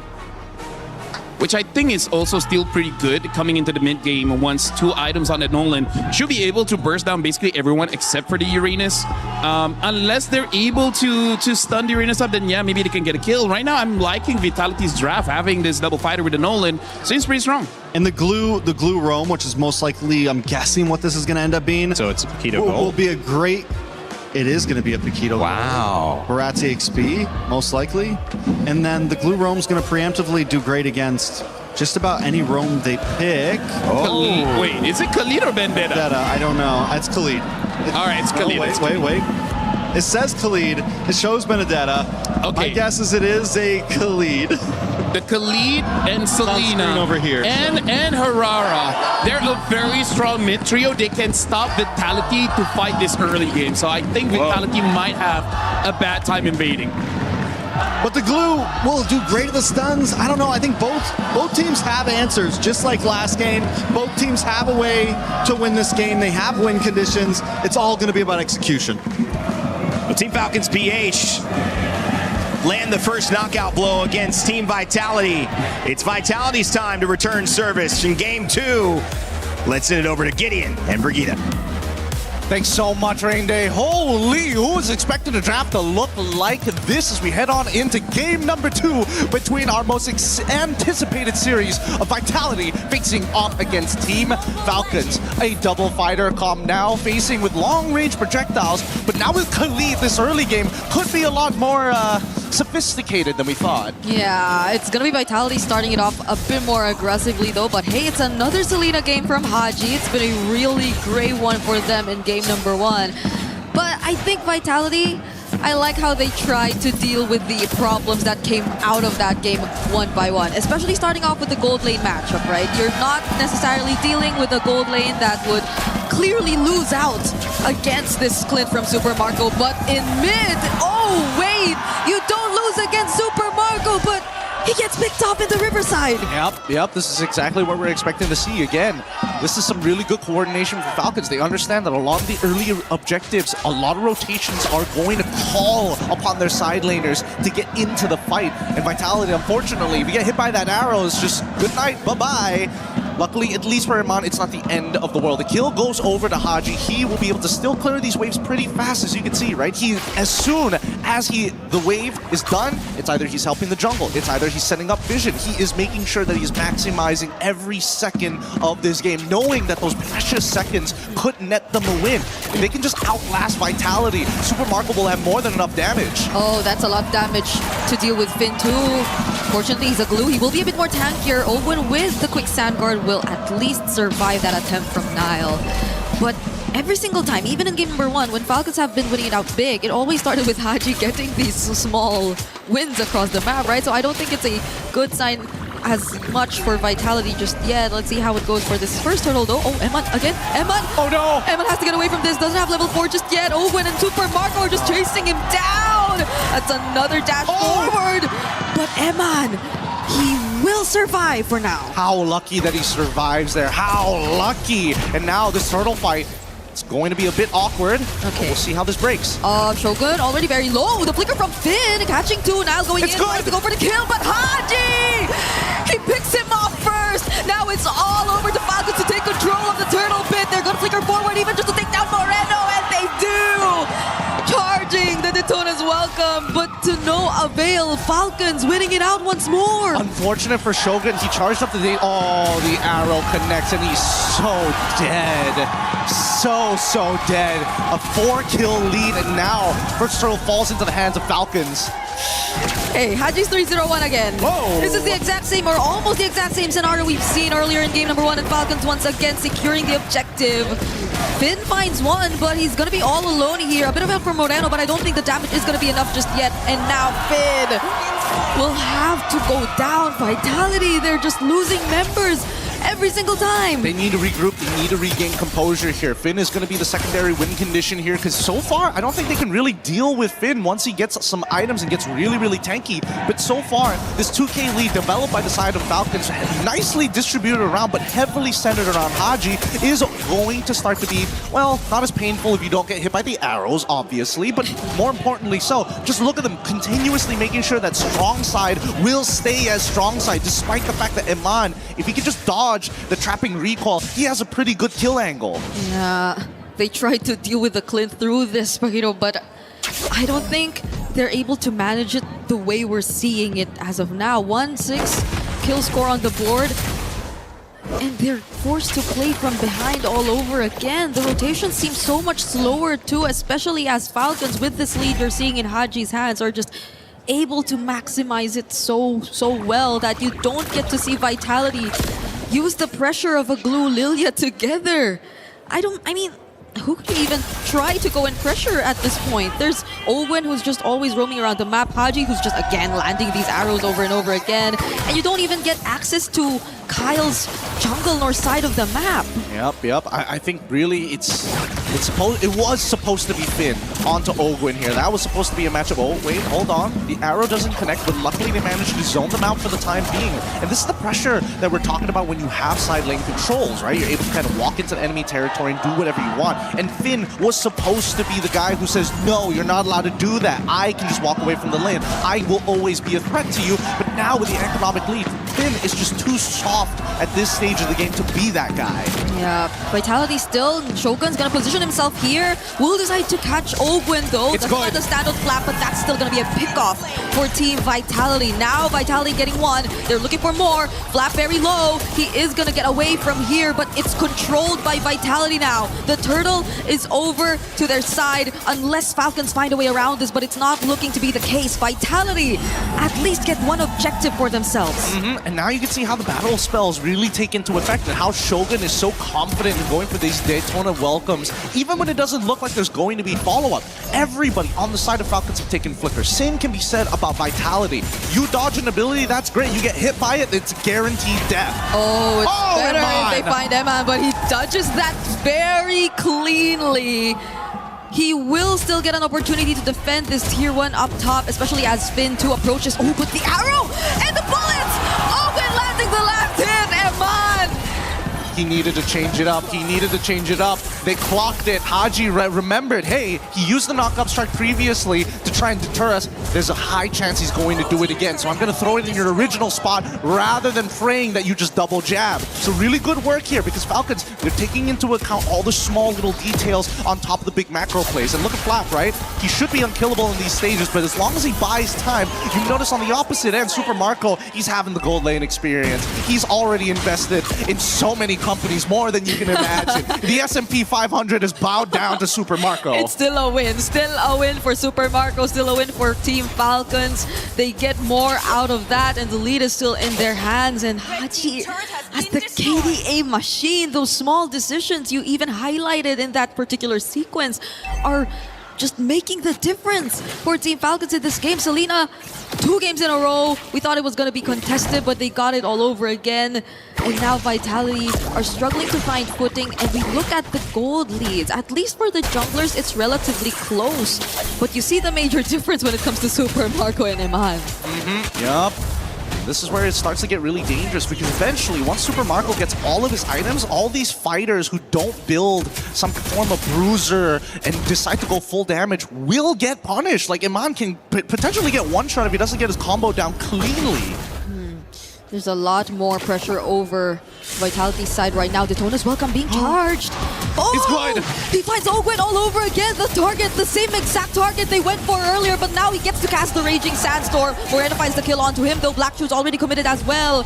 Super Marco is within range. Eman 2 will be here, but the zoning from Flap is helping out so much. Kyle trying to find a target. Finn tries to block off his way. Vitality are fighting for positioning in this objective, and they're not letting up.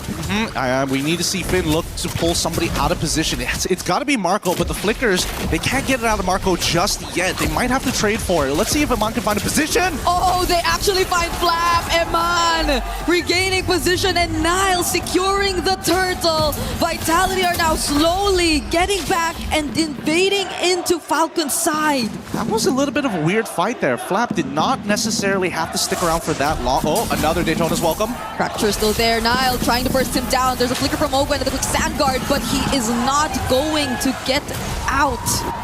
So far, so good. We've now seen the gold lead kind of swing back into Vitality's favor.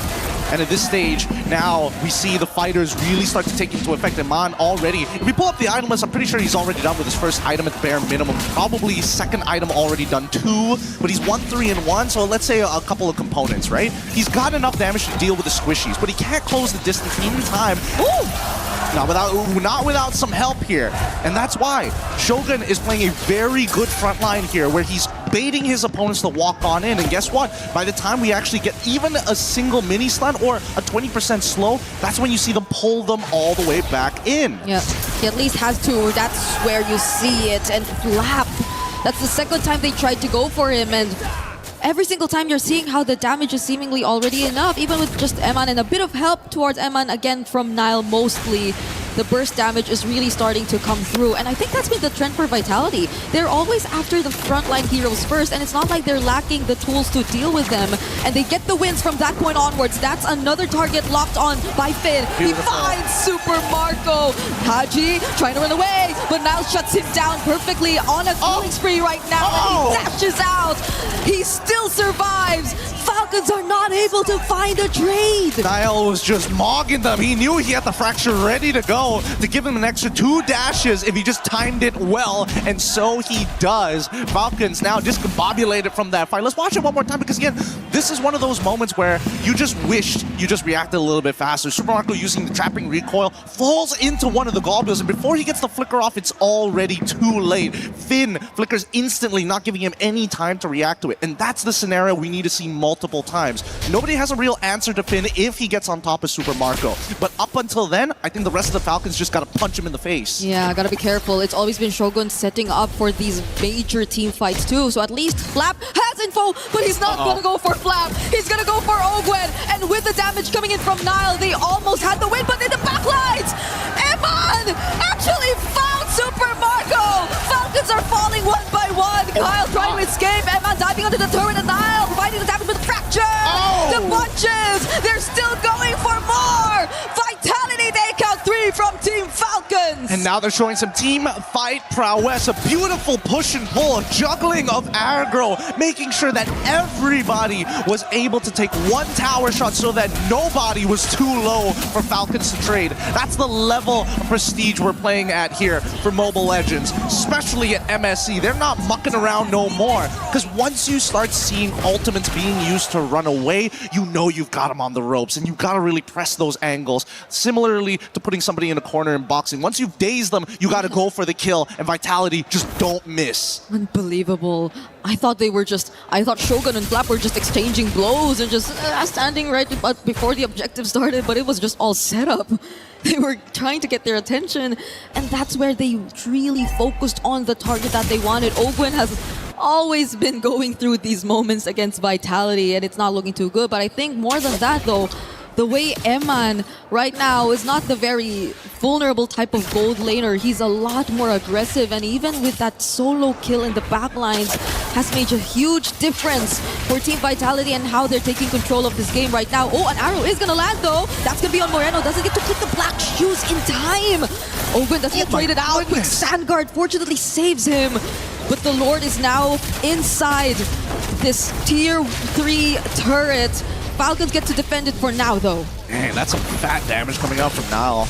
Everybody having a Malefic Roar ready to go to cut through all the armor that's been set up by the Falcon side. Let's look at the items one more time here. Sky Piercer purchase coming in from Kyle. He needs that, however, I'm not so sure in this particular bout. I feel like Super Marco is going to be the main win condition no matter what. So a Bruiser build would have made a lot more sense. He does have the War Axe, which is nice. I would have liked to see the Queen's Wings on top of it. We look down at specifically Eman, right? And you can see he wants to go for that full damage, but he also recognizes that if he gets chunked out too early on, he might not be able to clutch back up. So it's safer just to go for the fight. And look at where Nile and Shogun are currently positioned. They're really trying to go for more unexpected angles and plays against Team Falcons. Fortunately for them, they're really grouping up. They don't want to lose any more in the process, because it's clearly Vitality winning majority of it at this point. And we have a minute until the Lord spawns next. But can Falcons actually afford to go for a play? Because it's always been Vitality, right? It's always been Shogun starting these engages with a Daytona's Welcome Flicker that catches them by surprise. Here's what I foresee is going to happen. Shogun and Flap are going to continuously trade blows, right? Flap, unfortunately, just doesn't have enough of a lead to put Shogun behind.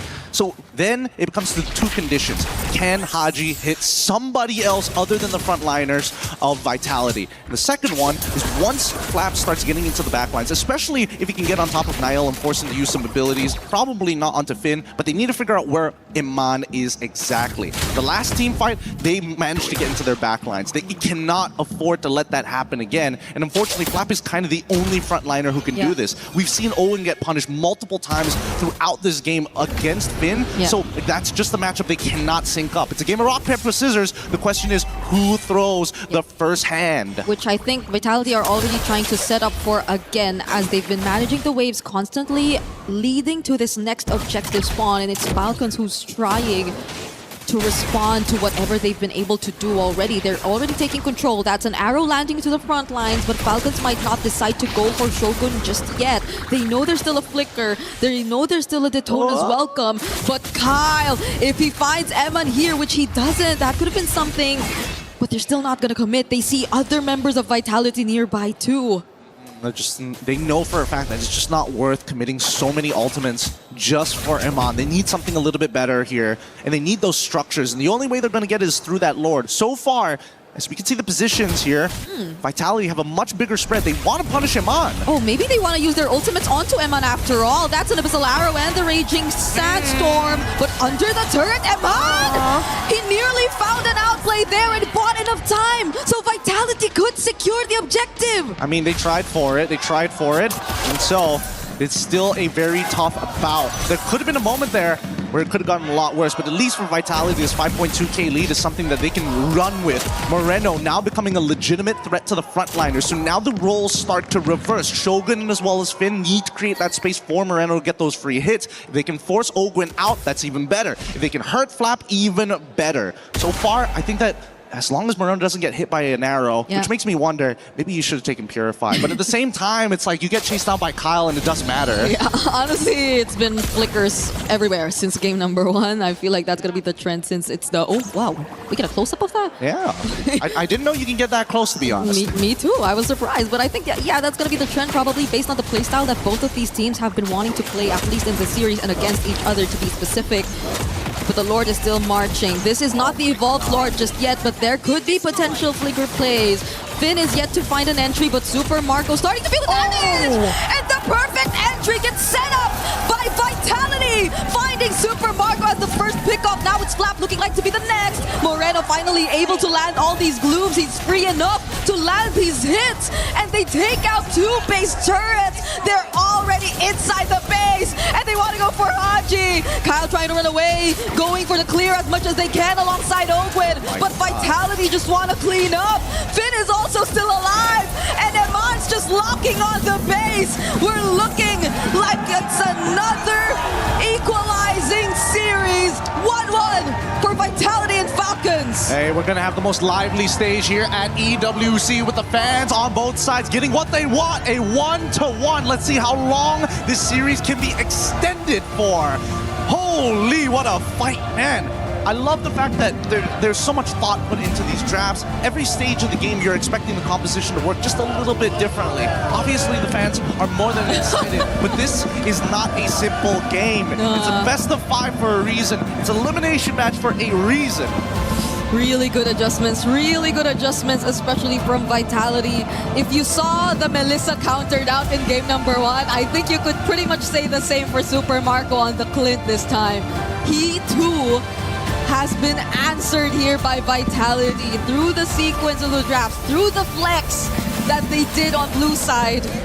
And they weren't able to replicate what they did, especially nor even with the Selena in their hands. Yeah, and that's the thing about the Selena. If you don't hit those arrows, you're not going to feel like she's having that major impact. She can influence the game when you have a lead, but when you're behind, you notice that all of a sudden she's a disruptor. She is a CC chain breaker more than anything else. The only unfortunate thing is that Bulletproof Marco, they got underneath. The glue stuck his skin straight to that Kevlar, and my God, he just couldn't flicker out in time. There's so many scenarios where it ended like that. And worse yet, once Finn got like maxed out items, he couldn't even deal damage to him. It's always Finn or Shogun. That last setup from Shogun though, the one you're looking at right now, I think that really was the deciding play of this game. The moment they took down Super Marco, they pretty much equalized the series then. They do. I will have to admit, Shogun, he's got the best Detona's welcome to Flicker I've ever seen. We're throwing it back over to the panel to break it down for y'all. What happened that game? Vitality fans saying cry some tears because they took it in game one. That's for sure. There was no doubt there was going to be a lot of back and forth between these two super fans, and it is giving us the most lively stage at EWC right now. Guaranteed. Lenovo Legion Gauntlet, the place to be. MSC and MLBB. Welcome back. My name's Rainday. I'm joined by Trex and LaFell. And guys, breaking that down, we just saw it there. We saw Shogun. Same first pick or first 2-3 pick Barats. Now he gets the early lead and he doesn't die at all. I mean, they realized they were onto something. They just needed to play it a little better. I'm sorry I doubted it. We questioned the Barats first pick. It all makes sense now. This has to just be pure comfort for Shogun. And we were talking about it during the game. Even in the game they lost, the guy never missed those Detona flickers. I mean, it was just insanity. I mean, like, here's the thing. I feel like part of the reason why Shogun was able to use the Barats that well is because if we're looking at the drafts coming in from Falcon, they don't have a lot of ways to counter-engage, right? In the previous game, they had the Barats. So if you go in, we're going to stop you. And then they even ban out the Cho. Cho is also one of those heroes where, okay, the Barats chomps onto someone, and then Cho can just equalize it by kicking the damage dealer, right? In that situation, probably the Nolan. So I feel like this is one of those games where Shogun has an amazing Barats, and it's just amplified by the fact that there's no hero to really punish him. I think it was also, we'll have to look back, but the Cho got banned. I wonder if it's actually on the side of Team Falcons PH that banned it. I know, Vitality banned both the Belleric as well as the Cho. And they banned Cho. In the 4th and 5th ban. Okay, well then that makes a ton of sense. So now they've got to answer that question, which is obviously going to be, will you bring the Barats back? Will you ban it? Will you make Shogun play something else? And the other side of things, we saw Nile, who was so good. We mentioned this new rivalry in the jungle. Nile had a tough game one, but then he went onto the Nolan and dominated. A little bit more about Nile is something we wanted to showcase to all of you wondering where this star from Team Vitality came from. If you want to know more about his story, take a look.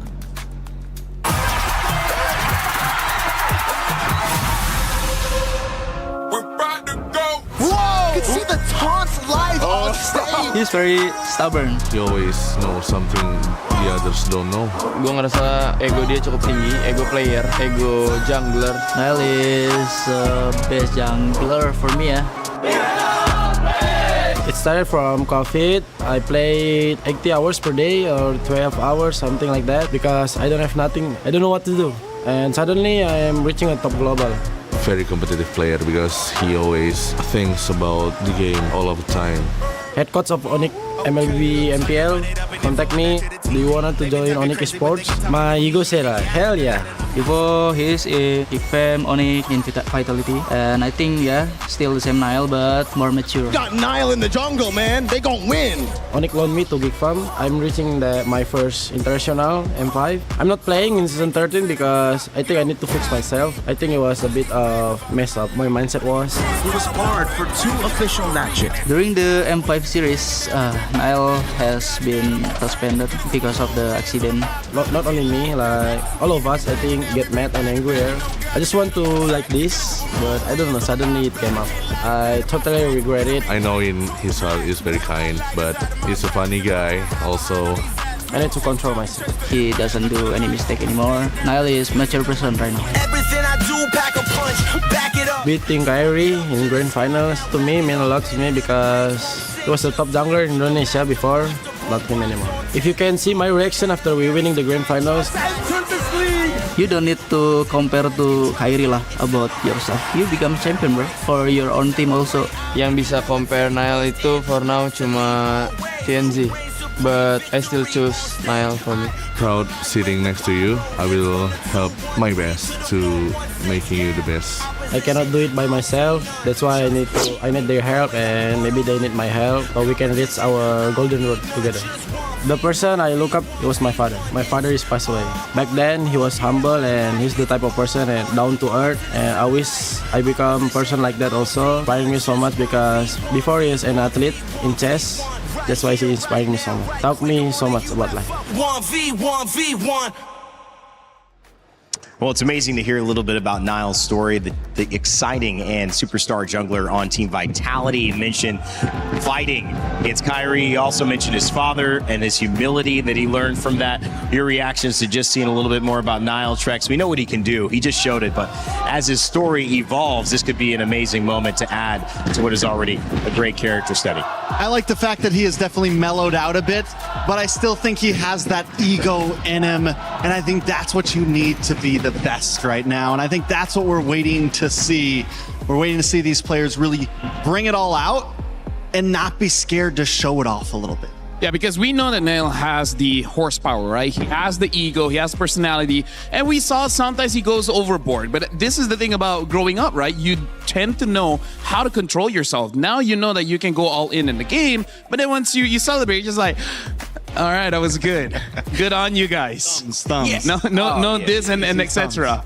You know what? I will say this: at a young age, I was playing with the U17 men's national team for football, soccer, and it is a lot when you're a 15-year-old. Football. You start preparing for a World Cup. There are guys who are after that about to go pro, and they're 15 or 16. They're about to go pro. Like they jump out of high school. And I remember myself, I was not quite ready for that jump. And I think I've seen over the years maturity come in different ways. But sometimes the one thing I look at and I said, I didn't have the ego to say I'm that guy yet. And that is something that you said, he bringing it back a little bit. Trex, sometimes you do have to let that show for a big You gotta moment. have that dog in you. You gotta have that dog in you sometimes. And I think Niall has that dog in him. I'm Muslim, so that's haram, so I'm gonna change mine to, I don't know, a tiger. I got a tiger in me. Roar. You got that tiger in you? Yeah, for sure, man. Here's the thing. I feel like now this is one of those reasons why with this assassin meta coming back, it's so good for those junglers that has this very high ego, because you kind of need that to play the assassins, because if you're going in with an assassin and then you have like doubts, can I kill the guy or not? You're kind of using the wrong hero. Am I right? It's just a mindset. It's just a mindset. It's all like, a mindset. if I can kill you, I'll kill you. In-game. In-game, of course. In-game. Well, comparing different thoughts, comparing apples to oranges, we actually had a great chance here in MLBB to catch up with someone you may know and enjoy, Lemon.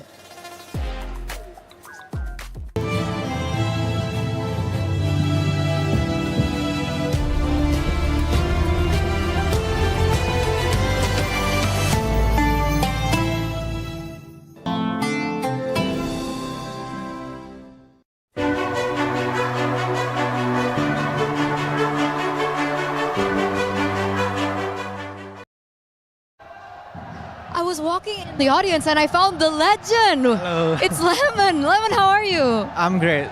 You're great. How's Paris so far? So hot. It is kind of hot. You miss the cold. Yeah, but the food is fire though. You love the food. Yeah. That's amazing. That's amazing. And I know you've been following the group stages and of course coming into the knockouts. Lemon, is there a team that really surprised you this MSC? For me, it's Team Liquid. Team Liquid. It's such a surprise for me because they get knocked out so early, right? Because I hope them meet Indonesian team in the final. Yeah, I think a lot of people were also quite surprised. But were you surprised by any teams in a good way?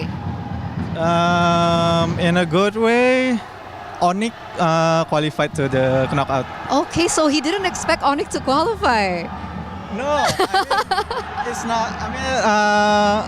I do hope them, but I think it's such a surprise because they went to the rough path. Yeah, that's true. It looked like they were struggling. I think even a lot of the people out there were quite surprised, but they're here right now. And taking a look at the Indo team so far, what do you think has been lacking about them? Do you think that there's something that they could improve? I don't have a lot to say actually because they did so well in the group stage, right?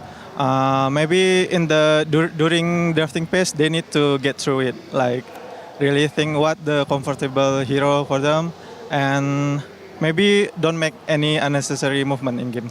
Okay, so drafting and unnecessary movement. I feel like I know which player you're talking about right now.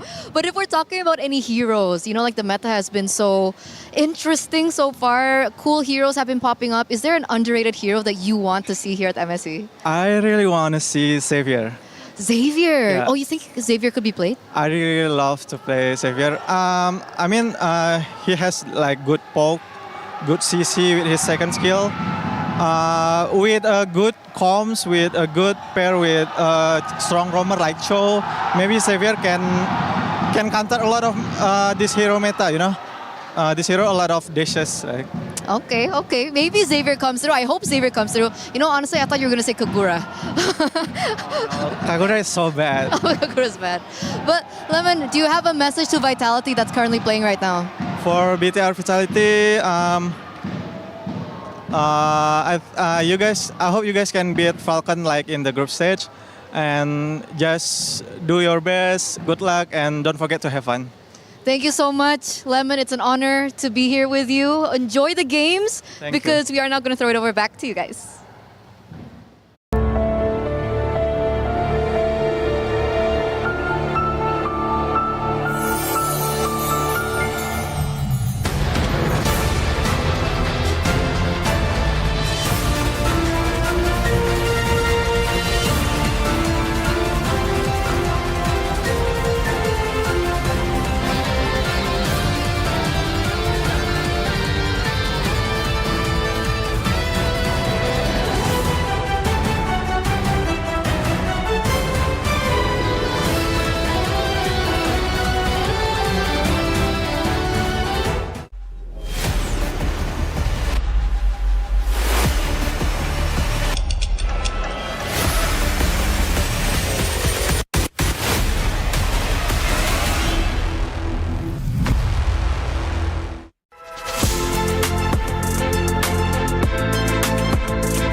Big shout out to ObSpot as well. I know they sent me a camera last year, and I got a lot of cameras, but that one was quite good. So they're our official sponsor.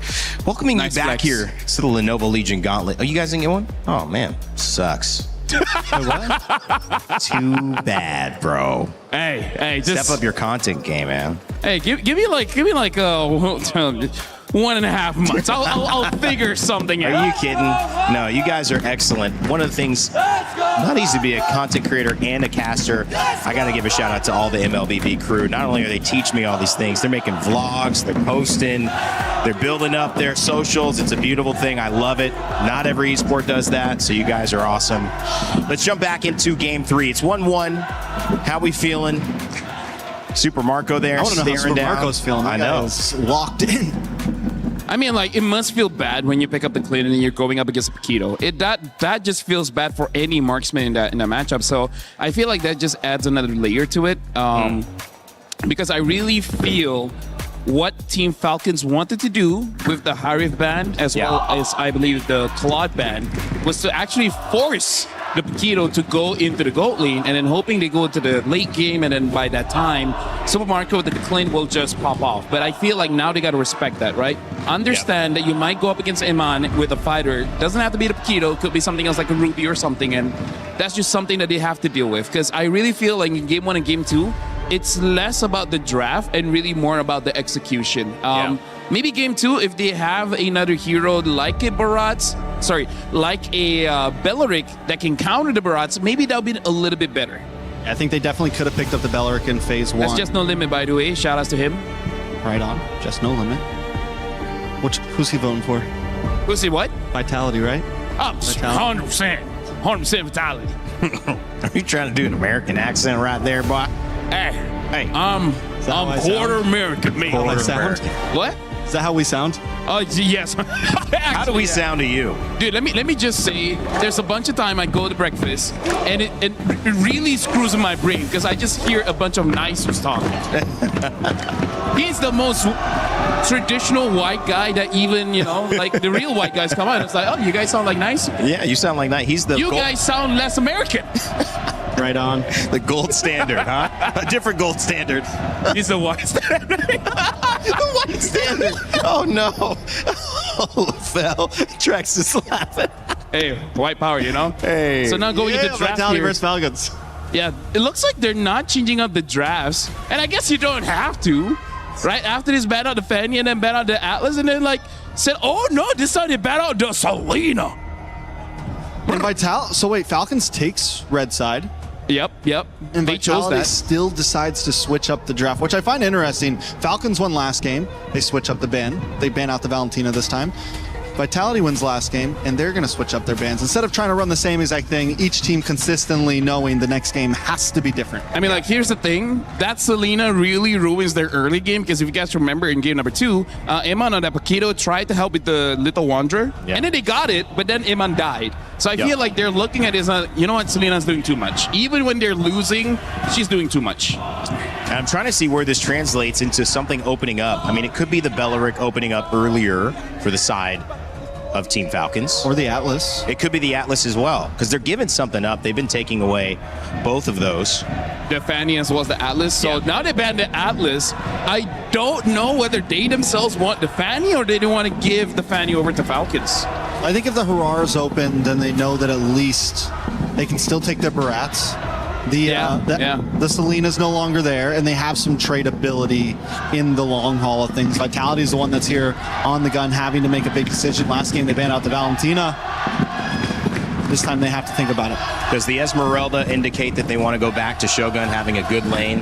Oh, yeah. XP with Barats? 100%. Like, this is a draft where you know that Shogun brought the coach out to dinner, and the coach really liked that dinner. It's like, you know what? You're always going to be first pick. Yeah, he paid for dinner. They banned out the Melissa. Now, that's interesting. They're opening up quite a lot here, right? The Valentina's there, Hirara, the Lings, the Fannies. Zushin as well.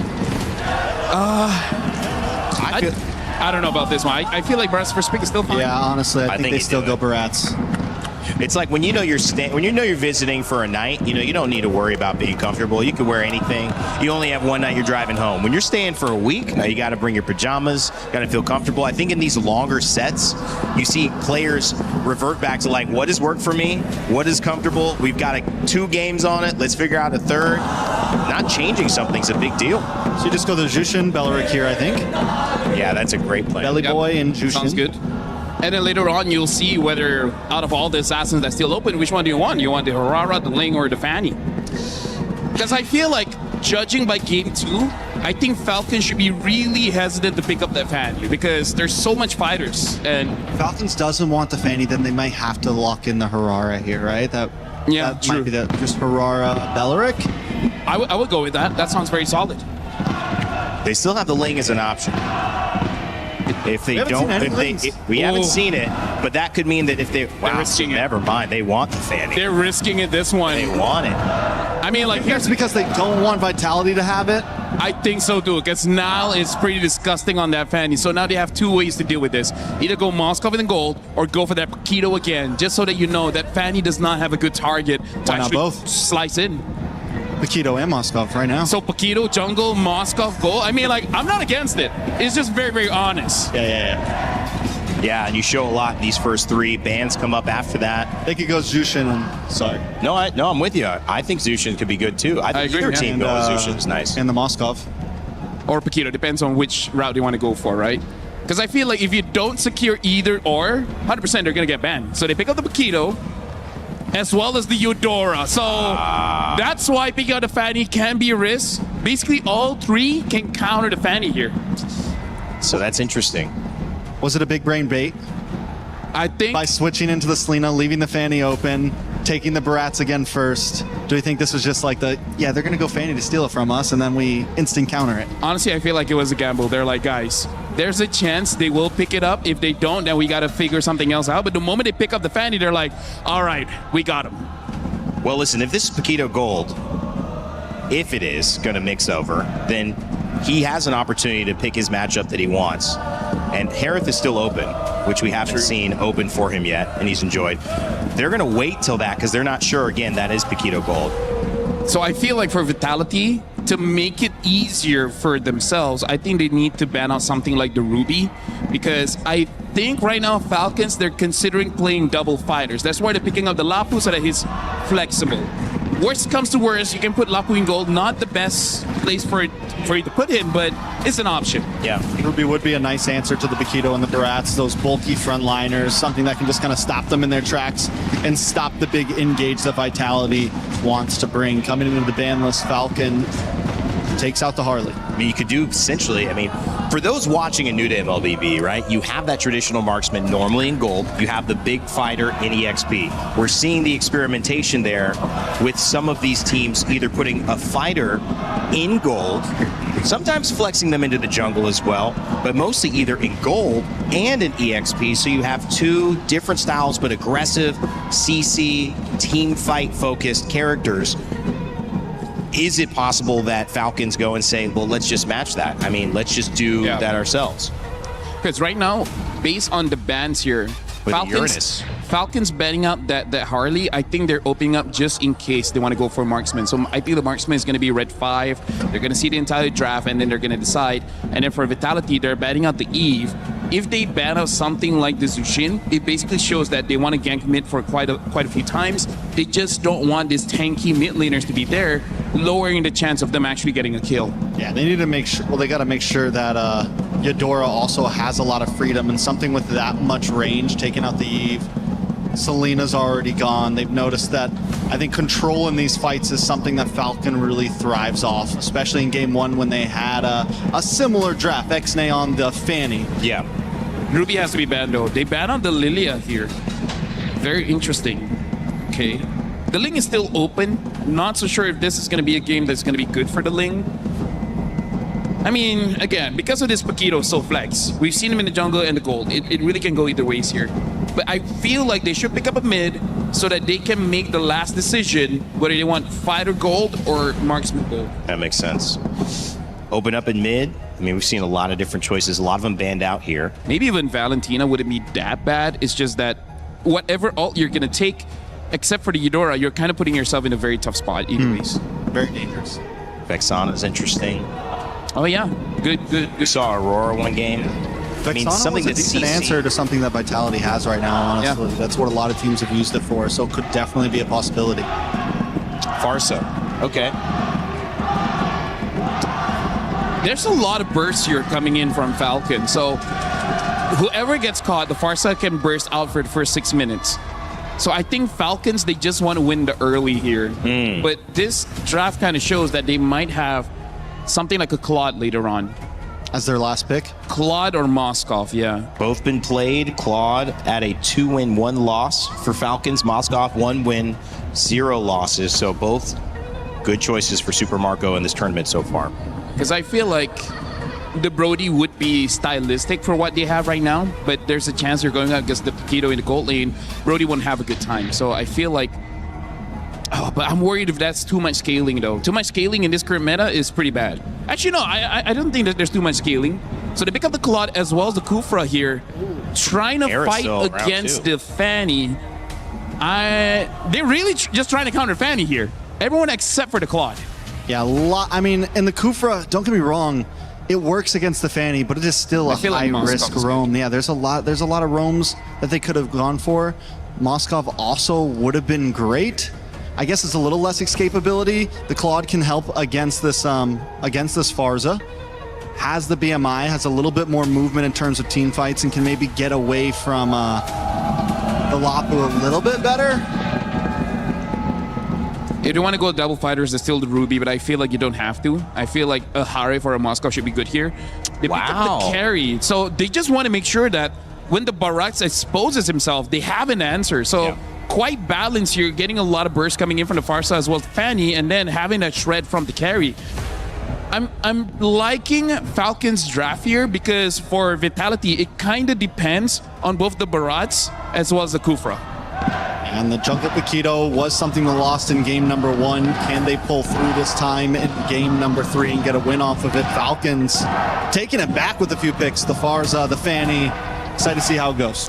Well, Team Vitality and Shogun been feeling pretty comfortable with that Barats on this stage the 3rd time around. Will he get kicked out? Need to find a new place to stay? We'll find out as we send it back over to Gideon and Brigida for game 3. Game 3 begins, and already we are anticipating who is going to bring it to the next level here. Who's going to take another point over the others? The score is 1-1 as we jump on in to the land of Dawn. And Brig, I don't know, these compositions, they're like Digimon. They just keep evolving. You don't know when it stops. You don't know when they have figured out what is the end goal. Yeah, if there's one thing that evolved, we're no longer on all flickers. We at least see 2 Purifies on Team Falcon's side. And understandably so, you're seeing an overwhelming amount of crowd control over on Vitality, which I feel if they don't get to use in the proper sequence would be very punishing for their team fights in the latter portions of this game. Yeah, really interesting. A quick look at the emblems, and immediately we're already seeing Pull Yourself Together from Haji on a Purify in comparison to a Wilderness Blessing coming in from Moreno. So Moreno wants to move around this map a lot quicker with Finn, thanks to that Concussive Blast, but the Brave Smite here, pretty important for Ogun to keep himself alive. As we see the first couple of interactions, it's just about control. It's about how much we can control this lane and minimize the rotations. Yeah, Finn and Moreno are required to really work together, I feel, especially as because the nature of a Kufra, which I feel like is the reason why we don't really get to see him recently, is also because of the fact that once you go in, there's barely any way for you to disengage, and it's pretty much like you have to at least get a guaranteed stun or set for you to make sure that you get to maximize this hero to its fullest potential, because if not, it will be very easy for Falcons, considering their lineup too, to just go in for the punish. And that's a quick rotation you're seeing from Haji. Potential engagement from Finn as well. I don't think they want to do this right now, right? Nobody's level 4 at the right time, and more importantly, as much as they want this EXP crap, which Shogun gets, no problem, but I don't see Falcons finding First Blood just yet. Not until we see Ilhaji hit level. Oh my goodness, Moreno so close. Oh, he walks out just at the very edge. Gets caught. Yeah, I probably thought there was a bit more grass. But okay. Oh, it's not even the Tyrant's Revenge that catches him first. It's just gonna be a Detona's Welcome from Shogun. Shogun's really good with the Detona's Welcome. It's actually kind of crazy, but here comes Haji. Okay, Finn, he's gonna show himself. They have enough idea of where Vitality are currently positioned. Kyle's still gonna go window. There is no ball of lightning anymore from Moreno to land the stun, but Finn is still gonna be there. They're trying to focus on Haji this time, and Nile will just really secure the objective. Hold on. Flap goes in. They still want to fight, but Vitality don't.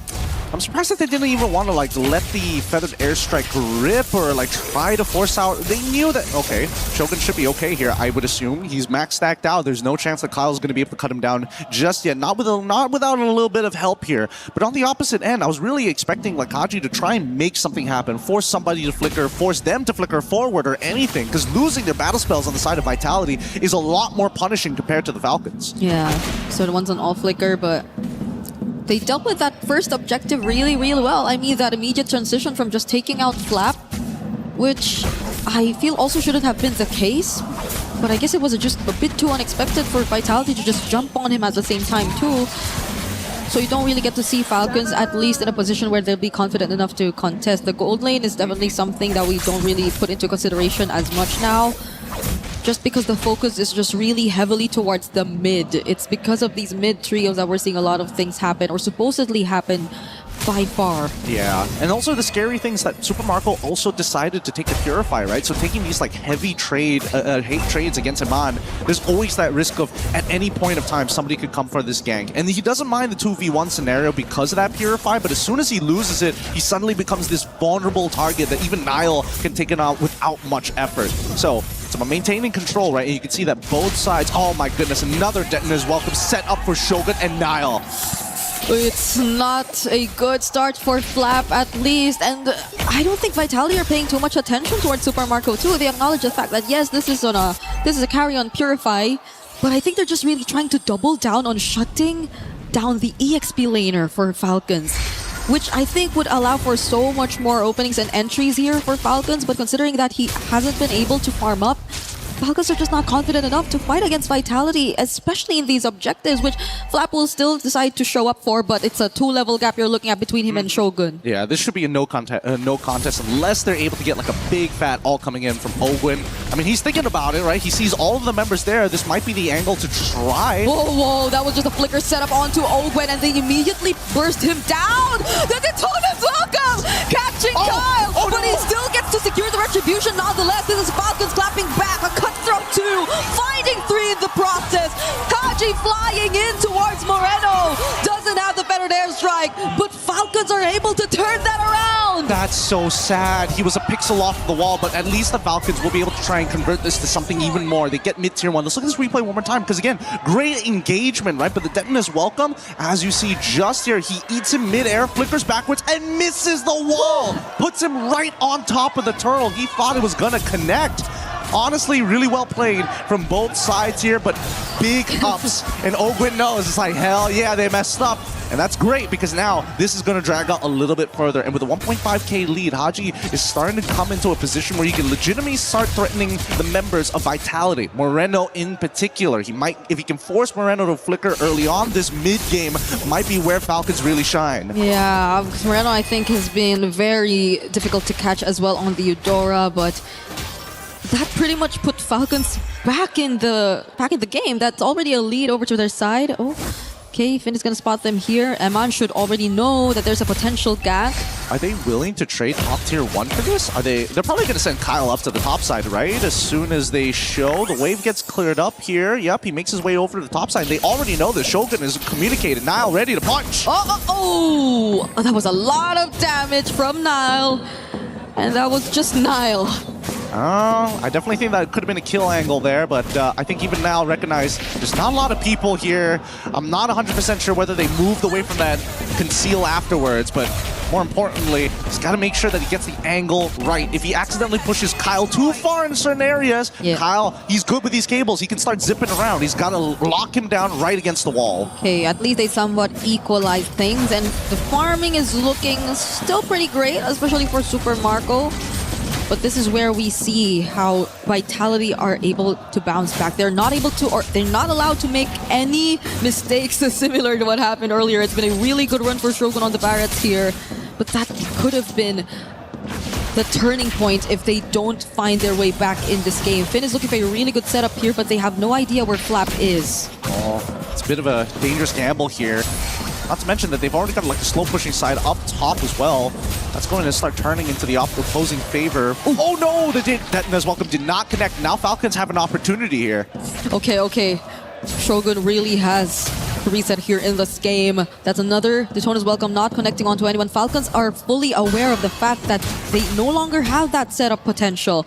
But Kyle is nowhere near this objective as of now. Can't afford to show himself. Iman spots it, but Kufra is nearby. Look at Finn. He's going for the...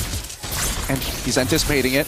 Oh, he's waiting for it. It's and good. He catches Kyle. Blazing duet from Eman, and the bouncing ball prevents him from actually getting to cable out of there. Great call. Great call. Made sure to use everything to ensure that Iman was able to get this kill, and also the bouncing ball to keep him in place rather than letting him move around. The order of these skills matters so much, and now Vitality, they need to take advantage of the scenario. Okay, that's the Daytona's welcome with a Cyclone Eye. Slight reposition with the damage from Nile. It's a bit too much. Haji using the feathered airstrike. Finn tries to tank the damage, but it's an outplay. Nile, it's a turnaround. Falcons actually take him down.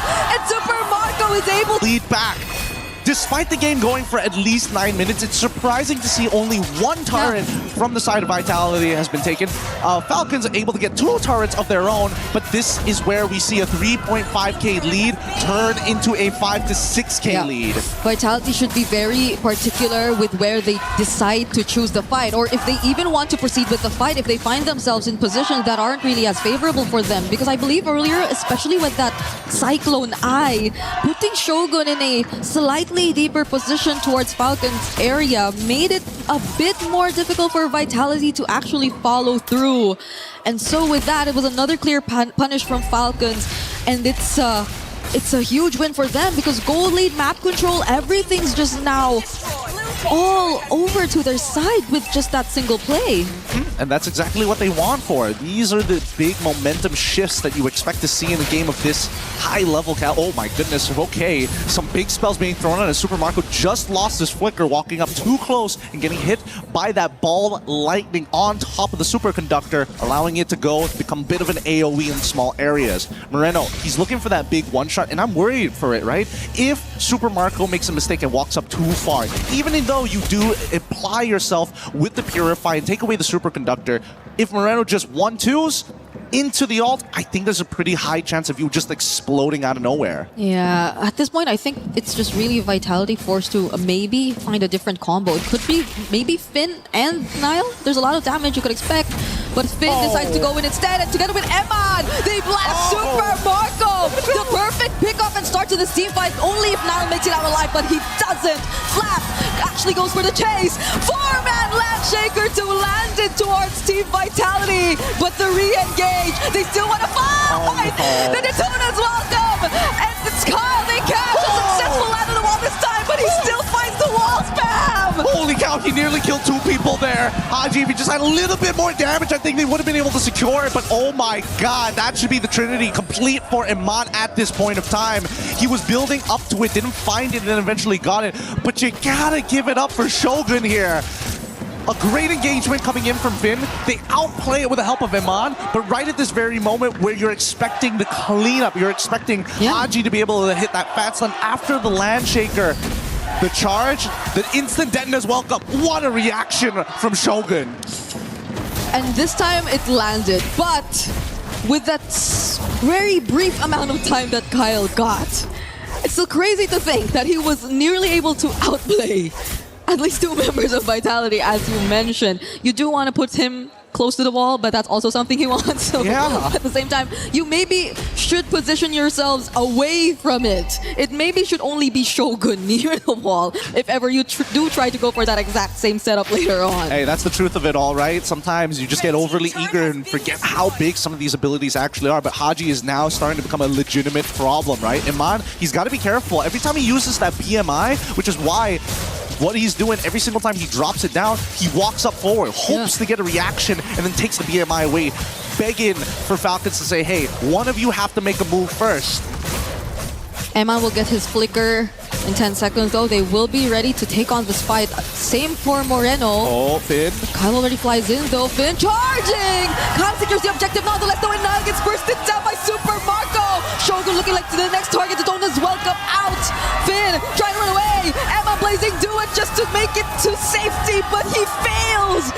Vitality are just scrambling to get back to their base. Falcons are dealing a bit too much damage. It's a little too much to handle here. Big mistake coming in from Finn. Unfortunately, tries to go behind the pit to intercept, but ends up hitting nothing. He's still holding on to his ult, and so far, they need a defense. They're going to pull it first. Pull it down to the bottom side. It's just Finn and Shogun, but they're just being torn down to pieces by Super Marco on the carry. Moreno gets jumped on by Flap. 3-man stun, but Falcons are in the base. They take this game 2-1. Nothing too surprising in this game. We knew that this game would end with a big bang at the very least. Unfortunately, that came out of Vitality's side. A single misposition on the Lord ended up their entire backline was exposed.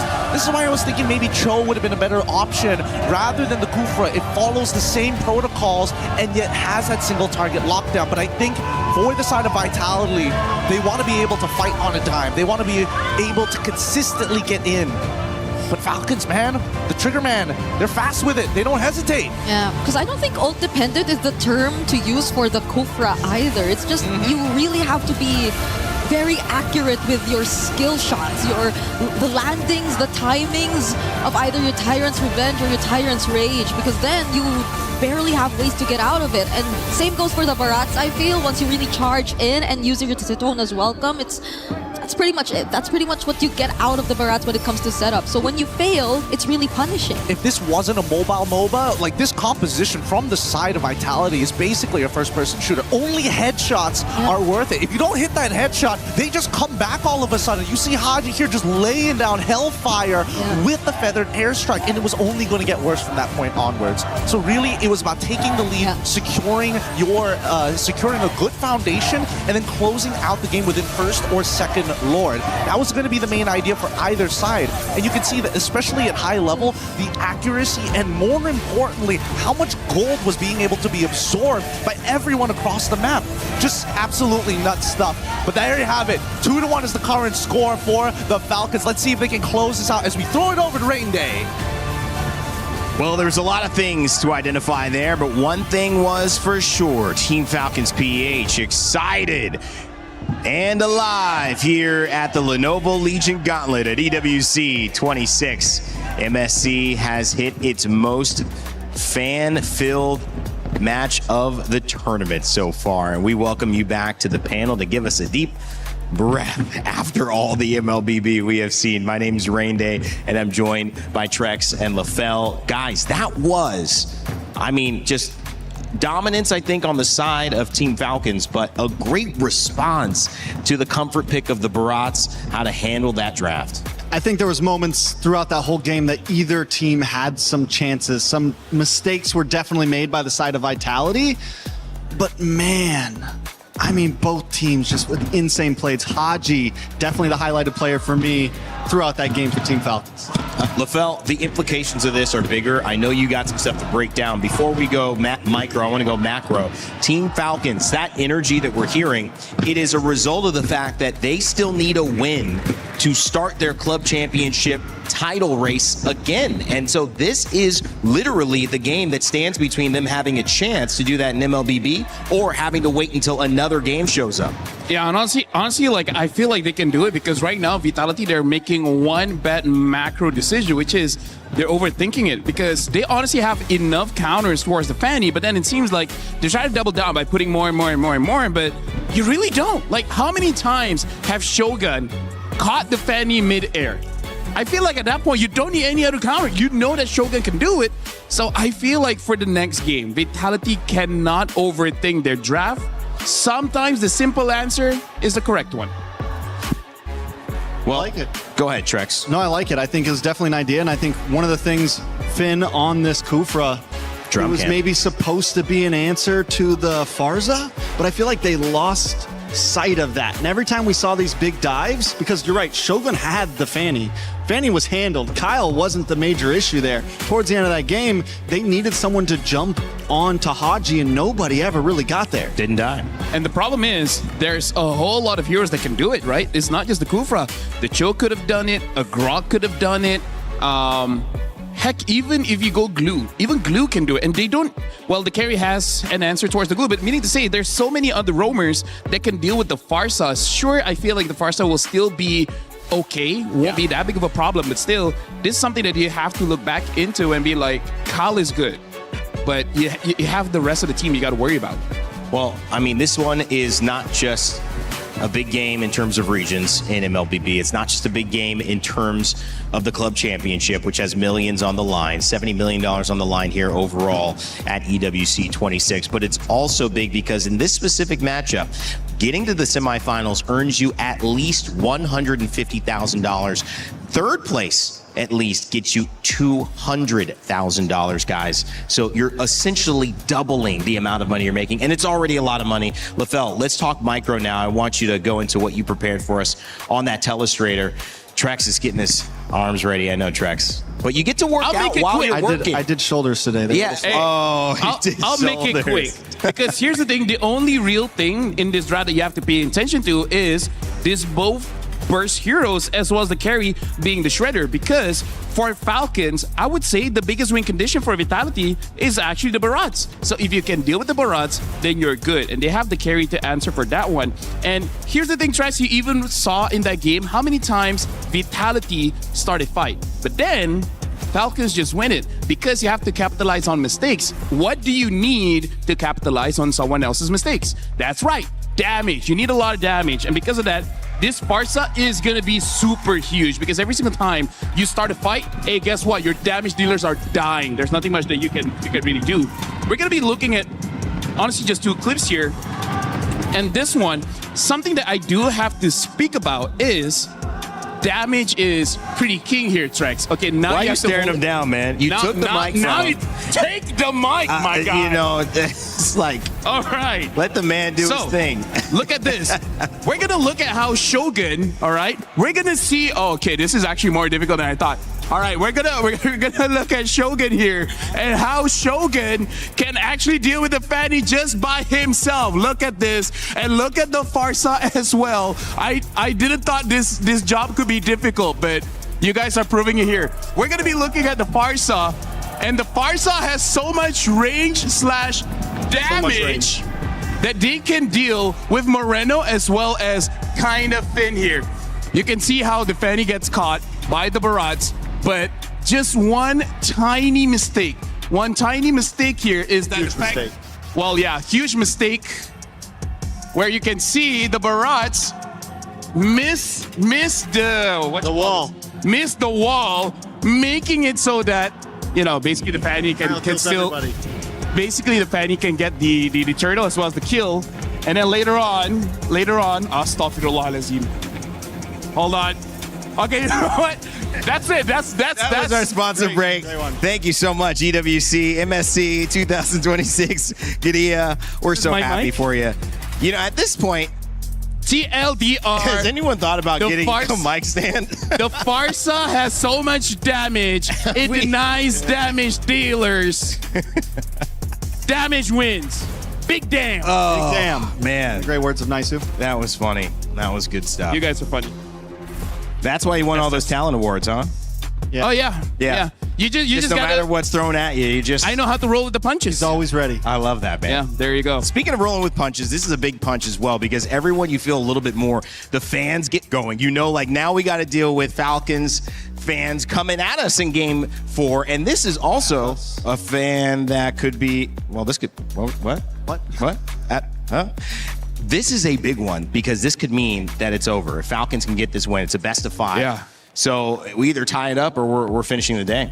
This is where the pressure is on, right? Yeah. Before it felt okay. Now it's if Vitality does not win this, they are gone. They're gone. are out. T-Crush. And it not even that. They have to win 2 more. They got to win 2 in a row. And no one's been able to win 2 games in a row. So at this point, it's first team to win 2 games in a row, either Falcon here or Vitality You're next, right. takes this all. You're right. So the question to me, and I think for many of us, Shogun, where do we prioritize this? Because it's worked once, it hasn't worked twice, but it's been balancing on a knife's edge. What do you think? I feel like Shogun has been solved. I feel like he's looking pretty good. It's just that you need to make sure other avenues of the draft is taken care of, because even looking back into the draft... Oh, he's trying to go back to the... Hold on. no, it's okay. It's okay. It's just that they don't have the right... dude, I can't even access this anymore. I'm in love. Over. The He's got to stop telestrating, guys. We have to stop him. If we give him 2 seconds, he's if going the to telestrate. Kufra is changed Okay. to maybe even a Grok, I feel like they would have had a better chance. Because the enemy just had too much damage. Stop letting the enemy have a lot of damage. Isn't that like a good way to win the game? That is. Yeah. LaFell's so smart, but There's you know, the I got to draft. That's all we remind had you, to ask for. you can make a great point without a telestrator, LaFell. You're enough. You are enough. I'm Dubis Guganur.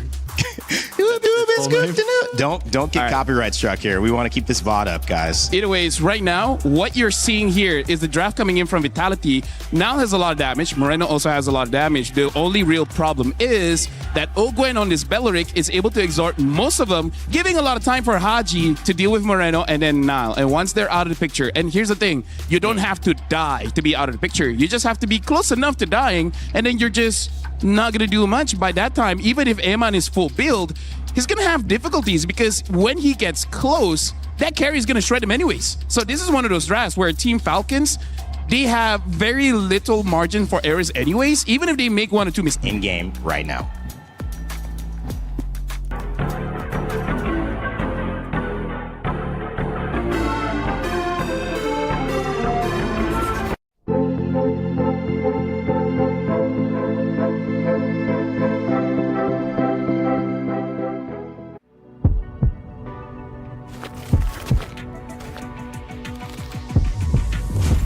Round 1.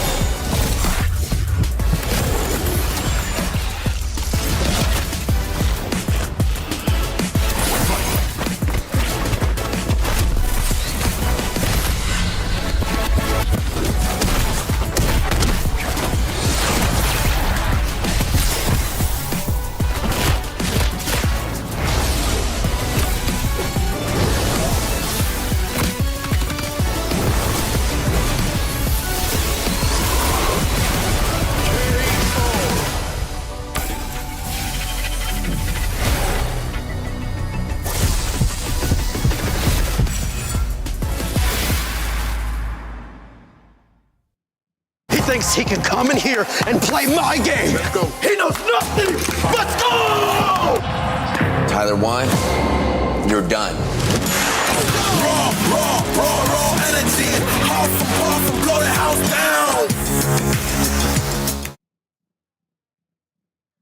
Play is in our DNA.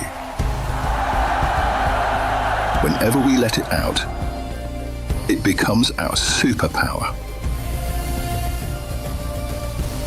Now imagine an entire city being built to supercharge it. Kadir City, powered by Play.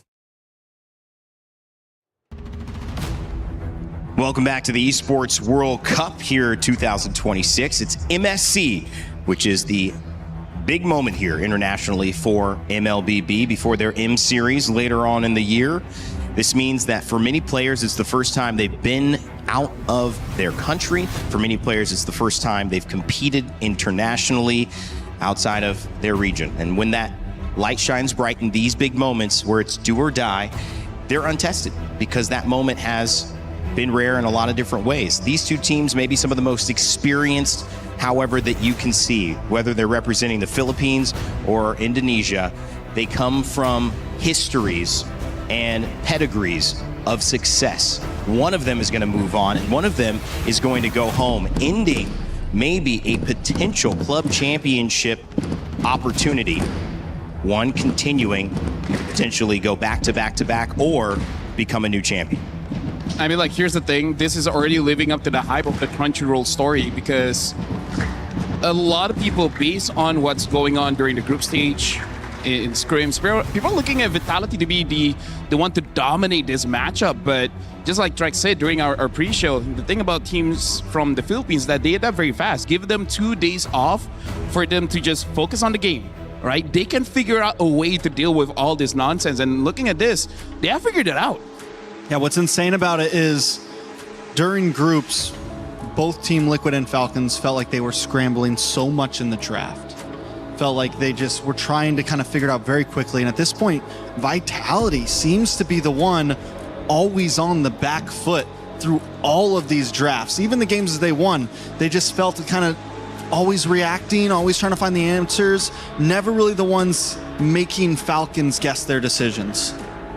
And right now, Falcons have one more ban here. In the previous game, they banned out the Melissa, making it so that the draft was super open, eventually picking out the Fanny, and really working out well for them. But interestingly enough, both Vitality as well as Falcons, they are very happy where they're at, right? Falcons does not want to leave this red side, and Vitality really does not want to leave this blue side. But now match point here. Falcons just need one more win. Vitality, whatever draft they're going to go for, this has to be their very best. I like your point before that. I don't think we've ever seen 4 matches in a row where it has always been the same blue side, same red side. Vitality's comfortable with it. Even after the win of, even after the loss of Falcons, they still chose red. I think Vitality wants to run it back right now. Listen, we're going to run it back. We're just not going to pick up the Kufa this time. I feel like just and I'm going to hit the wall. Belleric +1, and then you're good, right? Well, at this point, Shogun and Barats go hand in hand. It's like peanut butter and jelly. Peanut butter I do and love butter. It's like Barats and Denna. Yeah. It's like two peeds in an aircon or something, right? Like it's like Trex Lafell and Rain Day. Yeah, that's right. There you go. We're perfect brothers. Or like Belleric and Fanny. Both 3 American brothers, right? Yes. Yeah. It's like Same Belleric family. and Fanny, who are also a response on the side of that. We see the Herrera picked up as well for Nile, and the Eudora again. So they are running it back. They are saying this is exactly the same first 3 so far. Except for the Herrera. The Herrera. The Herrera. Last time it was the Paquita. That's right. The it Herrera was the got Paquita. banned in second You're phase, absolutely so right. Thank you for Vitality that. wants to bring it a little more aggressive, I would say. I like it. I'm not against it. The Herrera, we haven't seen much Herrera versus Fanny games. And now, so this is already a bit of a difference here, but they still got to be careful in case something like a Farsa does come in, because I feel like as long as they pick up a roamer that can help out this Herrera and actually stay in the front lines, I feel like they're in a very good spot, because that's one of the problems where you leave the Barats all alone in the front line, he's just gonna get crushed. Unless now you make the difference where you ban out the carry. If you ban out the carry and maybe even potentially ban out the Moskov, then I feel like this Barats will be safe. He won't be countered just as hard as he was in the previous game. Well, knowing the opportunity of that Farsa getting banned out, they lock it in first phase. This means no Lapu for the side of Falcon.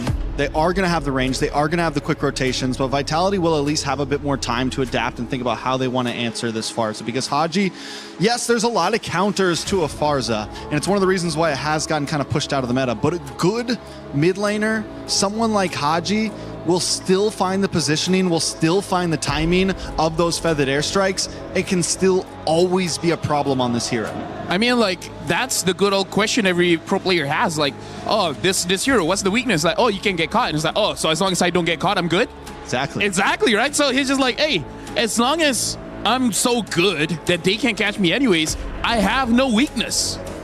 Now, is that a Lapu ban? Yes, that's a Lapu ban. Lapu ban. So we're seeing that Lapu ban there, and it is also, interestingly enough, cards being shown for mid and for jungle. The way that this is different is Vitality had been showing the Paquito there, and they had been flexing in game 1, and then they didn't flex in game 2, and they've spread out this kind of idea of what are we going to do, and they waited till the end, but they were not getting the consistent best end of that last pick. So I think they've just gone with, here's what we're doing, and we're going to try to beat you traditionally here. Rain Day, Trex, my fellow Americans here. I'm just worried that for now, Vitality, they don't have any real way to dive, right? I mean, like Shogun with the flicker sure can probably dive towards the Farsa, but they don't have something like a Claude or Lapu. They could have the Claude later on, but I'm honestly not entirely convinced that that would be an amazing pick. Because right now, it looks like the Farsa is going to be undisturbed.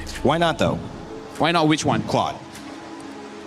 I just feel like going up against this Fanny and then potentially whatever pick he has later on is just that he goes in, he's going to die instantly. Because if you show the Claude and the marksman is picked up, you can pick up something like a Clint and basically do the same thing what he's been doing against the Melissa.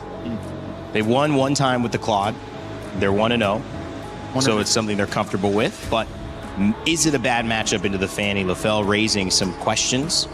Falcons might pick up the Paquito here, honestly. Wouldn't be a horrible take. At that point, they might be overdoing it on the burst damage. They go for the Uranus instead, something a little more sustainable, something that can take those big Eudora ults to the face, something that can take the damage of the Herara to the face. Vitality now needing to pick. You mentioned Grok last game. This game honestly wouldn't be bad. Or Gatot could be another possible answer. You get the taunt onto the Fanny. Because right now, dive. You don't need to support Shogun anymore. You just need to support Nile on this Herara, right? So just have someone that can be with the Herara and then either give a revitalize or just create enough peel so that it doesn't become a problem. Because right now, Falcons, they have the Uranus. Uranus can penetrate you, and that's going to be a problem that I don't see them solving just yet. So the Cho's up. But is that too much single target ISO? Do you want to... I mean, is that not worth it because you have the I feel like it's still worth it. I feel like it's still worth it. So they do pick up the Cho as well as the Moskov. So far, very clean drafting coming in from Vitality. Nothing too crazy, just MSC standard. They got stuff off the board. Cho has been banned before. They got their Barats, Eudora, also, and Herara, characters that have been banned. Moskov, last pick. You can tell that Vitality feel confident about this one, but Team Falcons with a response. What do we do here? And we're looking for the Hanabi. Oh, baby, baby, baby. CC immunity. I mean, it showed up in MWI. It worked out. And in this game, I think they're banking on Super Marco not getting touched at all. And even if he does, it's just going to be the Cho. So this will be a good front to back for Falcons. And it's up to Vitality to break that. A lot is on the line here, and Falcons definitely looking for a mid to late game spike. Maybe they get an early game advantage. Vitality, on the other hand, just needs to find those pickoffs like they did in the previous game they won. Well, it's up to Team Falcons to close it out and move the Philippines into the semifinals of MSC. And it's up to Vitality to push us to one more game. We're going in for game 4 this time. It's Gideon and Brigitte. Game 4 begins, and we already know this is match points for Team Falcons. They are one step away from actually getting more club championship points, but more importantly, deeper within the tournaments here in the MLBB category. Moreno, I'm surprised that he's got a sprint rig. I'm just as shocked as you are. It was the first thing I had to point my finger at looking at our monitors here, Gideon, because what do you mean? It's the first time you're seeing a different battle spell from Vitality, and it's not a Purify. Yeah, I mean, Moreno I don't know whether this is going to be the play or not, but without a flicker, and he still has to pull yourself together as well. So does that mean, what is this opting for? Like, Kyle now has a direct target on Moreno's head as soon as that ball lightning comes out of him. Yeah, well, there is such a huge job for Moreno to accomplish in this game, at least. You know he is going to be the main source of burst damage. There has to be a way for them to get those shields out for Super Marco, but First Blood immediately... What? They just found Oakland over there. Hey, you can't deny the amount of early game damage that this team has, especially at level 2, right? We've seen a lot of Hirara players kind of set up with their mid duo to kind of look for a fight, freeze out the lane, even if it's in a neutral state, and then go for an early First Blood. Okay. Luckily, at least, you know, Owen, he didn't end up losing out on his flicker, and Finn, he manages to get out of there, doesn't lose his flicker as well. I guess a lot of people are happy with what they're seeing right now. We're finally getting Nile on an assassin. And there is much more action happening across the map, because I feel like when they were on the Paquito the last 2 games, there's just so much pressure over to Eman, which I feel like now is a bit more alleviated considering the fact that their damage is a bit more spread out. There's also Moreno too on the sprint, who we're yet to see in action, but we're looking forward to that since Vitality at least have a better grasp of the early game this time alongside this Cho too. Yeah, now Falcons were looking for a couple of conditions in the drafting phase. One, somebody that doesn't really quote-unquote disrupt this Pharsa as often, and also making sure that you're protecting your gold lane in a winning matchup. And I think Super Marco on this Hanabi, as long as the wave's in the right position, you know, can get some free harassment. His first turtle should go over to Vitality's side, but you can see they're just trying to bait him into something, right? Come on, get into these fights before you're level 4 is the only time we can actually punish you. Ooh, there was an SOD towards the purple. I thought that were actually going to steal away, but okay. Kyle will still secure nonetheless. That was already Moreno trying to burst down Flap too. Not much in terms of team fights just yet happening across the map at least. Oh, Purify forced out for Flap though. Yeah, Super Marco also losing his Aegis as well. There could be a potential gank angle for Finn if he wants to flicker on top of Super Marco. He's very vulnerable right now, and I think there needs to be some kind of communication. But they've missed their opportunity here. You can see that Finn alongside with Moreno trying to control this top side, keeping track of where Kyle is going to be. Yeah, they can't afford to let Kyle find the pickoffs that will set the pace once again for Team Falcons. Not now that they've finally gotten it for themselves. Shogun's been somewhat taking care of the XP lane surprisingly well though, even despite the matchup considering to be a Barrett's Uranus. That's why we're seeing a lot of these motions from Vitality going towards the top side of the map. They don't want Flap to have that moment. Oh, the kick! Oh, Radu Dryad connected perfectly. Kyle with a cutthroat, but it's Moreno who finds him first. It's going to be a 1-for-1 trade so far. Jungle for Rome. That's really interesting. I thought that Haji would just instantly spam the feather. Wait, hold on! They find Haji. Fortunately, had the Purify to get out of there. But still, that was a... Yeah, you were saying it was a roam for jungle, and... I would have imagined that Haji would have gotten at least Finn's flicker or something, but I think he's purposefully delaying the shots from the feathered airstrike just to make sure he gets maximum value out of it. Like, so what if Finn survives, right? If he doesn't have flicker, he's just as good as useless. That means this next feathered airstrike is going to be less contested for the upcoming fights, and now with the next turtle in 5 more seconds, plenty of battle spells on their hands. Shogun doesn't have his Detna's welcome just yet, but they're going to fight as soon as it's online. Just great, just great. That just shows how Vitality are now very calculated in terms of their usage of skills and resources. That's a Sky Piercer pickup already for Nile, so things should be a lot more better for Vitality if they find and hand over the kills to him this time. But Oakwen still has the Wrath of Dryad. Flap zoning out to Kyle. Releasing the objective, but the way of the dragon is going to land onto Haji. That's a Piercer stack for Nile. Wow, Vitality say you get to have the turtle for free. We're not going to contest it, of course, but we want to go for Haji knowing that his battle spell is down, and now they catch Ogwin. Ogwin again as the Belleric, the stun. It's a 2-man stun. Now connects to Flap as well. Kyle goes flying in. He finds Evan, cuts down onto Moreno too. Those Those are two crucial members that Falcons get, however. Yeah, and the fans are going back and forth. Nobody is happy with the trades, but Falcon win out big time on the trades because we also get Super Marco breaking this tier 1 at the same time. The SOD connects, all the Guambo combos are there, and even Iman getting into this fight ended up getting him killed. This is the worst possible scenario when you want your insurance to grow. It's really sad if you got to pull it out early. And all the while, Super Marco has just been farming. He's just been pushing the waves. He's been staying here down bottom, but it's not like there's much attention put towards the bottom lane by Vitality either, because we were already talking about how their rotations were mainly focused towards the EXP lane. At least Shogun is having a better time.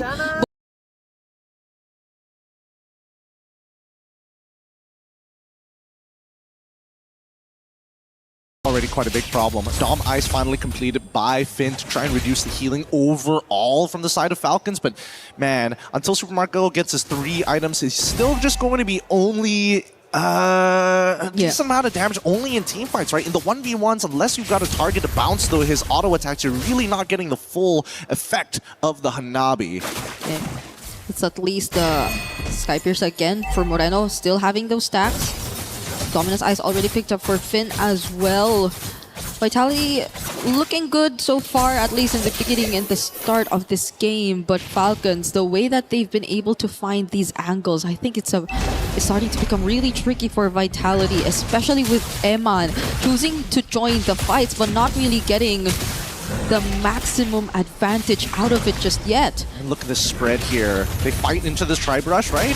Where's the kick? Nope, they're not going to do it just yet. They're holding it. They're really tunnel visioning on that one priority target. This is allowing people like Super Marco to show up. He's not supposed to be a split pusher. In these cases, he's supposed to be a team fighter, and yet here he is. Yeah, I think Eman and Super Marco at this...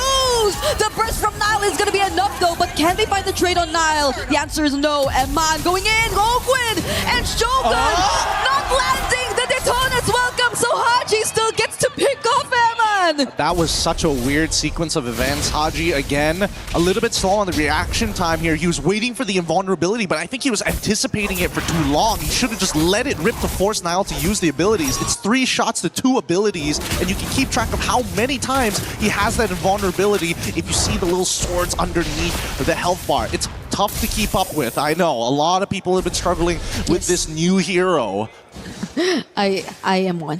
I struggle too. Sometimes I forget using Hirara that I have combo abilities. Mechanically and understanding, anticipating all these combos and the abilities that can come out of this hero. But Falcons, at least for now, again, they're able to somewhat be not as pressured. They're not forced, or they're not reacting to what Vitality want to get out of them, especially when it's in terms of forcing out really important utilities.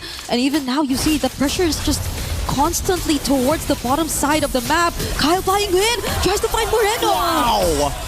That's a sprint used right there. Is that how it's supposed to be? Yeah, hey, he survived, right? If sprint makes me live with 1 HP, okay. I'll take it any day.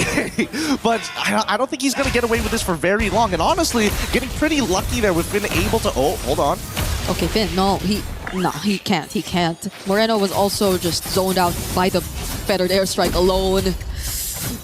I've never seen so many people just anticipating this Predator strike come out from Haji. Everyone's just looking at the tablet, just hoping maybe they do something now. And I think that's the big issue, right? Whoever makes that first move is going to get punished. And if Finn doesn't catch that Feather Airstrike at the right time, he's got a lot more that he has to do. He's got to figure out a way to kick Kyle in the middle of the fight. Yeah, it's just tough. Like, Vitality, at this point, you really want to see them get to coordinate and layer down their skills well enough. But who should be the heroes to do that first? Who could you expect to primarily be the ones trying to set up and really layer down their skills together? Because at this point, Finn, Eman probably not. Moreno, there is a bit of a lack of damage if they really want to go for the front lines too. I mean, just now they also use the Thunder's Wrath, but it's not enough to really take down Flap on the Uranus. Yep, it's really just a stat check, right? And Flap, he doesn't mind. This is why it's so annoying to deal with. Oh, hold on. Okay, now they're going to try and burst him down. Flap still has the Purify, though. He's not using it at all. Doesn't need to. They're not reacting to what's happening, to what Vitality's doing against them. Okay, now we see Eman joining in. Super Marco 2 nearby and within range, but the Wrath of Dryad is just going to allow Falcons to flawlessly take this objective for themselves. Kyle with the got thrown already on a killing spree, and Shogun falls down next. 3 members out for Vitality. Beautifully played by the Falcons. They understood neutral control is so easy for them when Owen just has to stand and press one button. That's literally, he just stood there like a tree. It's like, nah, you ain't walking out of here. The Wrath of Dryads is just a little too good. Unfortunately, it was on Vitality to force a play out to get the timing right. And as much as Niall can try to use his iframes, closing the distance is half the problem.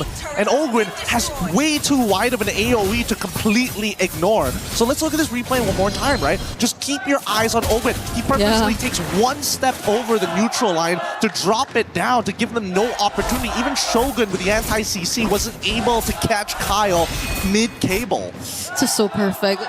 He barely had to go in for a surprise Wrath of Dryad. It was just really a perfectly timed Wrath of Dryad alone. There was no flicker sacrifice. They also weren't poked down low enough because I don't think Vitality could really afford to. They barely have heroes who could poke. You try to close in, and that's about it. You pretty much expose yourself to Falcons already, and now they're knocking on the base turrets. Fortunately, Vitality are able to deal with it for now, but they already got all their energy shields, their holy shields out, and they still have waves incoming.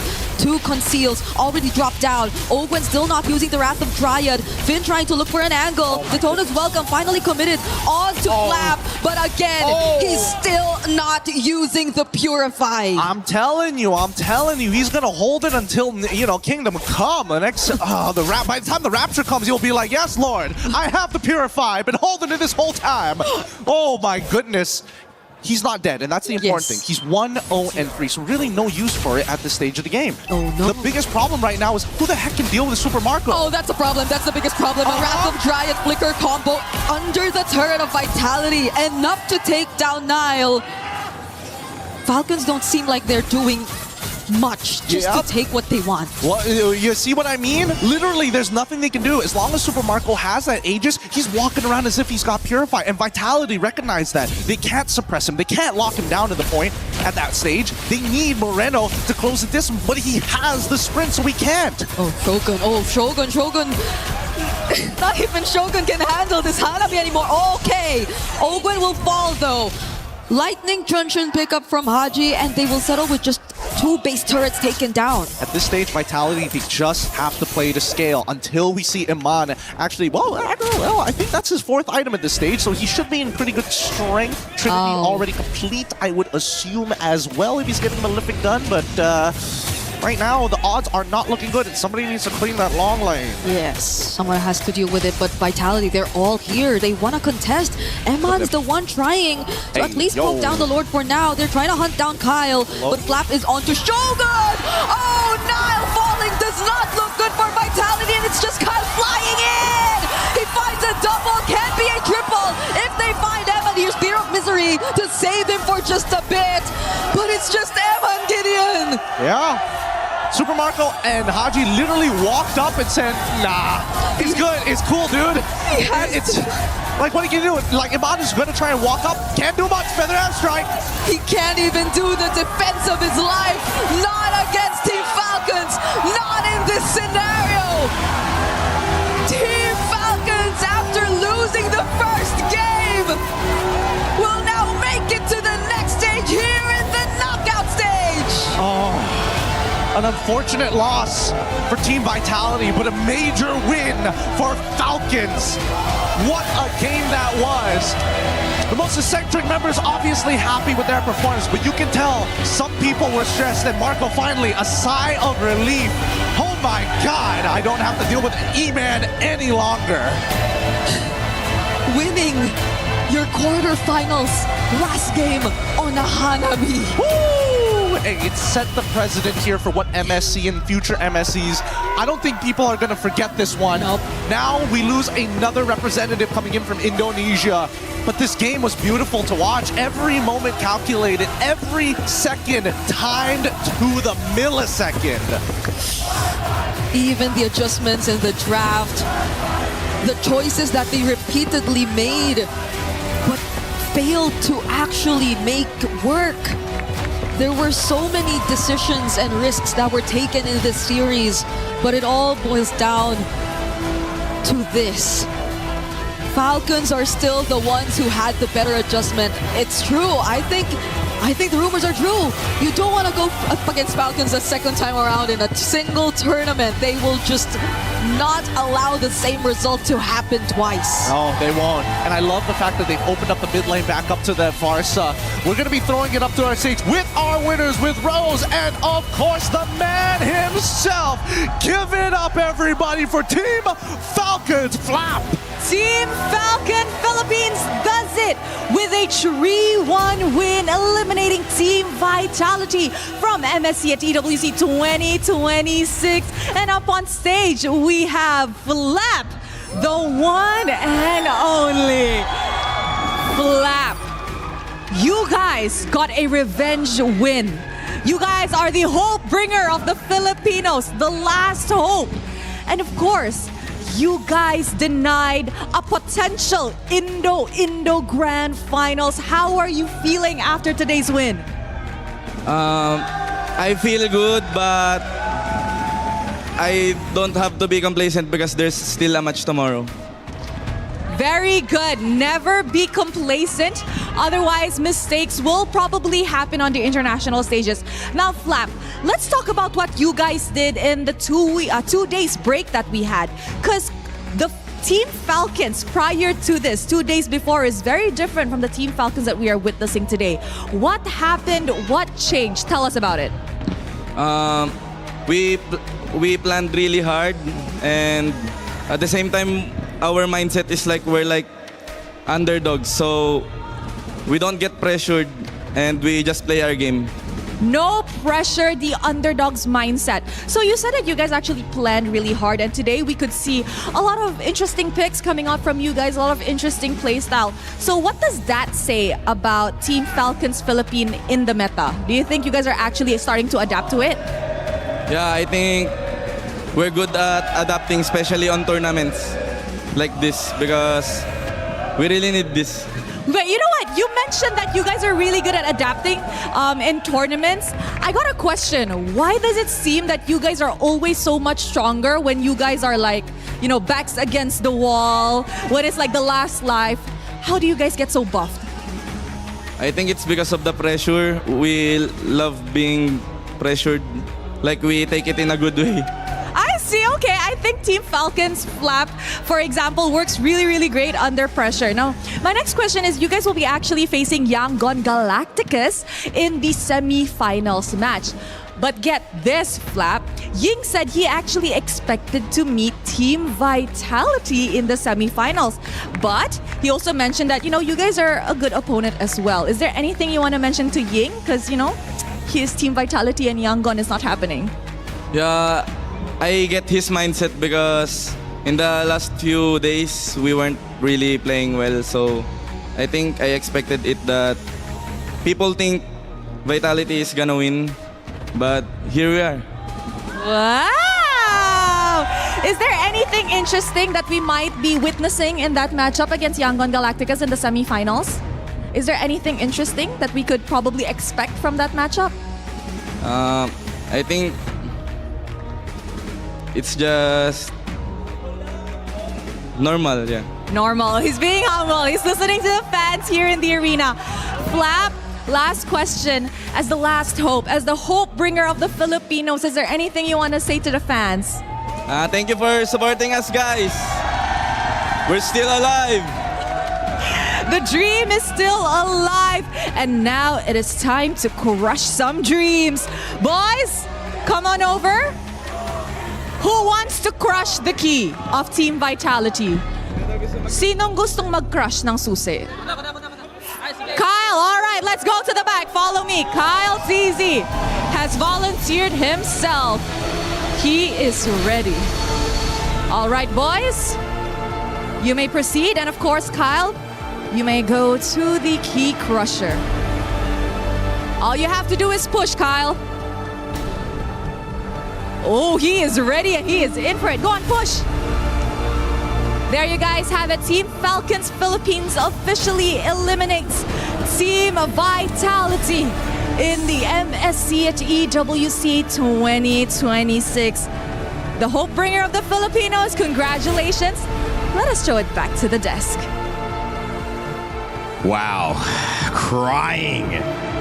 And mentioned there as you see the key crush, the hope of Indonesia no longer, as they will be sent home, and the hope bringer of the Philippines bringing just that. Kyle letting them know where they stand in his book. That was a statement. And Team Falcons are alive, and more importantly, they're alive for a chance to win a tournament and have a chance for a club championship as well. Huge storyline there, huge regional storyline, huge individual player storyline with Kyle and Niall, who Kyle gets the better end of. Incredible stuff. Trex, Lavelle, the fans have been going crazy. They're behind us. We love you guys. Come over here. Team Falcons. One thing you got to say about the Philippines, man, they have some amazing fans, and they're well-deserved in getting this win. It was Team Falcons PH onus on them to find a way to get back into this after suffering those earlier defeats, and they did, Trex. They figured it out. They have figured it out over the span of this whole tournament, and we've watched this team get stronger and stronger and stronger every single game. I mean, even in that match there, after taking the loss, they come back, they lose to Selena, they still find answers repetitively. And that's why you can just never count a Filipino team out. I was talking to Leo the other day, and he said, if they wanted us out, they should have knocked them both out in the group stage. Yeah. Because now they have to feel the wrath, and it is true. Yeah, and honestly, like, this is also pretty big for the organization, because Vitality was top 3 in the club championship, but now they're not going to get any more points. That's right. Falcons, here's the thing. They were able to take down Vitality, so what's really stopping them from going all the way to the grand finals, right? Because once you go to the grand finals, I think that's where a real challenge is going to be. It's either going to be Aurora, it could be Spirit, Vamos, or maybe even Onyx. Well, I think one thing for me that stood out, and tell me if this is tracks for you guys, Super Marco, and obviously the Hanabi at the end. I mean, that was just ridiculous, Trex. But he all series was such a bright light for them because they didn't have to pick around him. He could play Clint. No one's banning Clint. And, you know, he could just play whatever and almost carry. No matter what you put in his hands, he's going to feel comfortable on it. And even that Hanabi pick, it was always key to the draft, right? You have these high crowd control, Detna's welcomes coming at you, all these things. What do? All right, yes, Hanabi can't, isn't too flashy, but the CC immune was clean. He could never be a target. It just goes back into that bulletproof Marco. You can't take him down. I mean, here's the thing. He only really felt pressure in the lane, game number 2, and that's it, right? Yeah. The time he went up against the Paquito gold lane, he's like, okay, guys, I'm having a tough time. You're right. Game 1, no. Game 3, no. Game 4, no. So I feel like them picking out the Hanabi is signaling just win the lane. You know that you're better than E-Man in that part of the game. And then afterwards, they're not going to catch you, because even during the draft, after the first 3 picks, I saw that the Farsa was there, and I'm like, guys, you have no dive. You don't have a Yuzong, you don't have a Lapu, you don't have an Alice, and part of that is because you pick up the Barat's first pick. Not a bad pick, it's just that you need to figure out a way to deal with the backline. In that situation, if you had a Ling, great. If you had a Claude, great. But they didn't, right? That's why I saw the first 3 picks, and I'm like, I don't think you're going to win the draft. Yeah, it wasn't the Eudora that was making the difference, and you could tell Haji had switched off to Selena. He had different options in this game. We even saw Joy come out earlier in one of these series. There was multiple flexes on those roles, but when it came to EXP, the Barats consistently had its moments, but I think they probably, looking back, say, we gave too much away by just going for that. And it's so interesting because so many of these teams, Vitality included in the groups, were so willing to consistently change up their drafts. Right. Never got pigeonholed into one idea. And today we saw Vitality come out here and literally every single game, Barat's first pick, like you said, it's not a bad pick exactly, but in a meta like this, you have to be willing to change things up. I do have to say, though, one of the pitfalls of the pick and bans is that if you lock your side laner early, your draft is not flexible anymore. Because here's the thing, especially when it comes to the EXP lane, sometimes that's the lane where it can cover up some of your mistakes. For example, you need a front line, you can draft a front line in the EXP. You need some kind of dive, you can draft that in the EXP, right? You need some kind of damage to blow someone up in the back line, you can do that in the EXP. If you chose it early, your draft just doesn't have that flexibility compared to the opponents.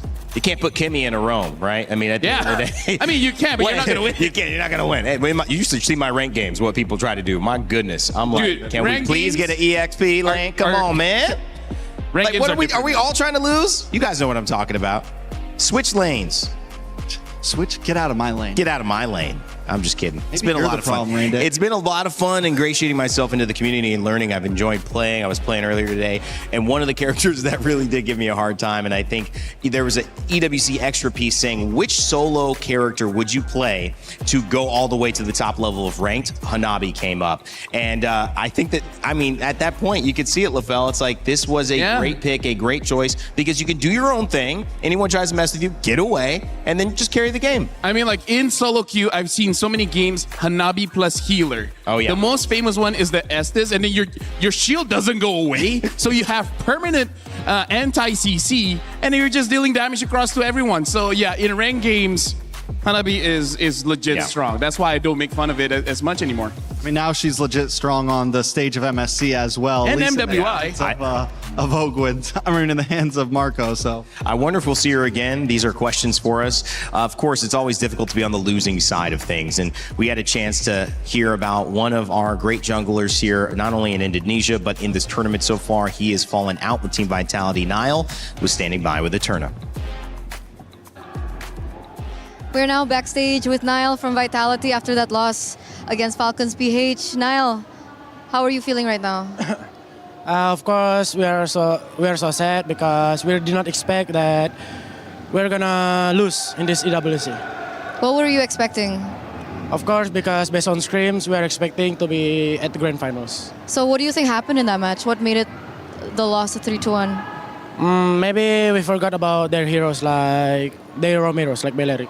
Oh, okay. So it was more hero-based. Yeah. But in terms of execution, comms and everything, was there something that you would do differently? I think it's good, but because it's Beleric, it's so hard for us. Okay. So the execution was a little bit difficult. Yeah. Niall, what lesson did you learn from that match up against Falcons PH? I think patience and no rush. Patience and no rush. And obviously, we're going to be expecting you in next internationals, right? What's next for you, Niall? Game of the future. Games of the future. All right. Okay. So Niall, obviously, unfortunately, you will have to bow out from MSC. But could we know a little bit more about what you think about Onyx come the tournaments? Yeah, there's only one hope from Indonesia. It's Onyx. I think you guys can support them, and I think they are good. They are good. They can fight with Aurora before, right? I think they will do the same like Falcon do to us. Niall, are you okay?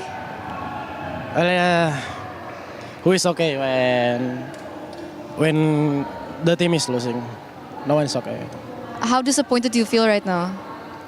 I feel like so disappointed because it's like we could do better. We could do better. Is there something that you want to say to your fans, maybe? I'm so sorry for what I do. I'm sorry for this EWC.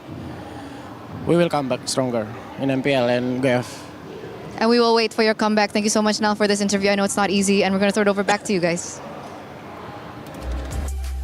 Always a lot of credit, and credit to Team Vitality for what they did. You can't say they were anything but exceptional throughout this tournament. They stumbled here against Team Falcons PH. Yangon Galacticos also made a pro esports trip, and those two teams will be going home. However, Yangon Falcons, they have booked their ticket to at least $150,000 and a semi-final. One more win, one more best of 5, and they will be in the grand final, which has a chance for $1 million if you come into that first place. An amazing thing that's there. And guys, tomorrow looking at it, we've got Team Vamos, Team Spirit going up against each other, and Aurora Gaming and Onyx going up against each other. The last Indonesian representative there versus Aurora Gaming from Turkey, where M Series will be held this year. So that is exciting. Plus 2 great teams in Team Vamos and Team Spirit to kick us off. Trex, LaFell, as we close out today, gentlemen, we take a look at tomorrow. I want to get your final thoughts before we head home. Today was amazing. Tomorrow is going to be amazing. I mean, we have so many storylines going on right now, so many amazing teams fighting for the spot. No matter who ends up there, I feel like it's gonna be a great grand finals. I mean, like, looking at today, the revenge story is starting to become a real thing here, because every single team, they fought against each other back in the group stage, and then unfortunately we see that Team Vitality bit off more than they can chew, right? I mean, like, it's safe to say, like, they got pretty confident after group stage that they can take down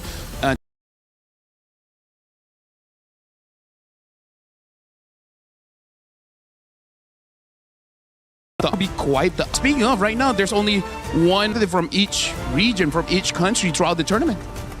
Whether it's the club championship, fellas, or whether it is MLBB, seeing new characters and new legends, new histories and new dynasties formed, tomorrow is certain to hold more. So do not miss it. We're going to be right back here where we started, and from all of us here at the crew of EWC, MSC, all of us on studio, on panel, on our cast, myself, Rain Day, we appreciate you, we love you, remind you to never give up, never stop gaming, and we'll leave you with the STC recap.